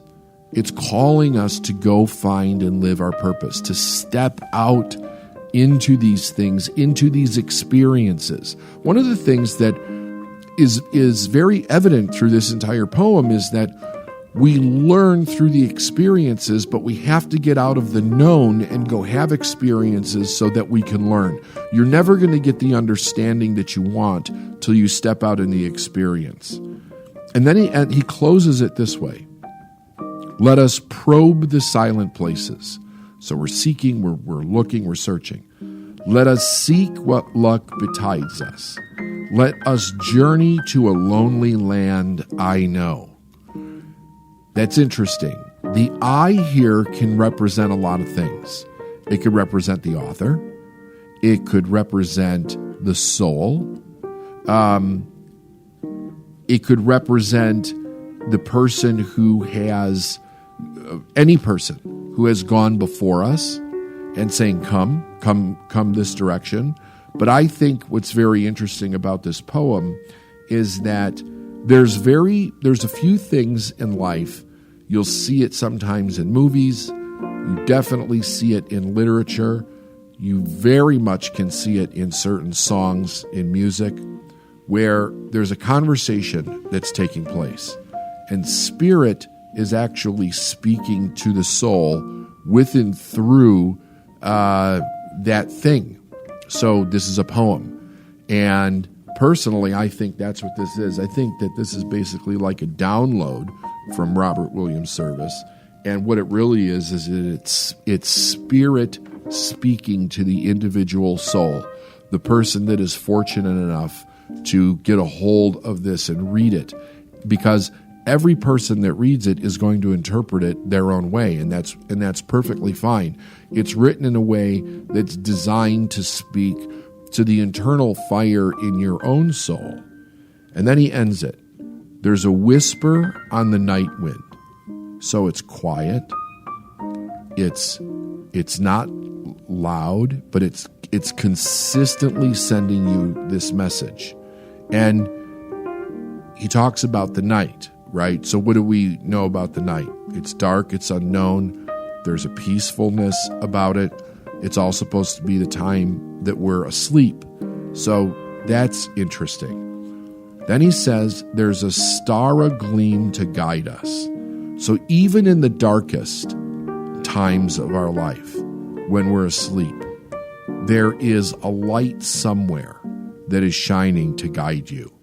He said, and the wild is calling, let us go. So here he brings it down like there's nothing else. Just get up and go. There's no explanation. There's no story. There's no excuse. There's no reason. Just, you don't need anything else. Just get up and go. What does that mean? Get up and start the business. Get up and live your life. Get up and leave the bad marriage. Get up and explore an amazing love with someone. Get up and go travel. Get up and go live your life. I hope you find this as fascinating and as entertaining and as rich as I do. We are taught in our society from little children to put other people first. And while the idea of putting other people first, like really considering our fellow human being, the idea around that is a good idea, so that we are considerate, right? I think it gets taught in a way that gets out of touch after a while. Because what ends up happening with many people is that when that value is instilled as a small child without any other value around the self, a person very much grows up in an environment where they never really think about themselves at all, and it's all about what can they do for another individual. Now, I come across people like this all the time, and it's fascinating in the different scenarios in which I will meet people like this, because very often a person will come to me and they actually want something more. They want to build a business, they want more money, they want to live a dream, this type of thing. And they can't seem to stop putting other people first in order to get what they want. So they have what we call a value conflict. And the conflict is that they want something more, but internally, where they gain value in their life is by putting other people ahead of them. Where I'm discussing this is when it gets to a point where it starts to become basically destructive in an individual's life, because we're not really taking care of ourselves as people. If we are going to live in a world where we can literally create how we want to experience that world, the good that we're going to do, establish the families that we want to establish, and enjoy, have deep, fulfilling experiences in our life, we're going to have to really understand something about ourselves, who we really are. But if we can't focus on ourselves because we don't think that it's the right thing to do, it becomes very difficult to even get to a place where I understand what I want. I've talked on several podcasts about the idea that people who don't know themselves usually end up very lost in society. Society has a way of, society is so fascinating. We have tremendous resources at our fingertips, and society definitely has an agenda, and an agenda with those resources. Meaning that society is working based on the idea of, number one, we're moving society forward, but it's also about individuals moving forward. And they're moving forward in a way where they can take care of their families, they can keep their income coming in, they can contribute. Sometimes it gets into the difference of actually, am I making a difference? Am I not making a difference? But really going out and having a human experience involves people to an extent where people are contributing to each other's human experience. So if we don't have a direction for ourselves, we very easily get sucked into a direction that somebody else has, and we become part of their direction. Now, I don't think that I'm not advocating for this idea where we all only have one direction. It doesn't include anybody else. Obviously, civilization would collapse if that was the case. I do believe everybody has a purpose, and that purpose is not always for like one person to have a business. It could be that they're the best number 2 person in a company, or best number 64 person in a company, or they're working with somebody in a partnership of some kind. We all contribute to each other. So that's great as long as there's a consciousness to it, as long as a person is absolutely aware that they want to go to work with another individual and they want to contribute in that way as being part of that relationship. But when we're not aware, that's when we run into this other problem. And that is where inside of ourselves, we have a conflict going on between, is it actually right for me to want what I say that I want, or even allow myself to want it all? Because some people come from the place where they don't even know what they want, and they don't know why they don't know what they want. But I always say that the universe is not holding anything back. So if a person's not aware of what they want, they're blocking it somehow. They're in some kind of resistance. In many cases, that resistance has to do with other individuals being very strong in what they want, us not really understanding that it's okay for us to want something because we have a conflict in values, and then we put other people first on a consistent basis, but we never get around to actually taking care of ourselves. So if we're going to change this, one of the things that we have to do is really take a portion of time and sit down and look and say, hey, listen, something is wrong with the idea that everybody else gets to go first before me, because if I don't ever take care of me, if I don't ever build myself up, if I don't ever become the best me that I can be, then I'm only bringing a portion of myself to everyone else. And it's not even really a healthy portion. It's not a healthy portion psychologically, emotionally, in many cases, not even physically. Or in skill sets, right? Or in intelligence and what a person's actually bringing to the table. So my thought is that when we see this, it should be a red flag for individuals. Unfortunately, for a lot of people, it kind of gets shelved because there's this all-important idea of putting other people first. If we understand that when a value gets created like that, it's literally linked into our idea of safety, it's linked to certainty, it's linked to our self-esteem, what values and beliefs and ethics make us actually feel good. But these people are usually starving for something underneath the surface. So I think it starts with the idea of asking ourselves, what do we want?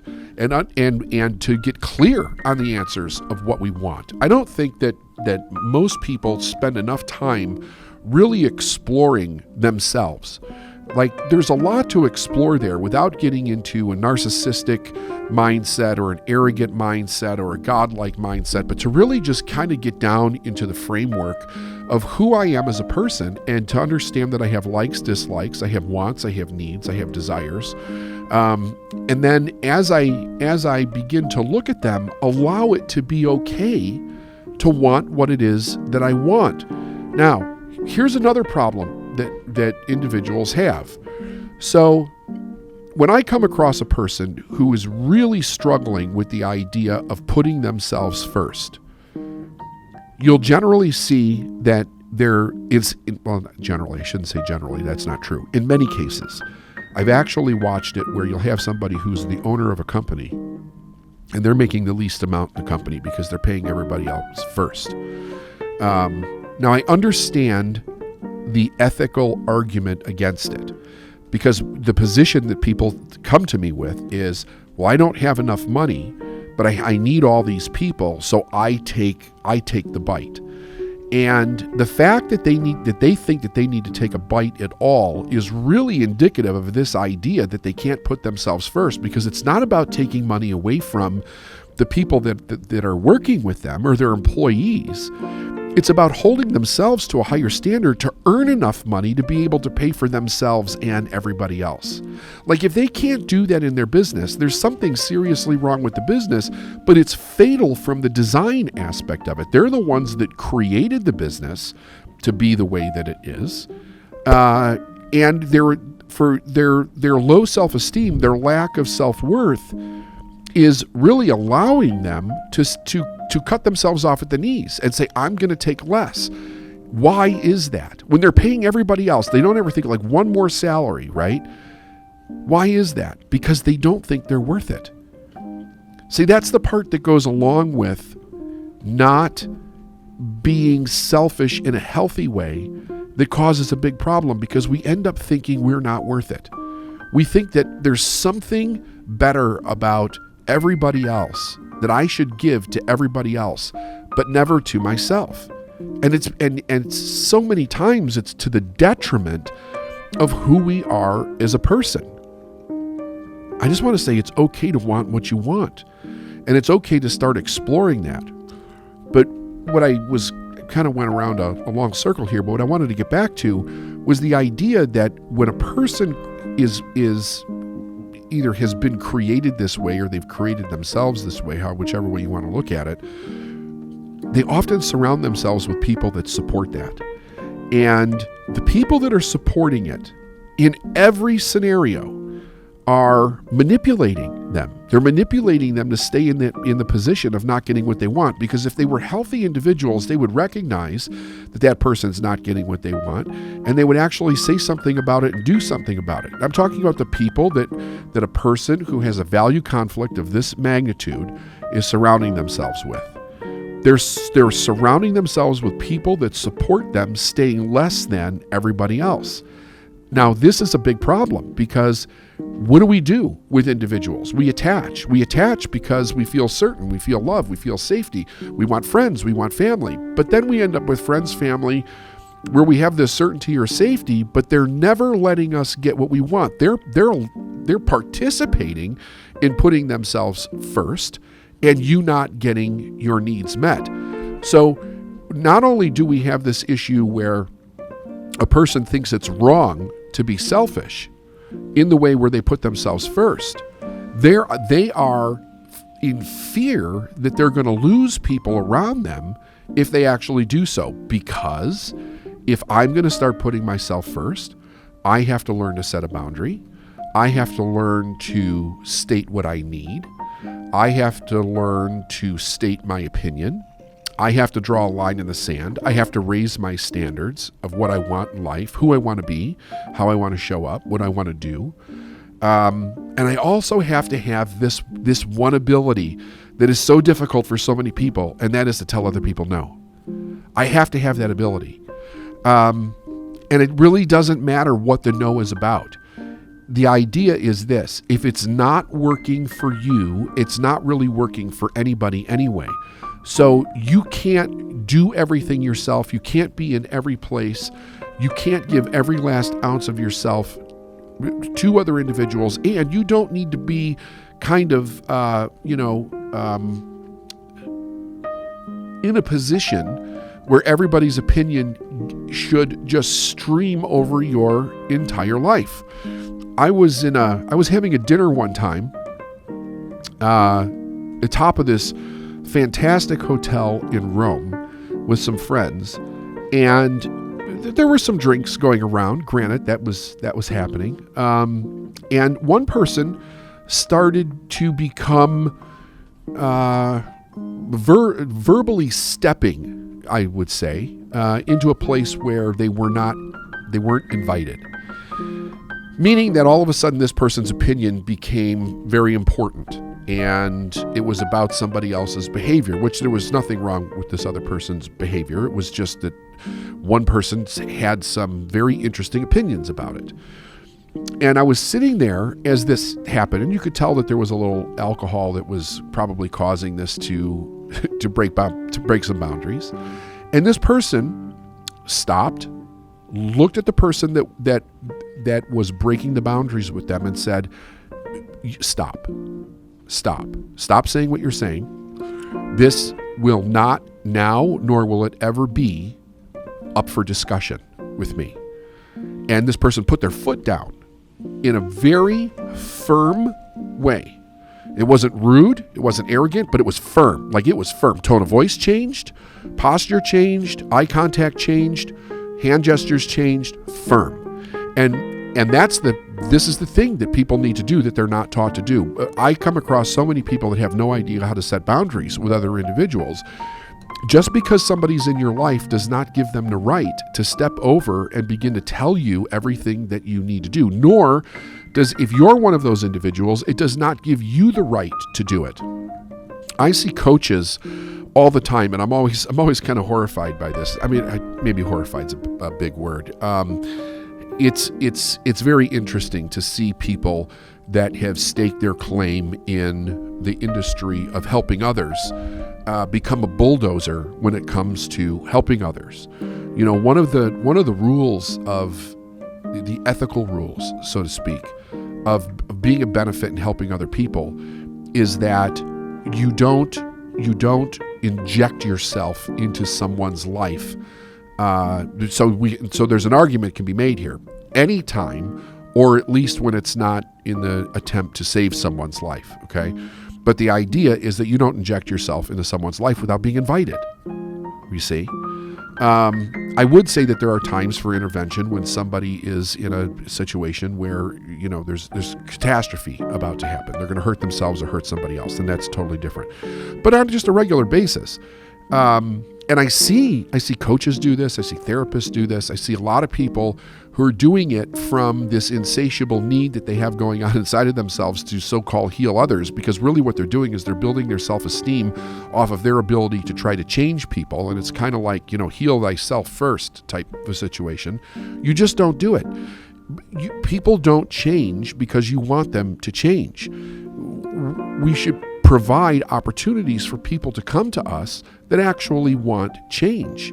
So what's fascinating about this, though, is that there are so many individuals out there that will tell you who you need to be, what you need to do, and it's all for them. It's like all self-serving. And if we don't have the ability to say stop, just stop. I'm not doing it. Period. And here's the other thing. No is a complete sentence. It doesn't need any further explanation. When a person is asking you to do something, you are not obligated to do it. When a person is telling you to do something, you're not obligated to do it. If you're an adult and you have standards for your life, you are not obligated to do anything for anyone else unless you want to do it. Like, that's it. But when a person is not taking care of themselves because they have a value conflict where it's not okay for them to be selfish, right? To have the selfish viewpoint of who I am and what I need for me first, then they do get steamrolled by other individuals and they're not able to say no. So we want to get to the place where we can say no. We need to start practicing that with people. If you're in a place where you're having a very difficult time telling other people no, start small. Start saying no in small ways. Because here's the thing, when you set a boundary, and this is with a lot of individuals, when you set a boundary the first time, sometimes you're going to get pushback on it. Like, there's no question. If a person has been able to manipulate in your life for a long period of time and you start to set a boundary, they're going to start to push back and test it. If you don't stay firm with it, they will learn that they can out-manipulate your boundary setting. And that's not good either, right? Because then you go right back to this place of thinking that you have no power, you have no agency, you have no voice, and you end up having to do things for other individuals. So what does a boundary do? A boundary creates the space, and we need the space to be able to settle in, to really start thinking about what do we need for ourselves. Now here's the probably the most important point of this. It's radical honesty. We have to be radically honest about what we need, what we desire, and what we want in life. And when I say radically honest, it's not coming from the perspective of what other people think we need. You got to remember, most people are raised with the idea of don't buy more than you need, don't take more than you need, don't do more than you need. You don't need that. I don't need a bigger house. I don't need a bigger car. I don't need. But they never intelligently really look at the idea that when a person says that they need something, most of the time it's a preference, right? Like, we could make an argument that we don't need anything that we have, and we could go back, living like cave people in some way. Like, as long as we have food and water and a rug wrapped around us, do we really need anything more? We have moved forward in society based on preferences. But when somebody gives you a belief like you don't need that, it starts to become a judgment. It starts to become like a barometer in your head for how you make decisions. And here's the thing, we always justify what we want. Even the most ardent person, when it comes down to, like, they can be very stringent about what they have in their life. If something starts to fire them up where they want something, they will figure out a way to justify actually having it. We all do it. We all justify it, right? So if we've created the space, if we can set boundaries and actually create the space that we desire to really get a solid handle on what we want to, how we want to live, we have to have that honesty, and we have to ask internally, what do I want? Shut off that outside, you don't need it, you need this, you need that, you need the other thing. Shut that off. Close yourself away from those external voices, and ask yourself, what do you really want? Because that's kind of like a flower opening inside of each individual. And when it's first opening, it can be delicate, and we don't want people to, just rip the petals out. We want that desire to blossom inside of us, because that desire gives our life direction. 100%, it gives our life direction. And that direction leads us into our purpose, the thing that we were actually put here to do. And it's by that acknowledgement of that desire, which is what we want to be, do, or have in life, that we allow ourselves to be selfish. It's a self-centeredness that has to happen within an individual so that they can become fully who they are. Now, you don't stay in this place all the time, right? Because we have to participate in life, and that's what when we do end up doing things for other people. But the idea of a healthy selfishness is that we set time aside on a regular basis to take care of ourselves, to acknowledge ourselves. Most of us spend a tremendous amount of time giving, right? Like, most of my day is interacting with other individuals in one way or another, with my purpose, which is to try to better their life in some way, to create information, to produce information that hopefully betters their life in a direction that is good for them. But when I'm giving that out to people, I get the satisfaction of being able to do it, but I'm also giving 100% in those scenarios. So it's like I have to take time for me to be recharged, like to get my batteries recharged so that I can do it to the best of my ability. Otherwise, a person becomes completely drained and there's nothing left to give to anybody. That is what is not seen by the person who's kind of like martyring themselves for everybody else. It's not a good perspective. And yes, there's a value proposition behind it. There is in some cases, there's religious beliefs behind this. And I don't think anywhere that I've ever seen, whether we're talking about the great philosophers of history or the major religions around the world, did it ever equate or was meant to be used in a way where we give everything of ourselves and there's absolutely nothing left. Like nature, human beings, society could not operate if that was the case. It has to be a give and take. there is nothing in nature that just gives and doesn't receive. It's the law. Give and receiving is an absolute law. We don't see it anywhere in nature where something just totally gives and it doesn't receive. If it does not receive an equal or a greater benefit, it ceases to exist and it dies. And human beings are the same way, even though it may take a lot longer. If we're not receiving an equal or greater benefit, and here's the deal, we have the ability to choose. That means that we don't get it just by the grace of God or by the way mankind is set up. We have to ask for what we want. We're in charge of our life, we're in charge of our time, we're in charge of our money, we're in charge of all of it, meaning that we have to order it and arrange it in such a way where we're getting what we want so that we can go out there and be the very best that we can be. So I would start now. I would really start now with the idea of, what do I need to do for me? How do I actually sit down and start creating the life that I want? When I first did this, I had never really thought about me all that much. I mean, I was married. I had 2 children. I was on a forklift. I was working like crazy just to try to keep all of us afloat in what it is that we were doing. And part of the reason that I couldn't move forward from that problem is because I didn't know what I wanted. I was coming from the place of, here's all the responsibilities I have to other people, but I also didn't know what I wanted. I could not find a way to better myself until I got clear on what I wanted. There was no reason to better myself until I got clear on what I wanted.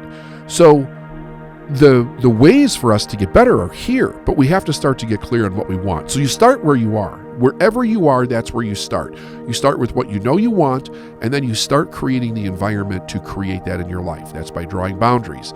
That's also by checking and double checking, do we have the right people around us to create the life that we want? It gets a bit tough and sticky here because what do we do if we don't?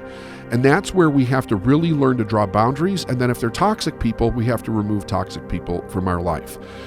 But it also gets down to the place where we have to really think about the idea of, if a person is not adding value, then why do we have them? And I'm going to cover that a little bit deeper in another podcast, so I won't go into too deep here. But really think about that. If a person's not adding value to your life, why would you actually have them? One of the main reasons, though, that we would do that is because we have been convinced some way that we need to give to these people and not give to ourselves. Because when we wake up to the idea that if we've put ourselves in a position where more people are taking from us than we're actually giving to ourselves, we'll wake up one day and there'll be nothing else. There'll be absolutely nothing else to give. And that's a very sobering thought. So really think about that. Start to get your life in order around this and think about to yourself, what do you really want? And know that it's okay for you to be selfish.